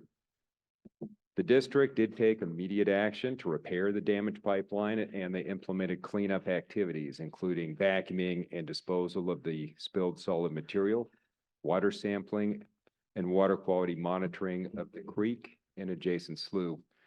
In addition, the Deputy Director's report also includes a memorandum which responds to 5 emails or letters that were received from neighboring property owners objecting to a 1-year time extension of a CDP that was previously approved by the Commission to improve a required public vertical access way in the Muscle Shoals community in Ventura County. As explained in detail in the memorandum, the objections raised by the opponents include the assertion that Caltrans should undertake additional CEQA analysis, improving the required public access way, and that would which would bring more members of the public to the area, resulting in increased impacts to habitat. There are concerns about temporary removal of 3 parking spaces during construction and impacts to street parking in the area and hazards. Staff would note that these are essentially the same arguments that were made by many of the neighboring property owners during the Commission's hearing for the underlying CDP, and that these do not constitute changed circumstances. Pursuant to Section 13169 of our regulations, in order to deny a permit extension request, objections must identify changed circumstances that may affect the consistency of the development with the Coastal Act or certified LCP. It does not provide an opportunity to rehear the merits of the project. For these reasons, the Executive Director has determined that there are no changed circumstances affecting the previously approved development's consistency with the Coastal Act, and we recommend the immaterial time extension be approved today. That concludes my report. Staff is not aware of any opposition to the other matters being reported, and we are asking whether 3 or more commissioners object to any of the items in the Deputy Director's report. Staff is available for questions. Thank you, Mr. Hudson. Are there any speakers? I have Ann Cantrell signed up to speak in person, but I don't think I see Ann in the room. Ann, if you're on Zoom, can you raise your hand?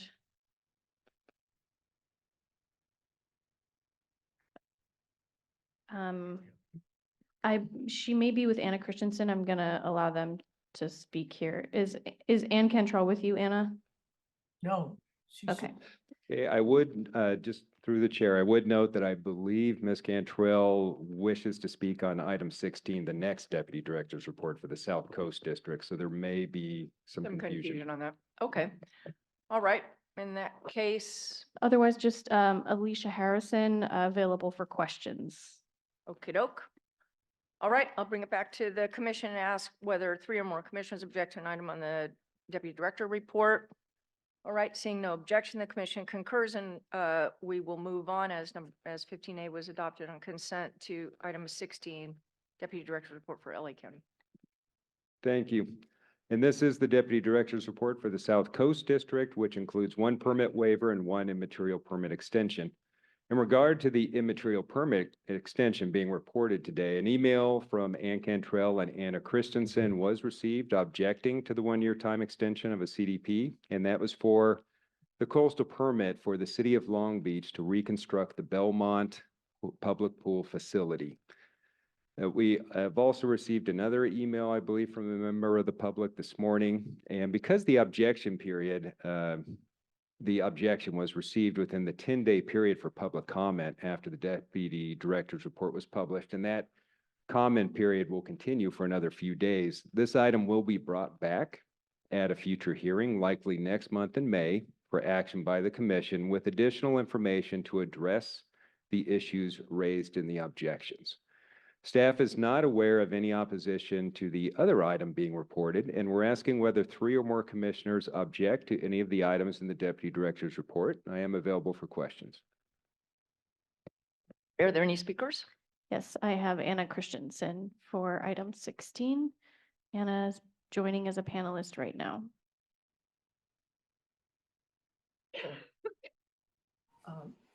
Thank you very much, commissioners. It was really good to be down there in person and see you this morning and have you in our town. Hopefully you'll be able to take a look. We're not looking at the slideshow though. We don't want the slideshow up right now. We're going to save it. Can you speak a little bit closer to your device? Yeah, we're going to save that slideshow presentation, given that there will be no decision on this item made today. I'm representing the Long Beach Area Peace Network, which has always objected to this project on the grounds of environmental justice. And we do believe there are new extenuating circumstances, including the fact that your own environmental justice policy has allowed a greater capacity for the commissioners themselves and the general public to participate in this decision-making process. One thing I would mention is that, just offhand, because we will be back with this, we will send you more stuff in writing. And I know I gave you that stuff this morning on paper because I thought it was a last minute thing and it wasn't. That the group of people that designed this project were called the stakeholders. They were a majority white business owners who operate out of that pool and make profit from it. The city has refused our request to expand the stakeholders. The stakeholders are the community of Long Beach. They're not just some youth who as a courtesy are given some free swimming passes or maybe a bus ride. This is a pool that is always been in the wrong place, and it's certainly at the wrong time regarding environmental justice. So we look forward to the commissioners being able to have a little more time to look over the material that the Peace Network gave them, possibly consider having ex partes with us, and realizing that while the description of the project may not change, the way we would hope that you would define a change in circumstances would also involve a change in consciousness, as well as, of course, a heating planet. Thank you very much. Thank you. I also have Ann Cantrell for this item, but I'm still not seeing Ann, so that would conclude public comment. Okay, thank you very much. All right, bringing it back to the commission to ask if 3 or more commissioners object to any item on the DD's report with the exception of the item that's been discussed here that will be delayed. Seeing none, the commission concurs, and we will move on to the next item, which is item, sorry, I believe it's item 17A, application Oceanfront Walk, and who will be presenting on that? Mr. Hudson? Thank you. Yes, item 17A will be presented by Tori Ellen Swistak, a coastal program analyst in our South Coast District. And I would like to note that this will be Tori Ellen's first presentation to the commission. And if we could queue up the PowerPoint, please. Great. Tori, are you in the back there? Hi. Hello. Thank you, Steve, and good afternoon, commissioners. Item 17A is the de novo and dual coastal development permit application by 811 Oceanfront Walk LLC. The applicant proposes to demolish an existing single-family home and construct a new 35-foot tall mixed-use development with ground floor retail and single-family residential use. This project proposes 6 on-site parking spaces within a ground floor attached garage. Next slide, please.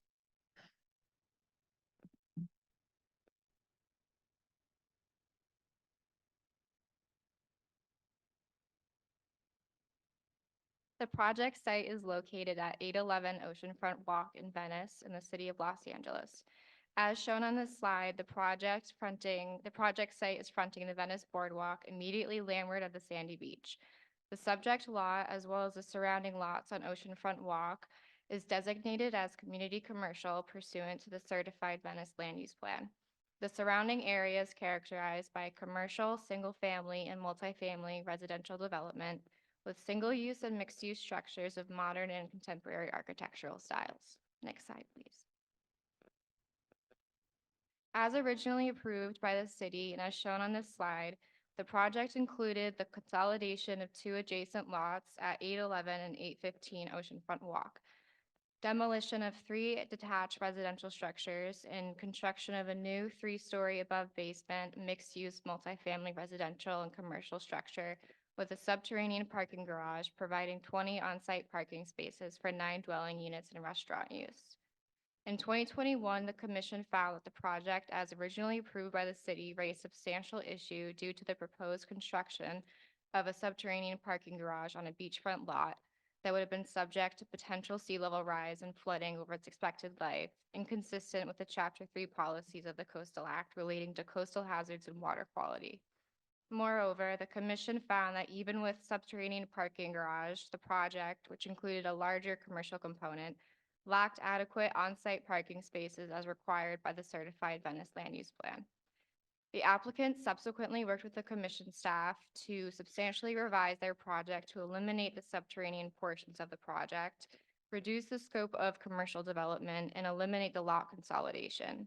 As previously stated, the development on the adjacent lot has been withdrawn from the subject application, and a separate exemption determination request has been submitted to the Commission South Coast District Office for a remodel of the existing 2 quadruplexes with no change in density or size of the structures. Next slide, please. On this slide, you can see that the revised project now only pertains to 1 lot at 811 Oceanfront Walk. The proposed project now involves the demolition of the existing 1651 square foot single-family residence on site and the new construction of a 5,235 square foot single-family residence on the upper stories of the structure, while also adding a new 469 square foot ground floor retail space with the required 6 on-site parking spaces provided. The previous proposal for redevelopment of the 2 existing quadruplexes on the adjacent property at 815 Oceanfront Walk will be addressed through a separate application for a coastal development exemption for remodeling of the 2 existing quadruplexes, preserving all 8 residential units. There is an addendum for this item which addresses a letter from Robin Rudisil on behalf of Citizens Preserving Venice in opposition to the project that was received since the staff report was prepared. Ms. Rudisil's letter primarily raises the same issues raised in their underlying appeal of this project regarding violation of the Mellow Act and loss of affordable units, the conversion of solely residential structure to a mixed-use structure, and the ground floor side yard setbacks for the residential portion of the structure. There are no affordable units at the subject property, and the subject development maintains the existing single-family use and adds a retail use consistent with the LUP and character of Oceanfront Walk.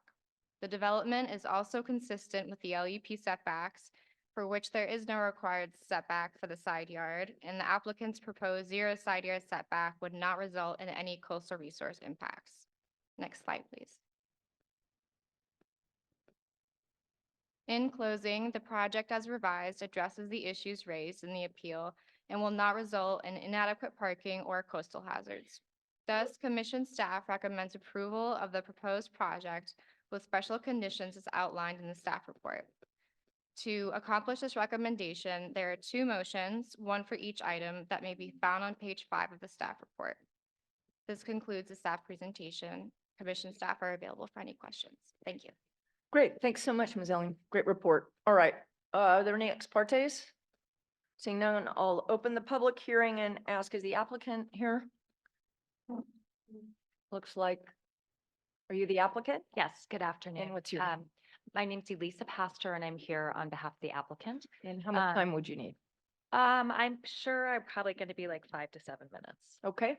And I did have I submitted a PowerPoint presentation, so could we get that brought up? All right, so why don't we give you 7 minutes and we'll see if we've got your PowerPoint anywhere.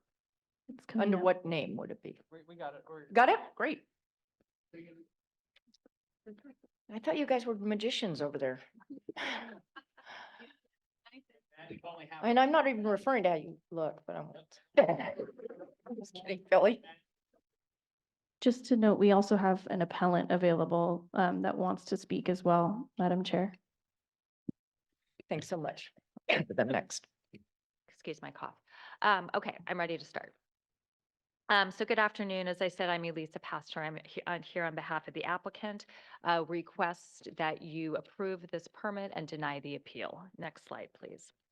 As staff noted, this site is located at 811 Oceanfront Walk, and it's within the dual jurisdiction.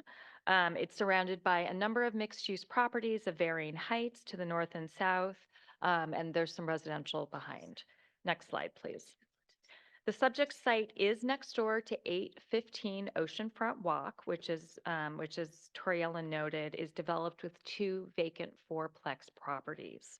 Now, that next door neighbor property was part of the original application, and is now, we no longer are doing that, and we have 2 separate applications. Next slide, please. The owner has been trying to develop this property since he purchased it in 2007, and the one next door was purchased in 2006. And I'm not going to go into all the details, but we're very happy to be here today. We thank staff for getting us here today.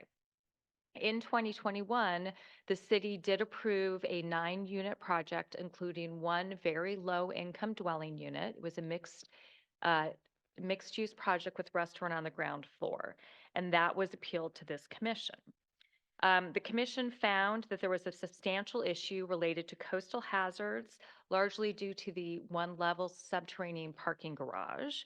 And there was also a substantial issue because it contained fewer parking spaces than were required by the LUP. This commission found no substantial issue as it related to environmental justice issues, community character, visitor serving uses, and the unit count. This commission also found no evidence that there had been affordable units at the property, something that was also found by the City of Los Angeles. Next slide, please. So after that substantial issue hearing, we looked very carefully at all of our options. And the problem is that, and maybe you heard this, that there are some competing factors here. So while we're not allowed to do a subterranean parking garage, we have to fully park the project. And because there was 9 units originally at these 2 projects together, we have to replace all 9 of those units. So one option we looked at was, well, we could do 2 levels of above ground parking, but then that would then raise the height of the building probably to 50 or 55 feet.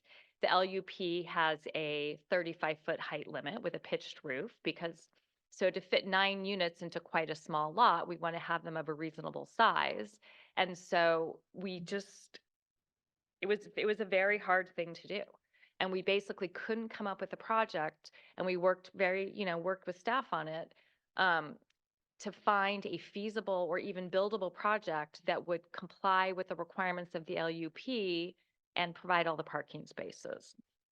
So what we basically came up with is we said, okay, let's go ahead and rehab those 2 4-plexes. Each of the units is approximately 500 square feet, so they're pretty small units. We would have built larger units, but we're going to rehab those, and we're going to do a single mixed-use project at the 811 lot. Next slide, please.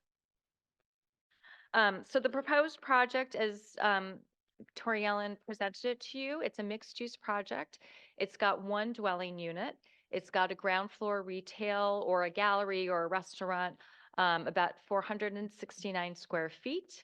It's got an FAR of 1.29 to 1, which is less than the permitted FAR, which is 1.5 to 1.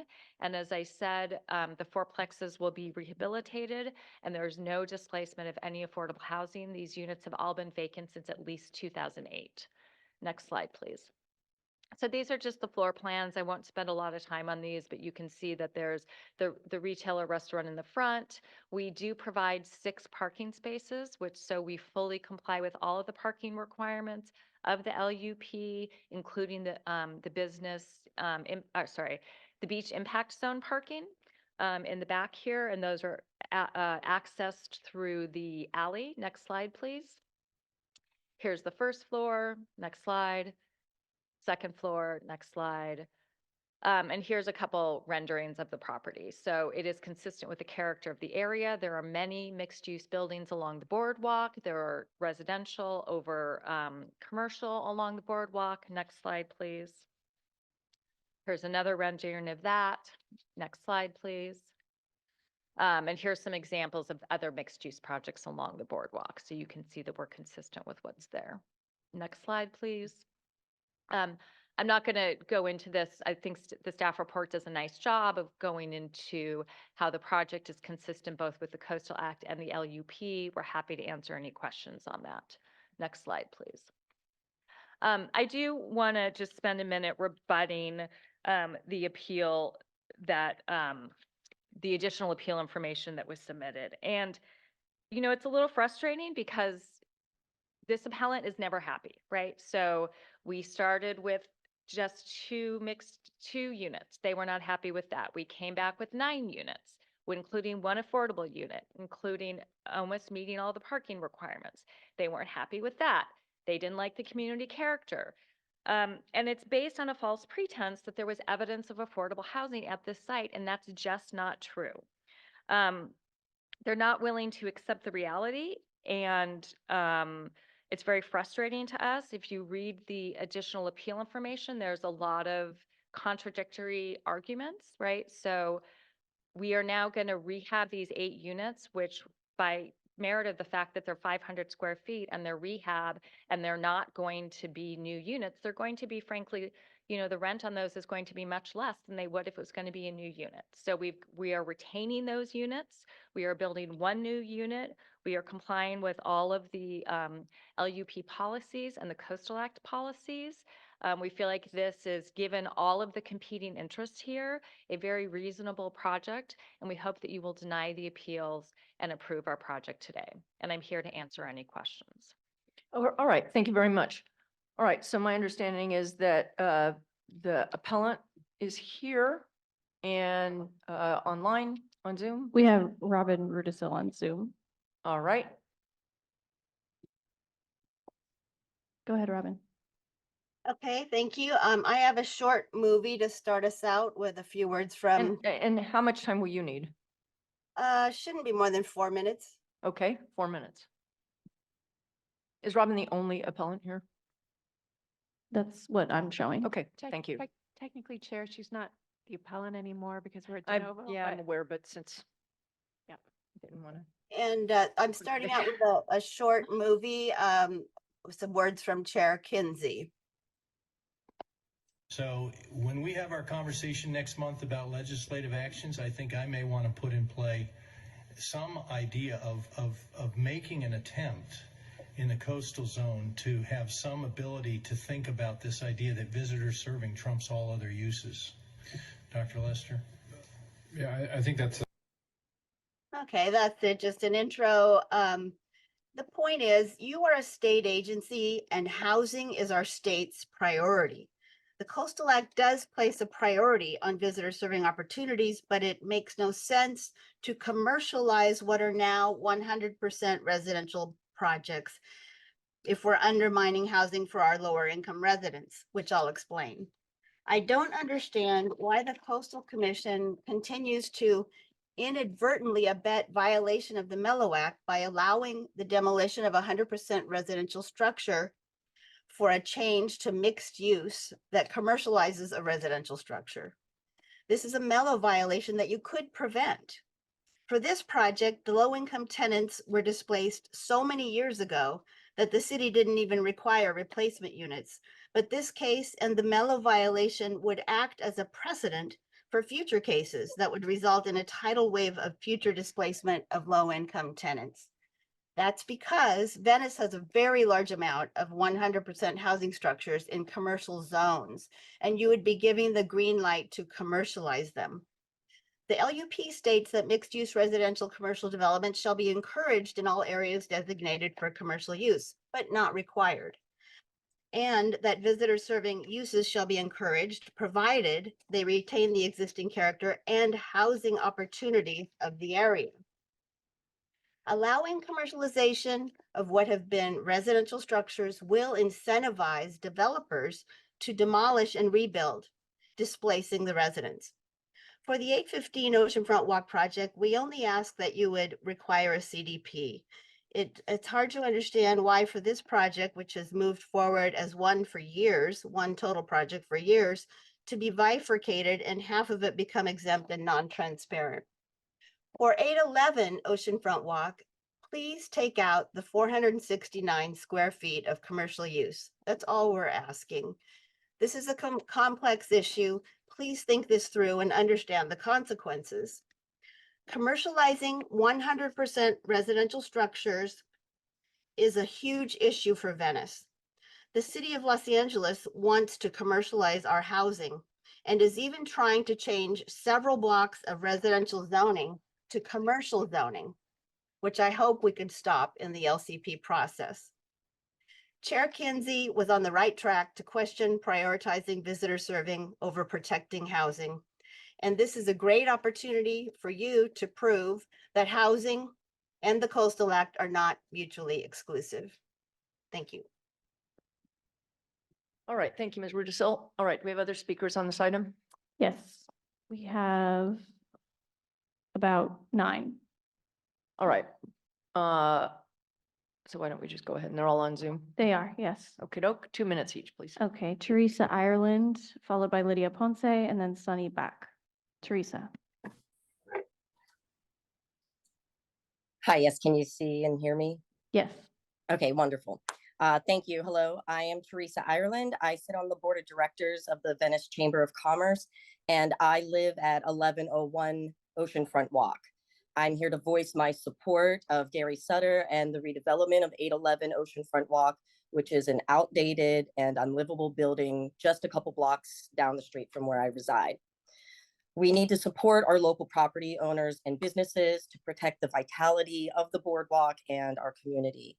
This project will redevelop a vacant site that has been vacant for 12 years now, which will benefit our community by providing new living units that will aid in the housing crisis, plus whatever goes into the ground level space will boost tourism, create jobs, and also make my neighborhood a lot safer with the foot traffic that it will produce.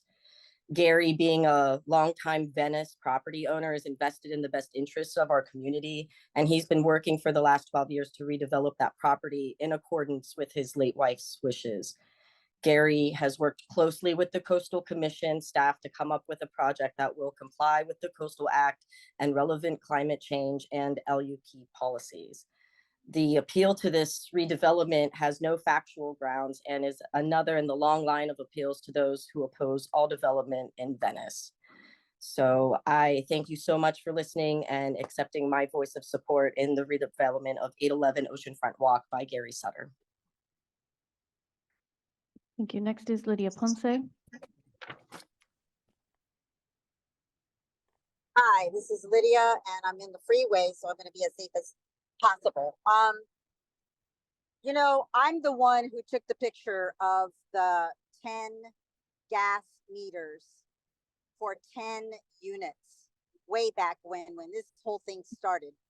And I stand by everything that Robin says, and definitely want to say that, you know, lies are really unbecoming to people who act so soft and demure and just deliver shovels of lies, because the people that were displaced in those units at 811 were fearing for their life to not step forward because they were threatened. Did they file a police report? No. These things that are spoken of as the appellants, it's not true. It's not because we weren't happy or didn't accept the reality and blah, blah, blah. It's because we know it's a bold-faced lie. These things that you have to do to prove that there are mellow units, affordable, below market value, of way affordable, for that specific area, was long before not known that you had to respond to a letter from HACLA to say that you lived in an affordable unit. nobody cared as much. This project should move through, and to make the people happy that have been living there the longest is to offer them the affordable units that stood there before, because everybody knows that those were below market. And for fear, the people did not step forward. And this right here is an atrocity. This is a real painful part of accepting change, because when it's acquired by lying, cheating, and stealing, then it's not honorable. It's not honorable to the applicant, and it's not honorable to you, Commissioners. Thank you. Next is Sunny Bach, followed by Margaret Malloy, and then Marcia Hanscom. Hi, my name is Sunny Bach. I've been a resident of Venice since 1995, and I've served on the Venice Neighborhood Council, the board of the Venice Art Crawl, and I'm currently the president of the Venice Chamber of Commerce. But I'm speaking to you as a resident, and I know that property well. It has been left unused for far too long, and it's a prime location for residential building and for a business.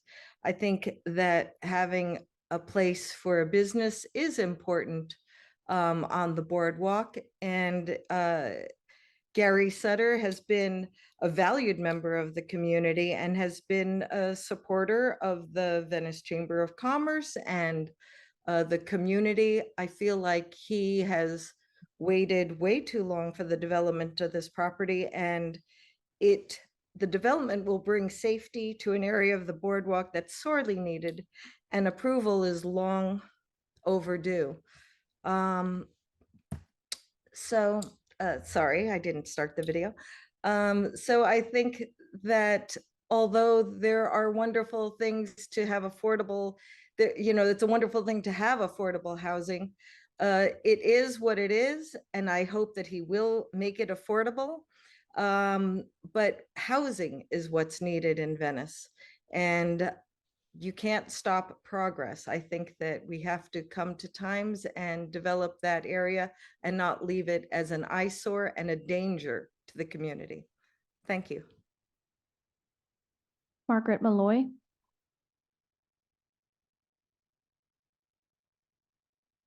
Hello, Commissioners. I have submitted too many emails to you on this subject, but we are challenged. I was one of the original appellants with Lydia Ponce and Laddie Williams, People for Westside Renewal, and other organizations. So this improperly bifurcates the original appeal, which was for a joint development project across both sites. And in doing so, there's a disconnect that facilitates a complete workaround by the applicant. So we're going from demolition and restoration of historic properties where there's no CEQA findings, and those CEQA findings are required by state law. So the city can't ignore that, and the Coastal Commission can't ignore that. And in the process of this workaround, it went from a joint project with 9 dwelling, it went from the existing 100% residential development with 10 units to a joint unified project, 9 units with 1 dedicated low income, to now 2 separate projects, 9 units with 1 a mansion, almost 5,000 square feet. So there is a complete disconnect in, environmental justice, all the issues that are really important. So we're saying it is violation. The improper bifurcation would facilitate this incredible loss with no required findings. It's a violation of Coastal Act 30601.3A2, violation of Coastal Act Section 30612, violation of California Environmental Quality Act, violation of MELO and the Commission's environmental justice policy, violation of California Code of Regulations, Title 14, Section 15382, and also violations of Coastal Act Section C30335.1, which is Commission staff should not be engaged with applicants, and 30253, because without required CEQA findings, you cannot make a finding that is consistent with 30. Thank you very much. Thank you. We have Marcia Hanscom, followed by Carl Lambert, who I believe is here in person. And then there's a few names I'll call that I'm not able to see. Marcia? Honorable Commissioners, Marcia Hanscom with the Coastal Lands Action Network. I want to go further than what the last speaker said about bifurcating and go back to what I was very happy to hear Steve Hudson, your staff, say earlier, that there would be a discussion during this item about exemptions, because the applicant has requested part of this to have an exemption. And I've got to tell you, in 32 years of advocating at the Coastal Commission, the exemption issue is one of the biggest mysteries to the public. Exemptions are granted without going through the regular process. And so a lot of normal conditions that are put on a project are somehow missed. The public doesn't know when an exemption is put forward. I'll give you an example. Just down the road, a big, huge gas drilling operation went up, a big rig, and we said, "What is that?" Oh, they got an exemption from the Coastal Commission. How did they do that? So we get the exemption, we read it, the approval, and there are so many things in it that normally the commission would not approve. Removing trees that are used by raptors for habitat. And so it was, I hope you do have a robust discussion about exemptions, and that you help the staff, help the public understand why and when you do exemptions, and have some rules set out so that the public can understand, and that so that there's some equity here, because there just isn't. And the public wants to make sure the Coastal Act is complied with. Thank you. Thank you, Carl Lambert. Chairman Hart, Commissioners, Carl Lambert, 1217 Oceanfront Walk in Venice. I have several properties, commercial, on the boardwalk, and I walk across the boardwalk probably 5-6 times a week. And it's unfortunate to walk past this property that's been boarded up for over 12 years. I knew Vera Howard. I've known Gary for years, and this was always Vera's desire to rebuild this derelict building. They did not evict any of the tenants, and they bought a boarded up property, and they've been trying for a dozen years to do something with it. This property has been fully vetted over the years in so many different ways, so it's appropriate to give an exemption. And the Venice Boardwalk is a commercial boardwalk, and it's visitor serving. In fact, next to Disneyland, it's the most visited destination in California. And certainly it's even got more visitation than Hollywood. Now these, I will say, there are pre-COVID numbers, but everything got impacted. Now, it's important to have some, I think it's a great give back to have a little bit of commercial space in the front so that visitors coming along the boardwalk can engage with the property. It is a natural give and take. So I really appreciate the time that Gary and Vera Sutter has put into this over 12 years. It's a desire, and it's important to redo some of the properties in a gradual basis. This is very much a sustainable improvement to the project. Thank you. I urge your support of the project and a refusal of the appeal. Thank you.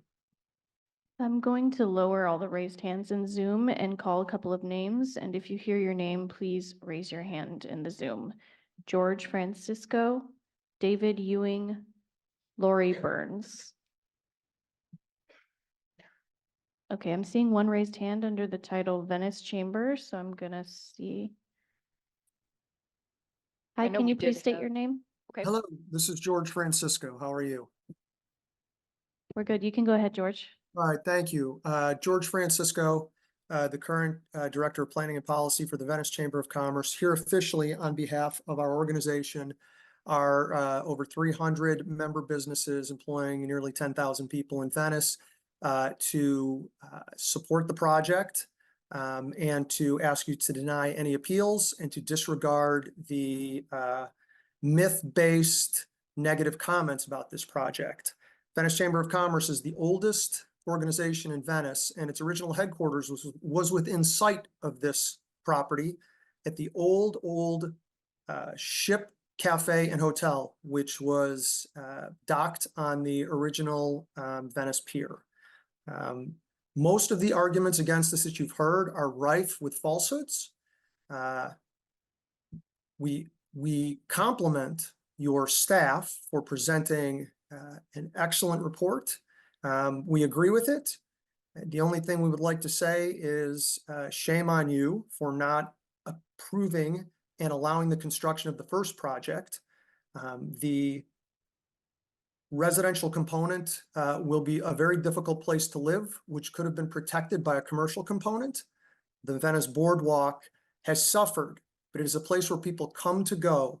And the idea that anybody who emails you 3 times a day using a nonprofit as a lobbying agency, Citizens Perverting Venice, to actually make an argument that Venice is not visitor serving when the argument is always that there is not enough visitor serving on appeals is shameful.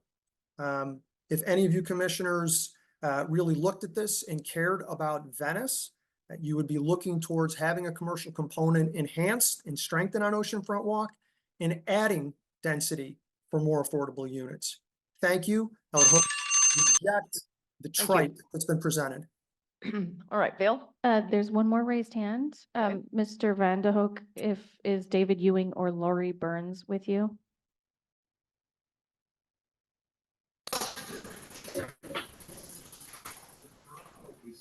Is it ready for me to speak? Is David Ewing or Lori Burns with you? Can you repeat that? Okay, I don't think that's the case. All right. All right, thank you. Then we'll close that part of the public hearing. I'm going to offer you a minute. I know you already had rebuttal, but you don't need it at this time. All right, I'll return. Sure, if you like it, you have 1 minute, please. I'll be fast. Thank you, Chair. I just want to say there's been no violation of the Mello Act. The Mello Act was implemented by the City of Los Angeles. They did a thorough investigation. There was not 10 units there. This is not precedential setting. There are very strict state laws now about replacement housing. Those always err in the favor of providing affordable housing. I know Mr. Hudson is going to talk about the exemptions, but I would posit to you that it seems very odd to me that you can say that you want the protection of the Coastal Act in some cases, but you just don't like this section, so we shouldn't implement it. And we think that that is just unwarranted.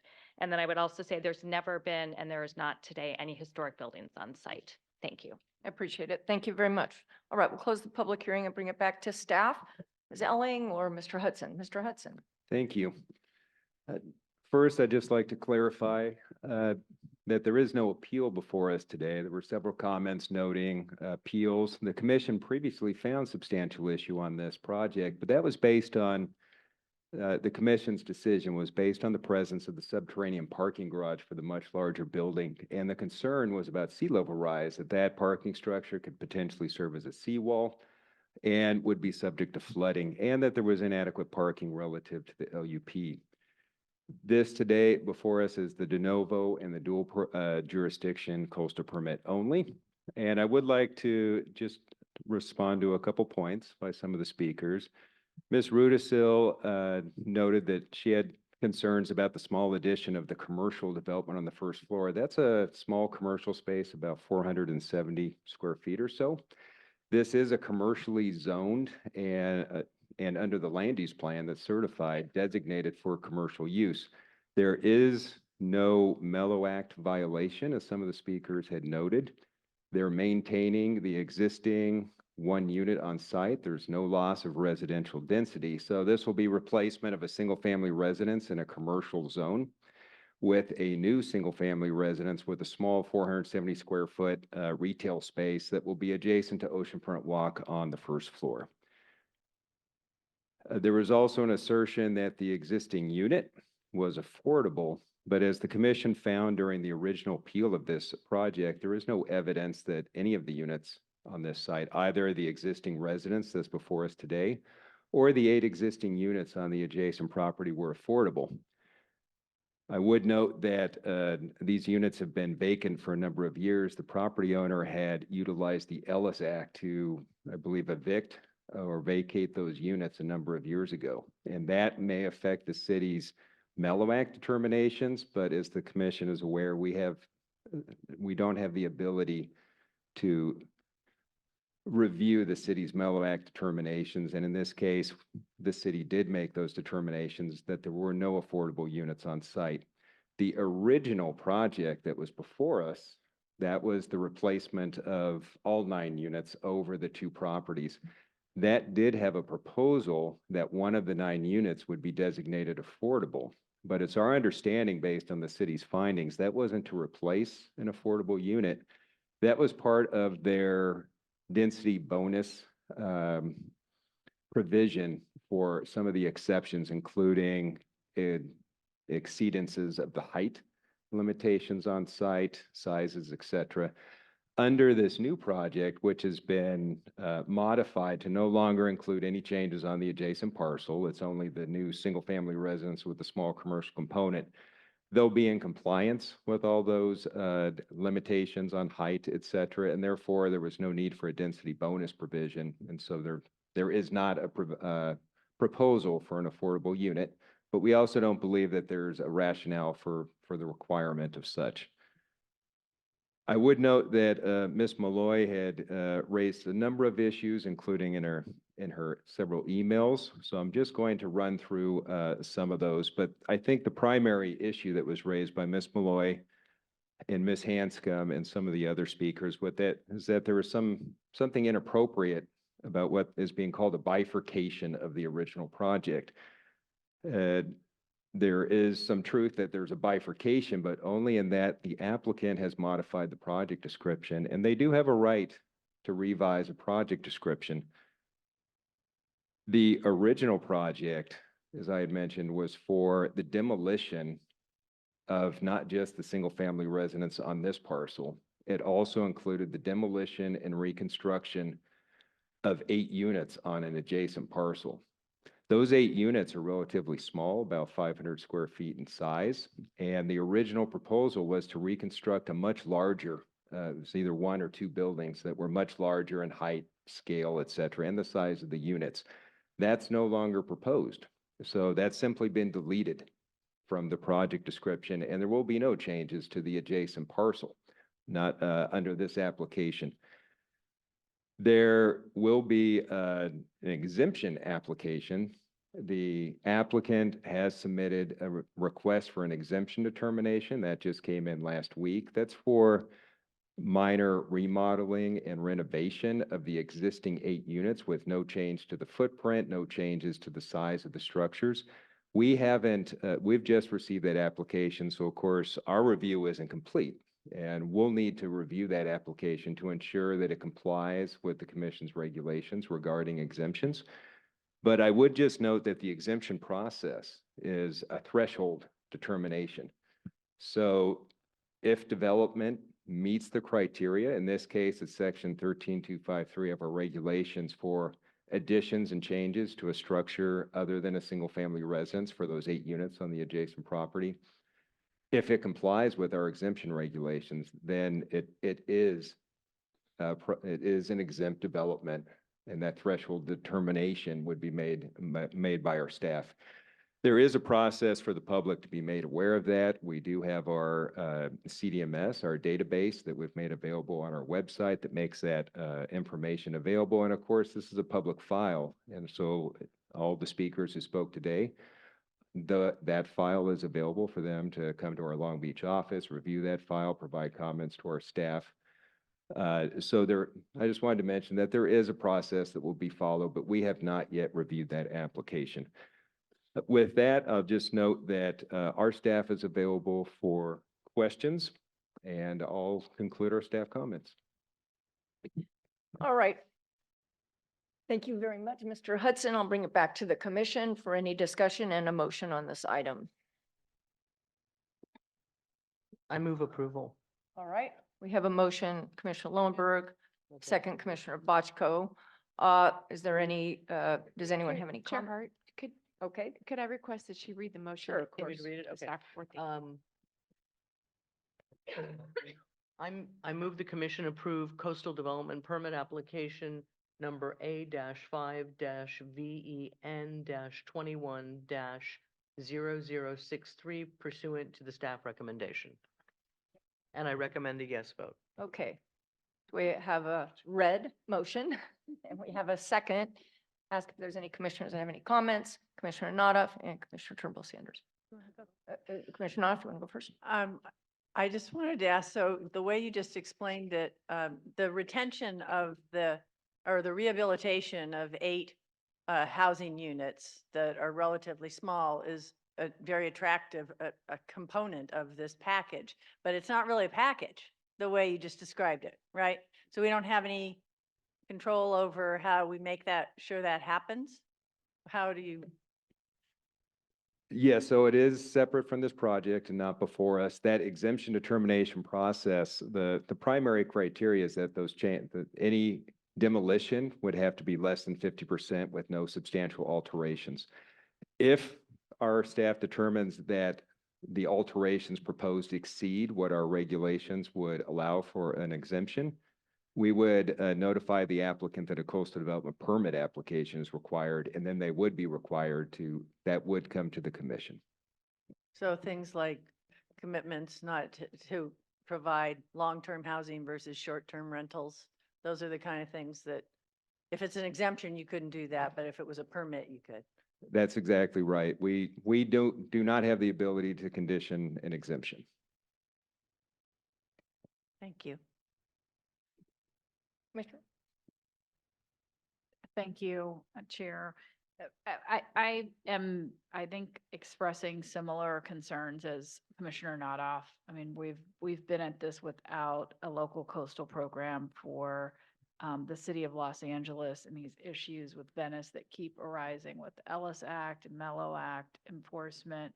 Very difficult to understand the history and record around affordable housing provision, the units that were provided, and just the general history, because we're working on exemptions. And I'm just, it's a challenge with the rapidly moving gentrification and challenges in that particular area. But is there any update from the city around, the local coastal program, and have we had any inroads in discussing these exemptions? This is like, we hear these over and over again, and it really puts us in a tight spot because we're kind of hamstrung into or almost forced into approving permits that are based on exemptions where we don't know really the history of the basis for the exemption. So it's really a tight spot. Okay, thank you. I would like to note that we are making very positive inroads on the city's local coastal program for Venice. So that's moving forward. Of course, in land use planning, it always seems that things move at a glacial speed. The city has made this a priority for their staff. They've authored many sections, and our staff has reviewed some of those. We're still working on providing feedback to the city. They're still working on one of the primary sections, the development section. And so this process is, I think, still going to be ongoing in 2024, but we are, I think, moving towards the conclusion of the land use plan. And so I would hesitate to give a date, but I do expect that we're going to be able to provide much more detailed feedback on the actual land use plan update in the near future. In regards to the exemptions, I would just note that this exemption will be a determination by our staff, not the city. Because this is LA, there are certain projects that receive exemption determinations by the city. Our staff does review those. And we provide comment letters when if we see a conflict or a disagreement, we send notification letters to the city asking them to rescind those. And that has happened often, or I don't want to say often, I should say that has happened as needed over the years. And so we have that good relationship with the city. In this case, this really is a straightforward threshold determination that we haven't made yet. We'll need to review their application, and if the project is not exempt, then it would move that back into the permit process.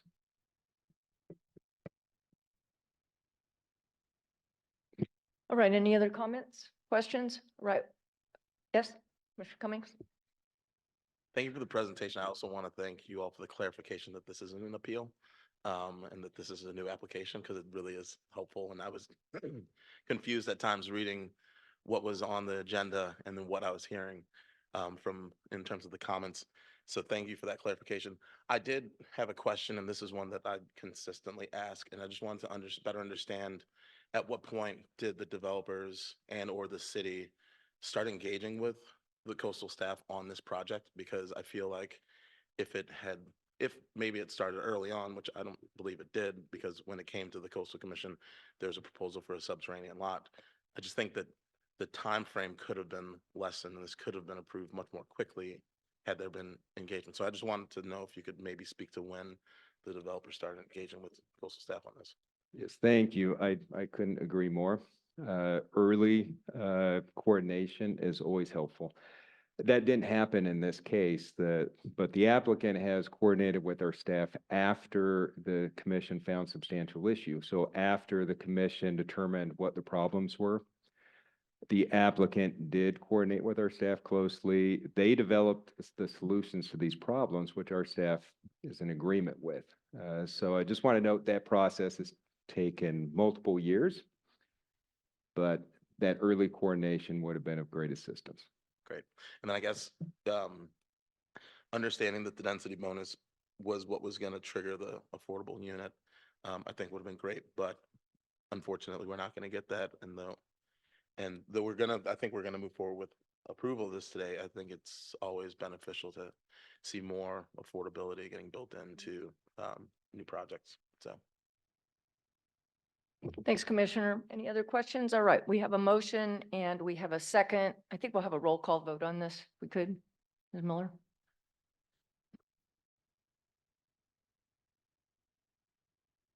Commissioner Cummings. Aye.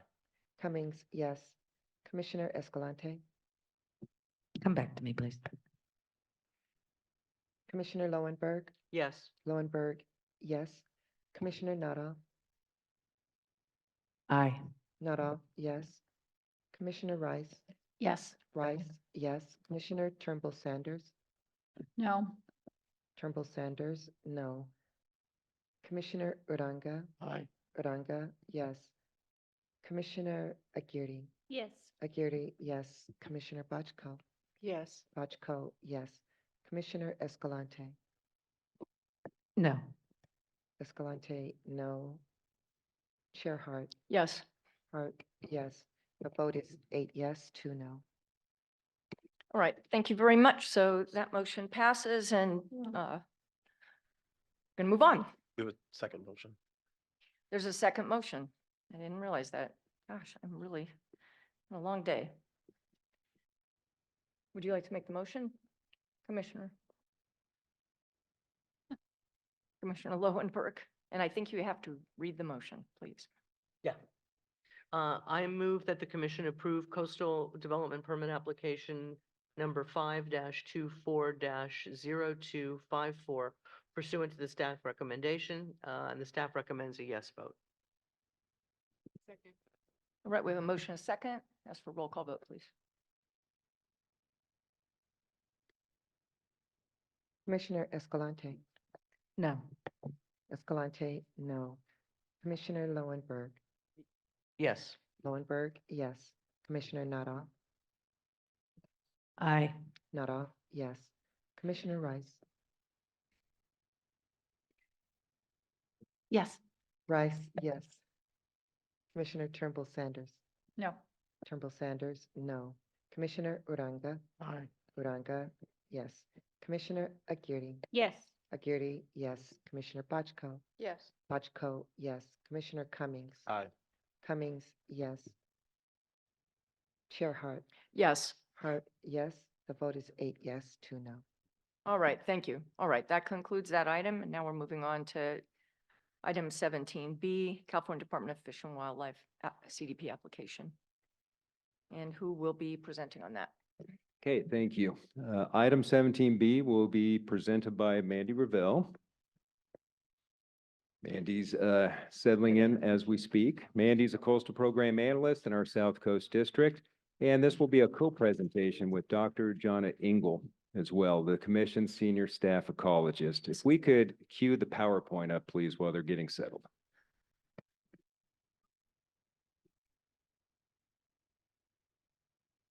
Okay, thank you, Steve. Good afternoon, Commissioners. Item 17B is a coastal development permit application by the California Department of Fish and Wildlife for after-the-fact approval of a 4-foot-high, 1,355 linear foot long, 5-strand, wildlife permeable, barbless wire fence supported by 142 posts. The fence was installed without the required coastal development permit along the public Fiji Trail in Area A of the Ballona Wetlands Ecological Reserve, and was installed in order to ensure members of the public stay on the trail in order to protect adjacent sensitive habitat areas. In addition to requesting after-the-fact approval for installation of the fence in order to fully resolve its liability for the violation, including any monetary claims the Commission may have, the applicant is also proposing to seed a 200 square foot area in the vicinity of the fence site with native alkali heath and to monitor the seeded area to ensure the seeding is successful. Next slide, please. The Ballona Wetlands Ecological Reserve in its entirety is a 577-acre protected area on the ancestral lands of the Gabrielino Tongva people, now owned and managed by the State of California Department of Fish and Wildlife. The reserve is located south of the Marina del Rey and northeast of Playa del Rey, and the California Department of Fish and Wildlife is the lead agency for planning, implementation, and management of the restoration of the reserve. Today, the majority of the reserve is made up of remnants of a much larger wetland system that historically covered over 2,000 acres from Playa del Rey to Venice. Previous studies of the Ballona wetlands have divided the reserve into three areas designated as Area A, B, and C as shown on this slide. Area A, where the subject fence was installed, encompasses approximately 150 acres and is located north of Ballona Creek and southeast Marina del Rey. Dredged materials from the excavations of Ballona Creek and the Marina del Rey small craft harbor to the north have been placed throughout Area A, resulting in elevations in this area ranging from 9 to 17 feet. Thus, Area A contains extensive amounts of dredged fill material. Next slide, please.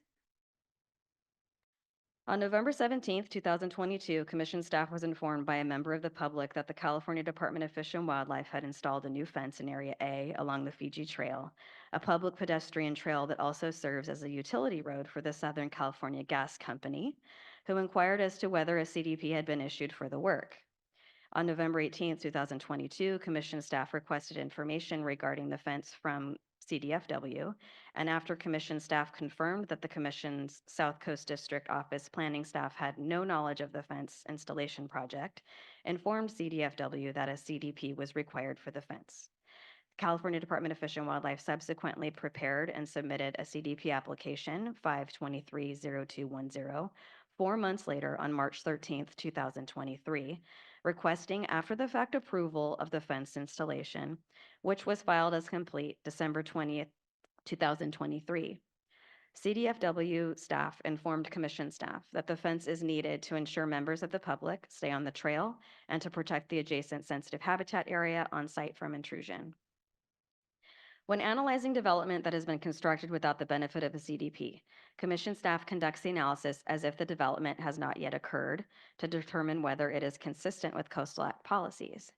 Therefore, staff's analysis of the proposed project treated the fence as if it had not yet been built in order to evaluate whether the fence could be found consistent with the Chapter 3 policies of the Coastal Act, including the question of whether installation of a fence in this location would have any potential adverse impacts on wetlands or environmentally sensitive habitat, or ESHA. I will now turn the mic over to Dr. Jonna Engel, the Commission's Environmental Program Manager, who will discuss our staff's review of the project and its effects relative to the habitat on site. Good afternoon, Commissioners. Good afternoon, Commissioners. South Coast District Office Planning staff asked me to investigate whether installation of the fence had or would adversely impact wetland habitat, or ESHA. To do this, I reviewed historic and current jurisdictional delineation reports, jurisdictional wetland delineation reports, vegetation survey data, bio reports, visited the site last month on March 22nd, and wrote a detailed memo documenting my findings that is part of the staff report. Next slide, please. Thanks.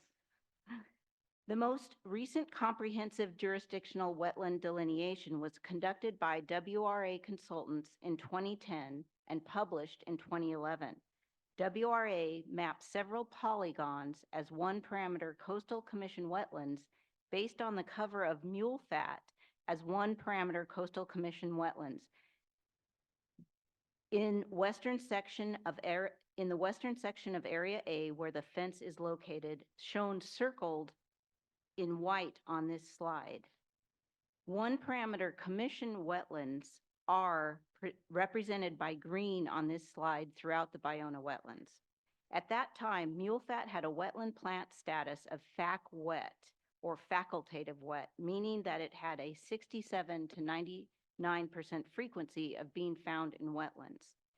In 2022, CDFW contracted a wetland update to assess if any major changes should be made to the 2010 WRA wetland delineation in anticipation of the future restoration planned at the entire Ballona wetlands. The western section of Area A was not a focus of the update, and therefore the one-parameter commission wetland polygons remained. Next slide, please. To examine the current status of wetlands and ESHA in the area surrounding and immediately along the fence, I reviewed wetland samples, 3 letter reports by Dr. Amanda McCarthy, who has been involved in wetland delineations and biological surveys of the Ballona wetlands since 2007, and vegetation survey data. In October 2023, CDFW biologist Richard Brody, a certified professional wetland scientist, collected 2 wetland samples, SP1 and SP2, near Southern California Gas Company well site Delray 15. Both of these are shown circled in white on the image on the left side of this slide, in the area where the fence intersected one of the one-parameter commission wetland polygons. The wetland samples collected were negative for all 3 wetland parameters: hydrology, hydric soils, and hydrophytic vegetation, showing no evidence of wetlands. Dr. McCarthy, also a certified professional wetland scientist, reviewed the 2 wetland samples and photographs and concurred that there was no evidence of wetlands in the area. During my site visit last month, I also observed the wetland sample locations and verified the area does not support wetland habitat.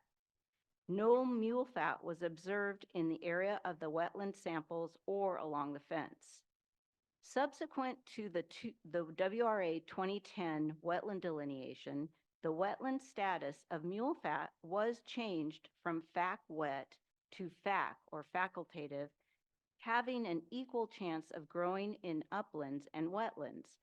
Pertinent to this situation is that when an area is characterized by one plant species with a wetland indicator status of FAC, commission ecologists consider other factors in making a wetland determination, such as topographic location or position and the wetland status of surrounding vegetation, because fact species occur in uplands equally as much as wetlands. This raises the question of whether we would have concluded there were one parameter commission wetlands in Area A in 2010. Next slide, please. The photos on this slide show the approximate locations of the October 2023 CDFW wetland samples collected in the area where sample point 1, with the area where sample point 1 was collected on the left side of the slide, and the area where sample point 2 was collected on the right side of the slide. The vegetation shown includes native coyote bush and non-native and invasive highway ice plant, black mustard, and crown daisy, all upland species. Next slide, please. Dr. McCarthy and I reviewed the CDFW vegetation survey data collected in October 2023 in 4 areas along the fence using the line intercept transect method. Transects 1 through 4 are shown on this slide. The CDFW vegetation survey results revealed that bare ground and non-native weeds currently dominate the area along the fence, with 33% cover of bare ground and 68% cover of 5 species of upland non-native invasive weeds. Next slide, please. Dr. McCarthy and I also reviewed unpublished vegetation survey data collected in 2013 and 2022 within the green polygon surrounding Southern California Gas Company well site Delray 15, shown on this slide. These data demonstrate that the area around the fence and the western section of Area A has transitioned over the last decade from supporting a significant amount of mule fat to an area becoming characterized by native upland coyote bush and upland non-native invasive weedy species, including black mustard, carnation spurge, crown daisy, and highway ice plant, and non-native trees, including Mexican fan palm and ornamental olive. Next slide, please. This slide includes 2 photos of the Fiji Trail with the fence off to the left in the photo on the left side of the slide, and the photo on the right side of the slide shows some of the dominant upland vegetation growing along the fence, including coyote bush, carnation spurge, and highway ice plant. Next slide, please. The exhibit on this slide shows Dr. McCarthy's revision of the wetland delineation for the western section of Area A in the vicinity of the fence that she submitted in her November 7th, 2023 Delineation of Aquatic Resources report. The area circled in white shows that Dr. McCarthy has eliminated the polygons identified in 2010 by WRA as one parameter Coastal Commission wetlands. I agree with Dr. McCarthy's wetland revision that the Coastal Commission one parameter wetlands have transitioned such that they no longer meet the one parameter wetland requirement. The October 2023 CDFW wetland samples and the CDFW vegetation survey data and the 2013 and 2022 unpublished vegetation survey data all support this conclusion. Furthermore, I did not observe any wetland habitat or ESHA surrounding or near the fence during the March site visit. I would note that the transition of habitat in the western portion of Area A is part of a larger similar shift to more upland vegetation across the whole of Area A and other parts of the Ballona wetlands. The result of my investigation into the potential impacts of the CDFW fence is that no wetland or habitat or ESHA was adversely impacted, and I believe the required seeding and monitoring will enhance habitat in the western section of Area A. I will now turn the mic back over to Mandy. Thank you, Jonna. Since the staff report was published, the commission has received many comments from members of the public. Some in support of the staff recommendation, approximately 20 letters that the commission require more restoration within Area A in response to the violation, and one requesting that the proposed restoration occur in another location within the reserve, which are all addressed in both addenda posted for this item. With regard to comments requesting the commission require more on-site restoration to resolve the violation, staff would like to note that, just as discussed by Dr. Engel, our staff was able to determine that the installation of the fence did not result in any adverse impacts to sensitive habitat or wetlands, and thus mitigation is not warranted in this case, and the 200 square feet of the restoration planting is not intended as mitigation for any potential impacts of the fence, but was developed by the applicant in coordination with our enforcement staff, as additional restoration was intended to offset and resolve the unpermitted nature of the development itself. In closing, staff believes the proposed project will serve its intended purpose to protect sensitive habitat areas adjacent to the public trail from intrusion and will not result in any adverse impacts to sensitive habitat or wetlands on site. And as conditioned, the project is consistent with all Chapter 3 policies of the Coastal Act. Therefore, staff recommends approval with 4 special conditions beginning on page 6 of the staff report. The motion for approval can be found on page 5 of the staff report. We'd like to note for the commissioners that the following staff from the California Department of Fish and Wildlife are available for questions on Zoom.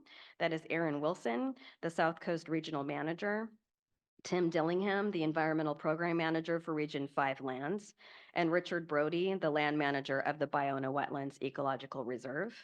In addition, to respond to any enforcement-related questions, the Commission's Chief of Enforcement, Lisa Hagee, is here, and the Commission's Enforcement Staff Counsel, Andrew Willis, are also joining us today.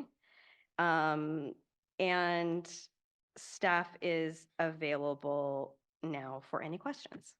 Thank you so much, Ms. Riddell, and thank you, Ms. Engel, for all of that information. Really appreciate it. Are there any ex partes? And how many commissioners do we have? All right, not seeing any ex partes. Open the public hearing. Ask how many speakers do we have? We have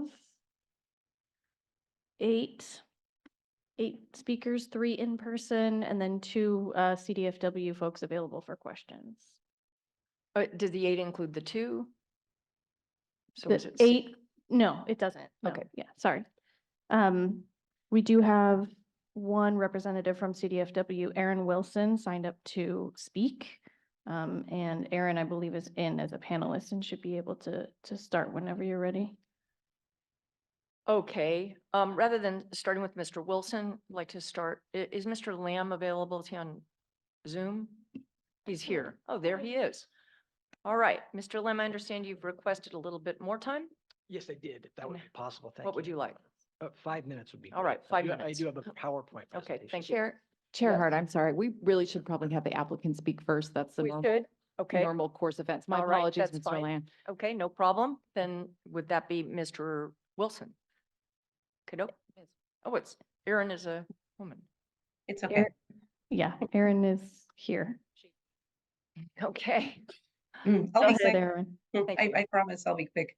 Okay, thank you. Thank you, Chair and Commissioners. My name is Erin Wilson Olgen. I'm the Regional Manager for the Department of Fish and Wildlife. And I just want to say that we appreciate your staff's time on this issue and that we assure you that we appreciate you resolving this matter and that going forward, we will be coordinating with your staff in the future for all construction Okay, could you projects. hold on just 1 minute?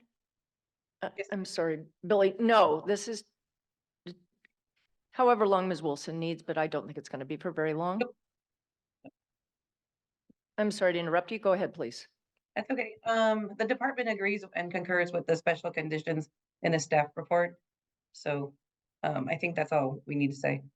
If you have any questions, I'm here. for you. Something told me you'd be brief. Thank you. Thank you very much. All right, now let's turn to Mr. Lamb.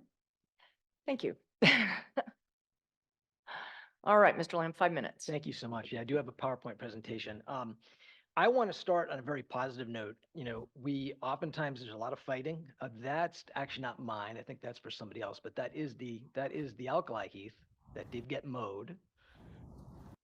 And that is actually a wetland facultative plan. Okay, why don't you wait one sec, because I'd love to get your time going. Sure. Let's pull up your PowerPoint, and there we go, and let's Great, thank go you. ahead and start with the clock. Thank you. Yeah, if you could just maybe move the clock to the right, just so the text. That's a wandering skipper. That's a rare species. That's an alkali heath in Area A. That is a wetland facultative plant. As your staff report indicated, that's a native salt marsh plant that was mowed to create the fence. But on a positive note, we're so close because you've got 200 square feet, which is a really tiny, that's 0.0046 of an acre. And if you could stick a 0 on that, it would still only be a little more actually than 3% of an acre in a 577 acre ecological reserve. And then we'd all go home happy because that's the good habitat. You heard all the degradation. The whole point that we want more of the seeding area is to offset that. It's been 20 years since the land was acquired by the state. And you don't have to disagree with your staff. We do, right? But you don't have to. You could say, thank you to your staff for the great staff report. We totally agree with you. But you know what? We're going to rise above and beyond and stick an extra 0 on that 200, or make it the length of the fence, 1,355 square feet for every linear foot of fence. I will say there's a discrepancy in the amount of square feet between the staff report and Dr. Engel's memorandum. If you go to the next slide, please, we're going to see a little more alkali heath. We love alkali heath, native wetland plant. That's a rattlesnake that my 12-year-old daughter observed in the alkali heath. And I'm sorry, I hate to do this, if you can move the clock off to the left. But so the question I think that we would pose is, who gets harmed if there's more creation of alkali heath? When we know that alkali heath did get mowed to create the fence, who gets harmed by putting more alkali heath in an ecological reserve, right? That's the thing we're kind of stuck on is, who's opposing this? It's an ecological reserve. There's actually total maximum daily loads established by US EPA in 2012 that requires all of the reserve to be repopulated with native vegetation. So we're not really understanding where the resistance is coming from. But the key focus, before I get into anything else, is maybe today could be the opportunity that we all get to win, right, on Bayona, that we're not fighting anymore, that we can get excited. Now, the only downside I can think of is that Fish and Wildlife may think, oh my gosh, if we have to do more alkali heath, that's more effort on our part. Well, it is their ecological reserve, and there are these requirements. The whole purpose of an ecological reserve is to promote native species like alkali heath, not all the other bad stuff that Dr. Engel was talking about. Here's the thing about the resources. We want to help, right? We don't want to argue with Fish and Wildlife. We want to roll up our sleeves and be out there with Fish and Wildlife and with members of the local diverse community, college students, high school students, getting involved and helping them also get better understanding of the environment for better career paths, because the environmental conservation education space is still horribly lacking in diversity. So we actually got a grant for an internship program where we're going to go out and try to get more folks from throughout Los Angeles to come out and learn about this area. And I'm winding down in time. I would love to end there and just keep it positive and say, let's do more alkali heath. But I do have to point out some things. If you go to the next slide, please, I'm going to try to go through this quickly.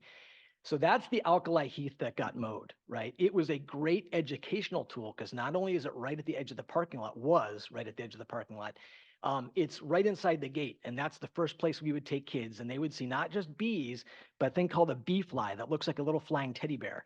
And the first graders and second graders would go bananas. And that, despite the application saying that was about 10 square feet, it was actually a little over 30 square feet. If you go to the next slide, please. We have to speed up here a little bit. That's what it looked like after the installation of the fence. You see not only the concrete footing that got put in there, but also the gate swings over where the alkali heath was. You can see a little bit of, a little bit of alkali heath in there. If you go to the next slide, this is what it looks like now. And the stuff in the back is that SoCal gas project. All crown daisy, right? All crown daisy. The exact same thing that Dr. Engel was saying, oh my gosh, crown daisy, there's no Escher there. Well, yeah, there wasn't Escher there when she went on March 22nd. It's gone.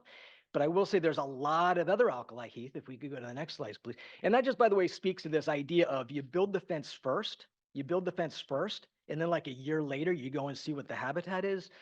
I'm done to 30 seconds. That's an existing patch alkali heath that is 812 square feet, right? Just already there. And it's one of many big patches. Next slide, please. Fish and Wildlife has been saying that they want to address invasive weeds. The one quote's from 12 years ago. They haven't done anything. Next slide, please. There's a lot of informational gaps. I won't have time to get into all these today, but I'm just going to say as nicely as I can, you'll be doing your staff a favor. You'll be doing them a favor by sticking another 0 on that 200 or even just the 1355. Thank you very much. I'm happy to answer any questions that you might have. Thanks, Mr. Lamb. All right. The remaining speakers will have 2 minutes each. Okay, I believe we have Cindy Harden in person and Crystal Barajas.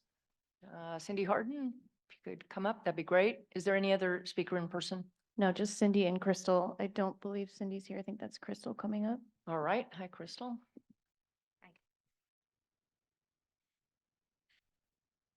Good afternoon, Chair Hart, Coastal Commissioners, and staff. My name is Crystal Barajas.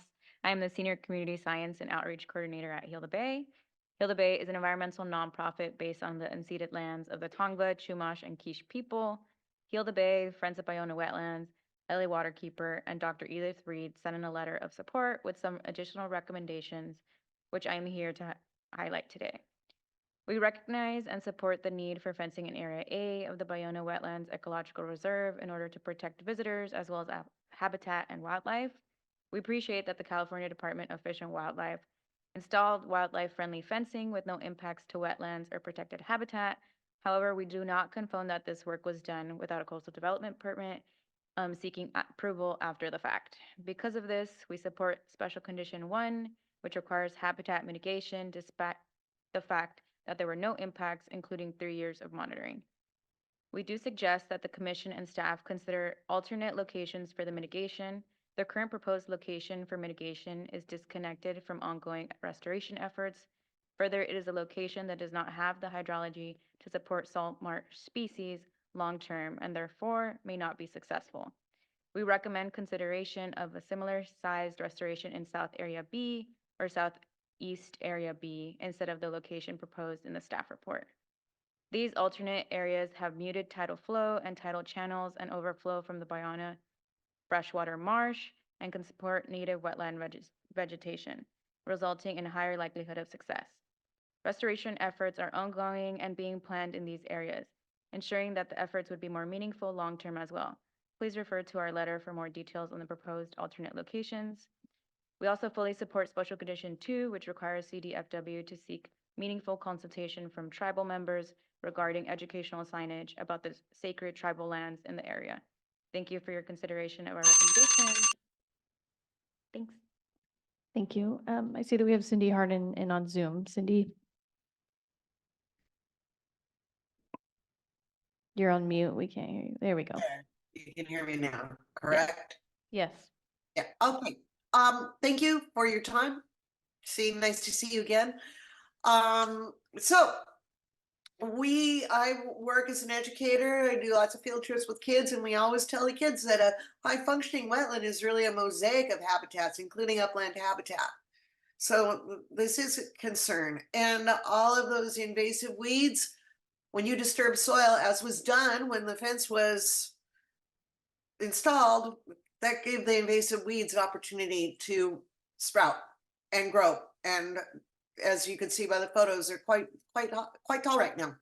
There was alkali heath there. I saw little remnants of it in certain photos, but I too would advocate for more than 200 square feet.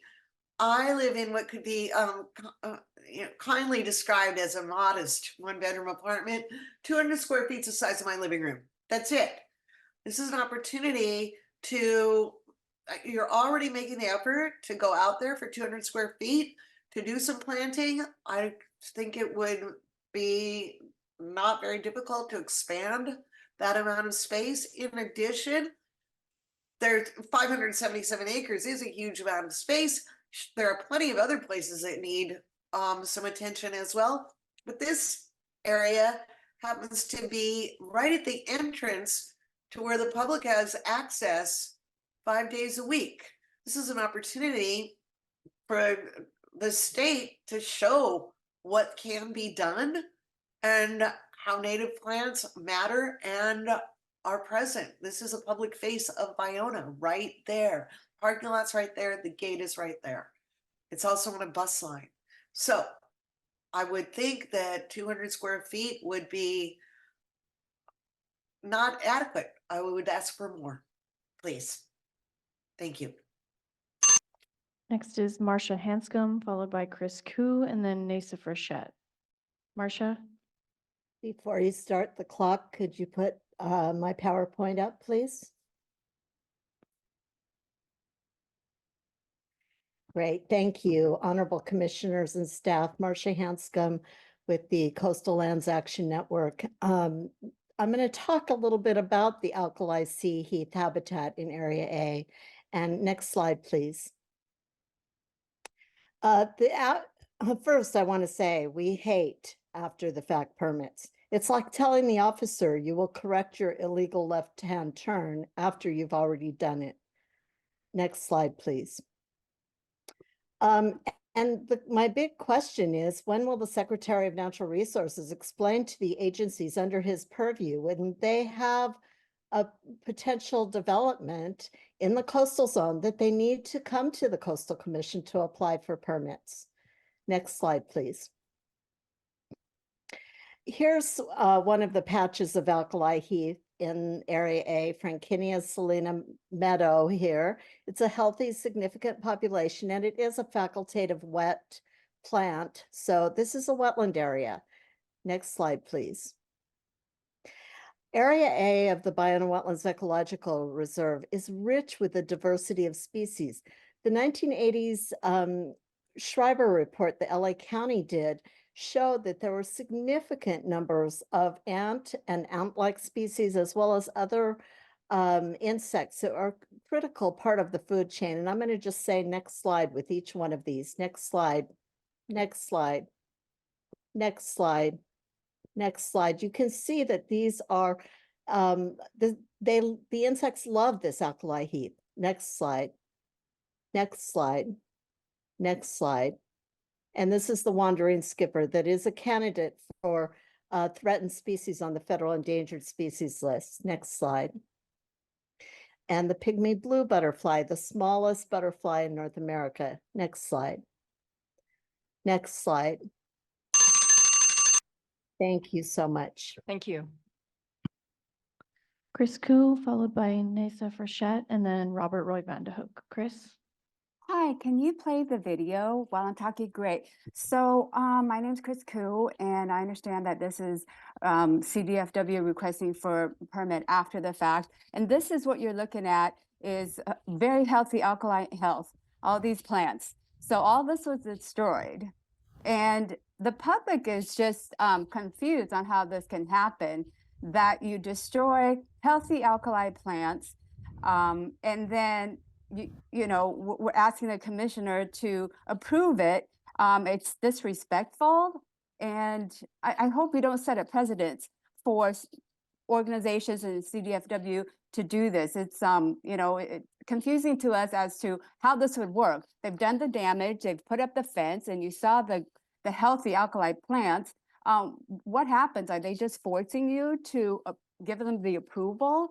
Or do you go back and ask them to take it down after the plants have been destroyed? I mean, it's just a disaster, it seems, to the public. And, as members of the public, we are really trying to follow the system and procedures on how your commission works. And this is pretty offensive to me as a neighbor, as a resident who lived by here, by the Ballona wetlands. And it demonstrates clearly that the CDFW didn't understand ecology by protecting some plants, healthy alkali plants that were very important, and which this commission's own staff report said it's native, it's salt marsh plant, and it's vital for butterflies and other insects and species. So if you look back to your report as well, this will really confirm that. So as a public, we are shocked. We are very disappointed. And ironically, CDFW, that is supposed to take care of and protect nature and land, does the opposite. Please don't set the precedent to approve this after the fact. It makes no sense to any of us. Nasa Frechette. Thank you, commissioners. Thank you for your time for the time to speak. My name is Nessa Frechette. I'm the manager of scientific programs at Friends of Ballona Wetlands. I have worked at the organization for more than 9 years and have experience monitoring in all areas of the reserve. I would like to reinforce the comments from Heal the Bay and echo support for the approval of this application. We support that mitigation is being required, and we support the scale of the mitigation, but we would like to request an alternative location for the mitigation. CDFW suggested seating in the vicinity of the fence, and we'd like to suggest two possible alternative locations, which were detailed in our letter. Wetland habitat in Area A is disappearing, as shown by the numerous scientific studies, some of which were reviewed during the staff report. Only small remnant patches persist due to salty soils and rainfall, but substantial wetland habitat won't return without enacting the state's full-scale restoration plan. Instead of spreading the seed in Area A, where it has less of a probability of succeeding than in South Area B or Southeast Area B, we would recommend seeding either along Vider 5 in support of CDFW's effort to create a space for the Tribal Advisory Council, or in Southeast Area B, where a brackish marsh and willow restoration effort are taking place. Both of these areas are more likely to support wetland habitat because they have connection to tidal flow and already support much more substantial and permanent wetland habitat than is present in Area A. But either way, we still support approval of this application. Thank you for your time. Our final speaker is Robert Roy Van de Hoek.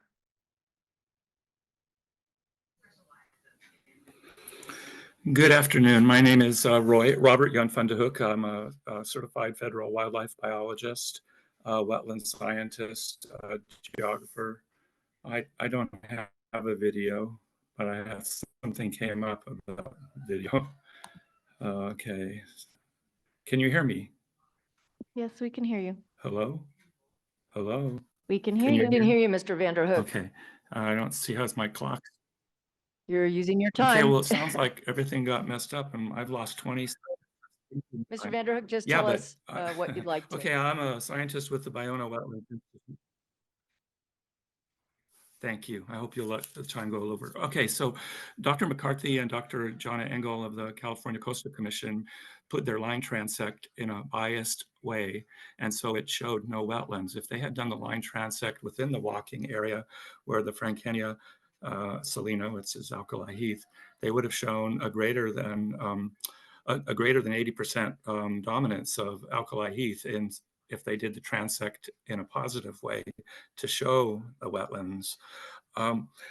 As a wildlife scientist, Marcia Hanscom's slides showed all the diversity of insects or invertebrates, including spiders, and then ended with the great egret, which is a predator on lizards that feed on those insects that you showed there, and invertebrates. So we have a 4-level food web that's currently functioning, and we're going beyond what is just the vegetation, but the wildlife that's present. That fence should never have been put there in the first place, and the department proved they thought they were doing the right thing because they put the lowest strand higher so that larger mammals like coyote, raccoon could pass in and out of the area, but the upper strands are at a height so that when there's weather of fog, low-level flying raptors like the owl, the northern harrier, and falcon will be hit and killed. So it's actually a very negative fence to wildlife, and some of that is sensitive wildlife. And lastly, I will say that the whole area of Area A that was talked about as having dredged soils is now a non-native annual grassland, which is a high-level State Department of Fish and Wildlife protected habitat. So even if it's not wetland, it should be protected as non-native grassland. And a 3-acre 800 AD village site was spread Mr. all Van der over Hoek, Area A. I gave you a little extra Artifacts time. are over the entire area. But thank you very much for your comments. All right, no other public comment. Like to return to Cal Fish and Wildlife, and I don't know if it would be Ms. Wilson or another, or if anyone would like to provide a minute of rebuttal. All right. Seeing Hi, anyone? Commissioners. It's Erin. I'm back. Hi. Do you have any rebuttal or? Yeah. So the department is You have 2 minutes. okay. The department is willing to consider the additional acreage that Mr. Lamb is proposing, and we are open to the suggestion of a different location for the mitigation or seeding restoration that's required. All right, that's great. So when we return to staff, we can look to incorporate that if that is the will of the commission. Very much appreciate it. All Thank right. you. Thank you very much. Very much appreciate it, Ms. Wilson. All right, that'll conclude the public comment. I'll return to staff. Ms. Ravel, do you have any further comments or can we bring back the commission? Okay, Or I'll Mr. go ahead Woodson? and begin our comments and then turn the mic over to my fellows. I would just first respond to Mr. Lamb and Ms. Harden in regard to the request for additional restoration. I want to talk a little bit about how we came up with the amount, but note that we're certainly open to what we just heard from Ms. Wilson. But I would ask for some clarification from Fish and Wildlife Express. We could just pull her up. If they're willing to include the additional 1,200 square feet, or if she could clarify the amount of area that she's willing to propose of seeding and the weeding, we can incorporate that into special condition 1 as part of our staff recommendation. I would like to note, though, that in regard to this request for the additional restoration, our staff has determined that there were no significant impacts to the habitat or wetlands, and thus mitigation is not warranted. And just to clarify that the 200 square feet that we're talking about is intended to offset or resolve the enforcement aspect of this. I agree with the comments of Ms. Koo and Hanscom that, of course, after the fact applications are not the way that we like to handle new development. However, when our staff reviews after the fact development, we put our blinders on and we look at that development as if it has not yet occurred. So the fact that this wasn't done the correct way does not affect our analysis. And in this case, we did not see any evidence that any significant adverse impacts to sensitive habitat had occurred. Now, there was the removal of, we believe, 10 square feet, or as Mr. Lamb indicated, could be larger, up to 30 square feet of alkali heath, which did not rise to the level of sensitive habitat. However, I would note that even had our staff determined that that did rise to the level of environmentally sensitive habitat area, from a permitting perspective, our typical resolution would be a 3-to-1 mitigation ratio. And in this case, that 200 square feet, although not a large area, would far exceed our typical mitigation ratios that we require for restoration. So from a planning point of view, that's I do believe that the 200 square feet was a reasonable restoration. I would just note that our enforcement staff are here as well today. So Enforcement Staff Council in Southern California and Supervisor Andrew Willis and Lisa Hagee, Chief of Enforcement, are here. And I'd like to briefly turn the mic over to Dr. Engel, who has a brief response regarding the status of the alkali heath habitat that was affected by the trail fence. And she can also respond to Mr. Vanderhoek's concern regarding the wetland delineation that was undertaken. Thank you, Steve. Well, first of all, Mr. Lamb suggested that we looked at the area after the fence had been erected, and that's not true. I looked at a lot of historical reports, the 2010 wetland delineation, the unpublished vegetation data that was collected in 2013, and then conducted a site visit, yes, after the fence was built. But we did look at historical nature of that area, and in the 1940s, that trail was the result of a raised levee that was where the trail was built, and the fence was built along the levee. So it was an area of raised to begin with, and as has been discussed, it was an area of fill, and that fill has historic salts in it. And alkali heath is known as a halophytic plant. It is, it likes salt. And with all the rain we get, I'm not saying it's a positive reason why it's there, but it is likely there because of the salts in the soil and the rain that is enough to support it.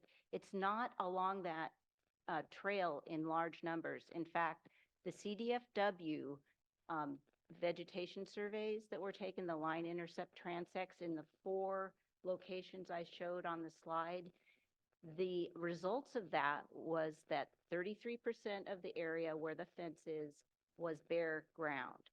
68% of the area was upland, weedy, invasive, non-native plants. 0.75% was alkali heath.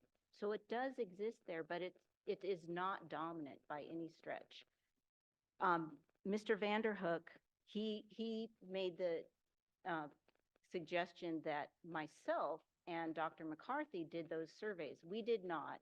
We looked at the data for the evidence. So I think that's what I need to say. So thank you. All right, great. Thank you very much.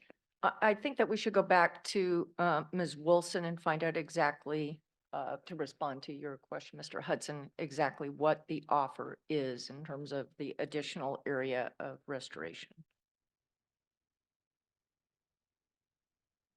I don't think it's really clear where exactly we want to do it yet. I just know that we've been asked to do an additional amount of clearing by Mr. Lamb, or clearing, I'm sorry. Restoration. Restoration. So we're willing to do some more restoration in the form of weeding at a different location, if that makes sense. We're just trying to be, we're trying to just collaborate and work together on this and find a solution. All right, so I'll turn to staff and ask how that could be incorporated into the staff recommendation and Yes. the motion. We'll add that into special condition 1, which is the restoration plan. The information that would be good to clarify is Mr. Lamb has asked for 1,200 square feet was the. Okay, 1355 additional square feet in addition to the 200 square feet. So what's that total? I'll come back to us. Okay, I would just note that I did hear from Fish and Wildlife that what they're agreeing to is weeding, but not seeding, so not planting. So just Could wanted- could we return just to find Sure. out from Fish and Wildlife what they are? Because I'm unclear on that. Yeah, we think that weeding is just effective enough than seeding, that we don't need to seed, that weeding is appropriate in these areas. If you just remove the non-native vegetation, that the native vegetation gets a chance to recruit. Okay, so you're here offering to include additional weeding is what you're representing that you, okay. So, Mr. Hudson? Okay, so if that's the acceptable proposal, we'll modify special condition 1 to include the 200 square feet of alkali heath in addition to the 1,375 square feet of additional weeding, and that would become part of the monitoring plan for the project. Oh, I'm sorry, 1,355 square. 1355. Yeah, I was The magic negotiating. number. Be Okay. negotiating on behalf of Mr. Lamb.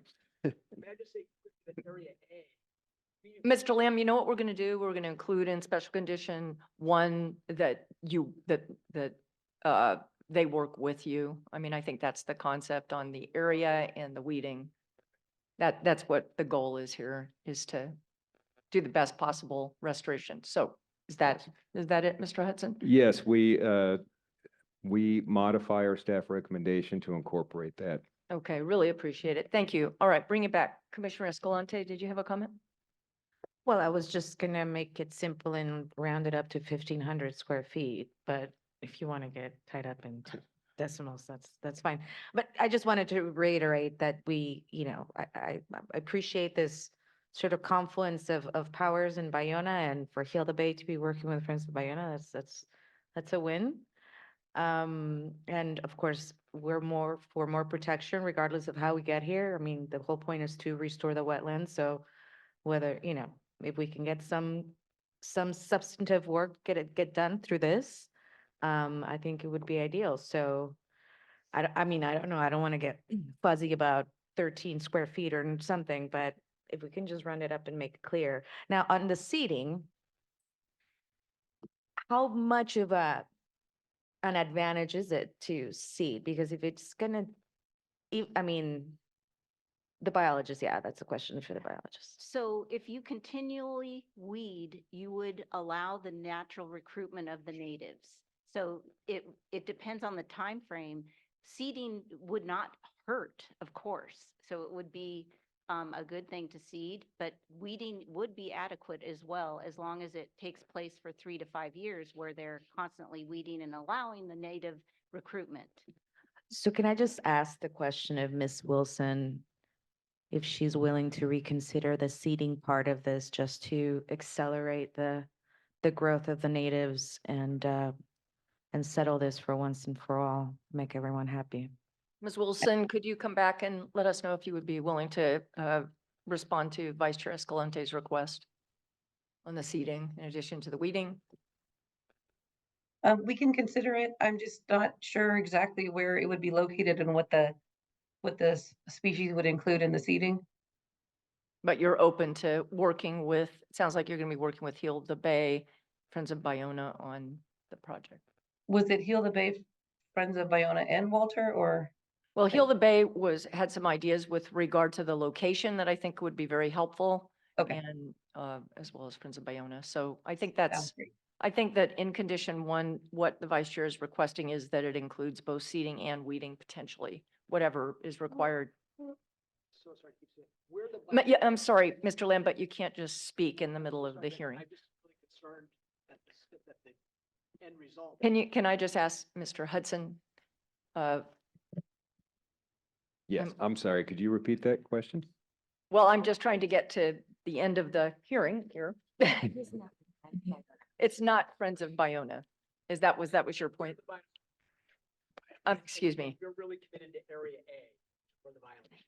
All right, I'm hearing that the Bayona Land Trust, in any event, the organization that Mr. Lamb is here representing, as well as Heal the Bay, will work with Cal Fish and Wildlife to do the restoration, potentially anywhere between 1,355 and 1,500 square feet of both seeding and weeding. All of that will be provided for in special condition 1. Does that pretty much sum it up? It does, thank you, and that's incorporated into our staff recommendation. Our staff, in previous conversations with Fish and Wildlife, noted that Fish and Wildlife had concerns about the monitoring criteria. Right now, we have performance criteria, and they monitor for 3 years. They had indicated that they had concerns about applying the same monitoring criteria for the weeding. So I would recommend that we simply ask Ms. Wilson one last question, which is, Sure. Is she in agreement to the same criteria? Or can we add language that would say they would develop a different criteria in conjunction or in coordination with Bayona Land Trust for the monitoring of the weeded area? Ms. Wilson? I would say that if we're going to agree to the larger area, that we would want to discuss different terms. All right, then we'll modify the special condition to say that they would develop additional monitoring criteria for the 1,355 to 1,500 square feet of area. Fish and Wildlife would coordinate with Bayona Land Trust to develop the criteria.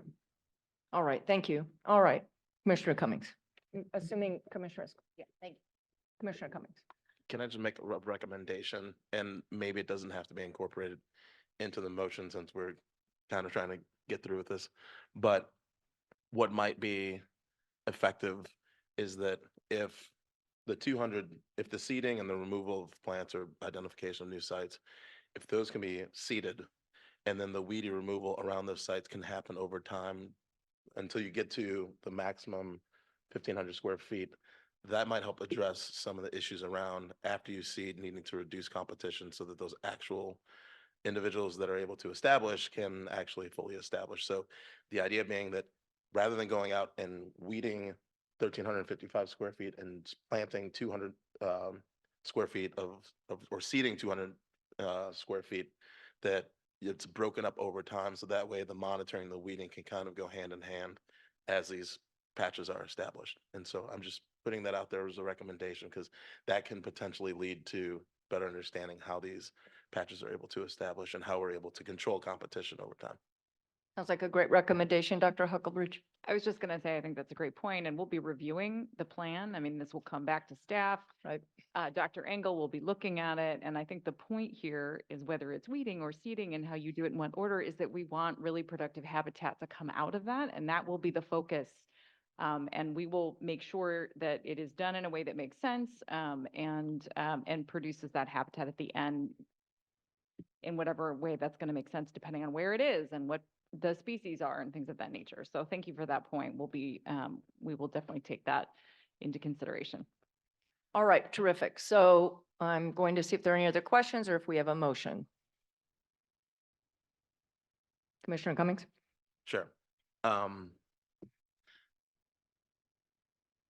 sorry. Page 5. I move that I move the commission approve coastal development permit number 5-23-0210 pursuant to the staff recommendation with the additional conditions of approval and recommend a yes vote. Second. All right, we have a motion and a second. Is there any objection to a unanimous consent on this?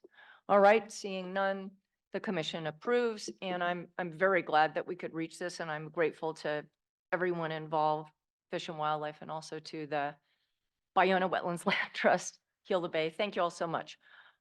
All right, so that concludes the final item, I believe, today. 17C was on consent. We're going to go into closed session in the back, right? That's correct. Do you want to do the statewide No, we items closed now? session today, believe me. You're not going to want to do it tomorrow. Chair Nope, Hart? it's going to be now. It'll be short. Chair Hart, would you like to do the statewide items now or after closed session? Let's do that. We can do that first thing tomorrow morning. Do it quick. you. Statewide items? Okay. Is that acceptable or just? We normally We can just zip run through it. them really Let's zip quickly. through it right now, folks. Let's go through the statewide items right now, really quickly. All right, so do we have any reports? There's no minutes today. Okay, no minutes, no commissioner reports. Are there subcommittee reports? No, there's no subcommittee. The Conservancy, I have no report. We're meeting coming up. Are there any other reports? No. All right, so there's no report, so that takes care of the statewide items, and we'll continue on to closed session.